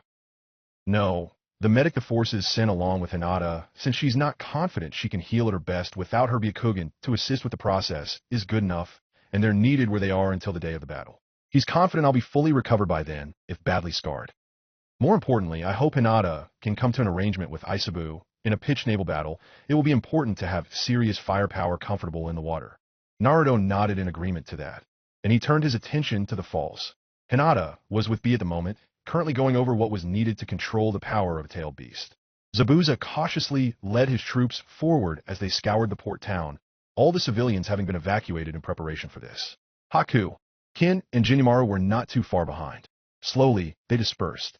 After nearly an hour, Fu Yamanaka approached him and stated, "It's all clear, sir." Zabuza nodded and reached into his pouch, grabbing a Hiroshin kunai of Naruto's and chucked it, leading to a shadow clone appearing. "You can start transporting troops here. They can start manning the ships. So long as they're ready on time, my job here is done." The Naruto clone nodded and said, "I think your last stop is in Wave right now." Zabuza snorted. "Yeah, that will be somewhat nostalgic. Kankuro almost done too." Naruto nodded and said, "Yep, he should have a last town checked by tomorrow. Then we can finish the remaining preparations. Now get going." Zabuza nodded, and his troops moved out. A small amount of time passed, and Hinata meditated as she entered her mindscape within the chamber set up for Jinchuriki. Honestly, she never expected to do this, having fully planned on sacrificing her life to keep Isabu out of Raisin's hands. But she had lived, and the bijou was still in her, so now was the time to face the music and hope it worked out. She stepped forward to reach the gates in her mind, and looked up at the tailed beast. She then moved to undo the seal, gaining a quizzical look from Isabu as she did, and she met his gaze. Once the tag was off and the gate opening, Isabu actually seemed to sag a bit, confusing Hinata. Once the bars were open, Isabu made no move to attack her, almost seeming resigned. "Aren't you going to try to attack me?" Hinata asked him in confusion. Isabu did not respond, simply gazing at her with his single revealed eye. Hinata then realized exactly what the problem was. "You're scared of what Naruto will do to you if you try to fight me, aren't you?" she asked softly, getting a small affirmative nod from the bijou. Hinata sighed and walked up to Isabu, who fully expected her to drain him dry of chakra at this point. She was not going to ever get a better opportunity to steal the power of a tailed beast after all. But he then blinked quizzically as she simply sat down with her back against his foreleg. "Why don't we just talk for a while? I'm not going to take your power from you when you're like this, no matter how much it might help my friends. I won't stoop to the level of our enemies, justifying the means with the ends. I apologize for what Naruto, and I did you even if it was absolutely needed. So please tell me, is there any way we can make amends?" Isabu looked at her in stunned silence, before closing his eye in contemplation. After a moment, he opened it and asked Human Girl, "Would you tell me your name?" He asked her.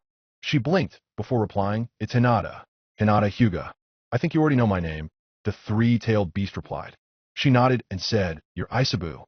Isabu nodded in response and said, "If you want to make amends, then I ask that you leave these bars open and let me roam, at least inside the seal, and maybe in the outside world every now and then. I swear on my tails I will never try to escape, and I will lend you some power if you need it. Letting a human like you die would be a crying shame." Hinata nodded and replied then, "I hope we can be friends at some point. I'll see about getting Naruto to apologize for his threat." "Yeah, I understand if you can't." "He was pretty damn terrifying," Isabu remarked, only to suddenly shudder as Hinata gave the strangest sort of smile, one that seemed so sweet on the surface, but hid something absolutely terrifying and incomprehensible at the same time. It actually put his newfound fear of Naruto to shame for a moment. "Oh, he can be, but I have every confidence I can persuade him," Hinata remarked. "I just felt a level of fear that makes my testicles want to take cover in my abdomen." Naruto whimpered as he was finishing his report to Minato on the progress of the invasion force. Minato looked at him sympathetically, knowing just the feeling he was talking about, having been married to Kushina for so long. Zabuza narrowed his eyes as he took in the devastated state of a land of waves. They had just arrived, and clearly, the enemy had gotten here first, and they hadn't been satisfied with simply a bare minimum of destruction, having destroyed homes as well as the docks and the ships the Shinobi Alliance could very well have used. "Tazuna and the other inhabitants of Wave are safe, right?" Haku asked nervously. Zabuza nodded as he drew his massive blade. "All the civilians of the port towns with a significant amount of seaworthy vessels were contacted a few days ago to be evacuated immediately via messenger birds," he reminded his former student. "The destruction looks hours old at the most, meaning the culprits are likely still skulking around somewhere. Be on your guard." Haku nodded and pulled out several Senbon. And sure enough, a small mass of Zetsu launched what they thought would be an effective ambush before they found themselves surrounded by ice mirrors and were rapidly shredded by the Yuki. Of course, that was hardly going to be the end of it, as a Chimera emerged from a barely standing warehouse and rushed the group, along with multiple of Raisin's cultists, some more Zetsu, and a few of Derek's automatons. About 40 enemies overall against the troops Zabuza had under his command, about 17. Zabuza immediately went after the Chimera, Kin and Jinimaru moving to back up Haku as he was facing down automatons. The Chimera's snake-headed tail lunged at Zabuza, only to be promptly decapitated by the man's massive blade. The beast then attempted to squash him with its claw, but he pulled a substitution with a nearby piece of debris from the wrecked houses. And to top it off, he had added paper bombs to it, which went off, scorching the undead beast's paw. Of course, this didn't cause any pain, nor did Zabuza cutting its throat. He narrowed his eyes as the beast was entirely unfazed. Right, undead, he grumbled. No help for it. I'll just have to hack you to pieces. So messy. I'm an assassin, not a butcher. Not to mention, it's going to take a while at your size. Though there are ways to speed it up, he finished, making the needed hand seals. Water-style water, clone, jutsu. With that, 20 water clones were made as the Chimera roared and beared down on them. Zabuza and his clones scattered before initiating guerrilla attacks at the beast, cutting it up from all sides. Lacking something big to punch through the automatons and their chakra shields, Haku instead focused on freezing the ground beneath their feet to make them unable to stay upright, allowing Jinyomaru to easily smash them with his spike ball and chain. Kin was running interference by blocking their retaliatory attacks with her Kuzagrima, using lightning-style chakra as needed. Suigetsu, Fu, and Toryun, along with the other Black Ops forces, decided to tie themselves up with the cultists, who unsealed several shamblers to help them out, but they were pretty quickly hacked apart when Suigetsu used a rather wild style with his weapon. He then suddenly found himself on the defensive as he blocked another tri-bladed scythe, and said, "Oh great, it's you again." Haydn grinned maniacally, and replied, "Yes, it is me, though I only just finished regenerating from that bastard Kagaya's attacks.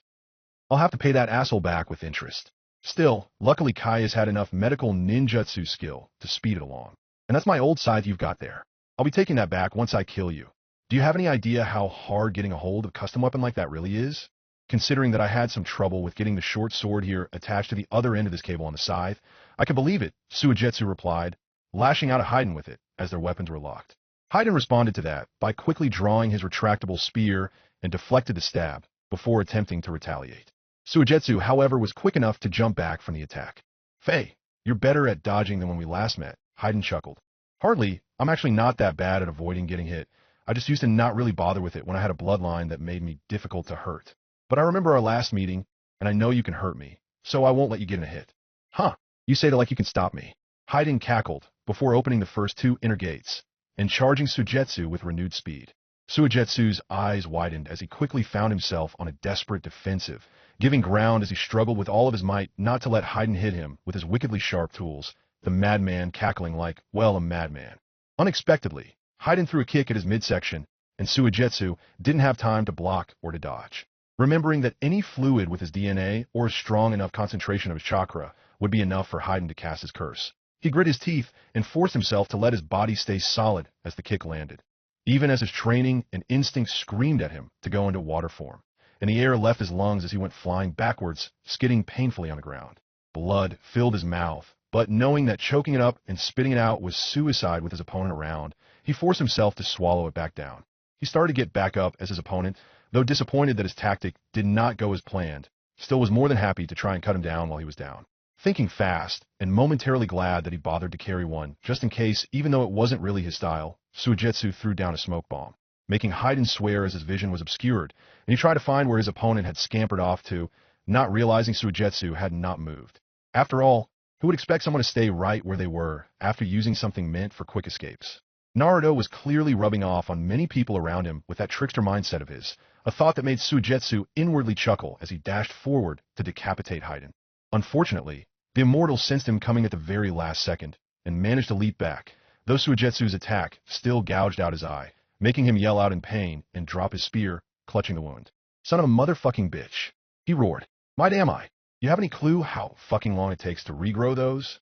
"Not as long as a head, I'm sure," Suigetsu shouted, charging at Haydn while he perceived weakness.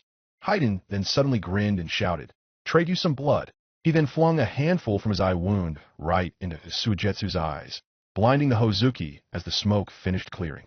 He then swung his scythe down, expecting Suigetsu to be helpless, only for Suigetsu to block with his own copy of the scythe, and then decapitate Haydn while his guard was down with the short sword. Haydn's stunned look as his head and body hit the ground was absolutely priceless. "How?" he asked. "How freaking stupid are you?" Suigetsu deadpanned as he casually wiped his eyes clean. "I train with my eyes closed, silent killing, and the hiding in the misjutsu are staples of the village I came from, and I train a little with Zabuza's senpai. Blinding me wasn't going to do jack shit." He then began stepping on Haiden's head. Now, what to do with you this time? You son of a bitch, get your foot off my head. Haiden shouted. I'll bite you to death. Good luck with that, Suigetsu said, picking up the head by the hair. I think I'll keep you out of the hands of your comrades for now. A living head's not the worst trophy I've ever claimed. I'll have to do something about your mouth, though. He then stored the protesting head in a storage seal. Haku, Kin and Jinyomaru were just finishing up with the automatons when Haku was blindsided by a hand around his neck. With mounting horror, he realized it was Zurue who had managed to approach undetected, and now his ice style was in the man's hands. Put him down, Jinyomaru shouted, swinging his ball and chain at Zurue, who simply ducked, only to meet Jinyomaru moving in, fist drawn back. Jin, don't. Haku choked, too late as he realized what was about to happen. Jinyomaru smashed his fist into Zurue's face, having forgotten that skin contact was what allowed him to steal bloodlines, causing him to absorb Jinyomaru's strength and durability, enhancing bloodline even as he flew back, releasing Haku. Jinyomaru tried to swing his weapon again at the stunned man, but it felt heavier than ever, slowing its trajectory and allowing Zurue enough time to recover and dodge. 3 bloodlines again. Finally, Zurue smirked as he activated Hinata's Byakugan. Ice crept up his hands as he tested Haku's, and he stomped on the ground, cracking it. Nice set too. A dojitsu, a body-enhancing one, and an elemental. I like it, it fits. Well, you won't enjoy this, and I don't have a Kekiai Jinkai for you to pilfer. Hin shouted, swinging her melody Kuzagrima at Zurue, enhanced with lightning chakra. Zurue casually blocked with a wind-enhanced katana, and just as she tried to direct the sound waves from the holes in the short rod part of the weapon at Zurue's ears, he increased the wind chakra, creating a burst of wind that disrupted the vibrations. My Byakugan can see chakra.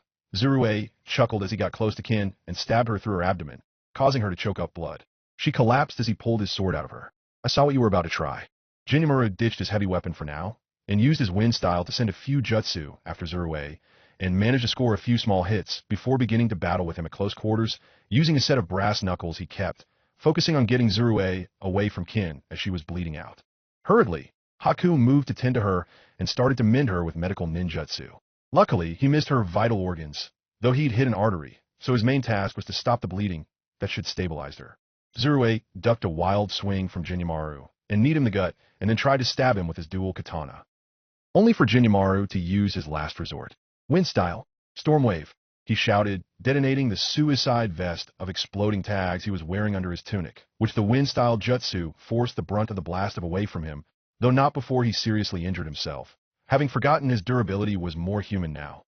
Still, Zurue was blasted back, but recovered fast, and looked at Jinyomaru as he passed out. Satisfied he was not a threat anymore, he dusted the smoke off his body and turned towards Haku, who was just finishing stopping Kin's bleeding. He smirked and rushed forth.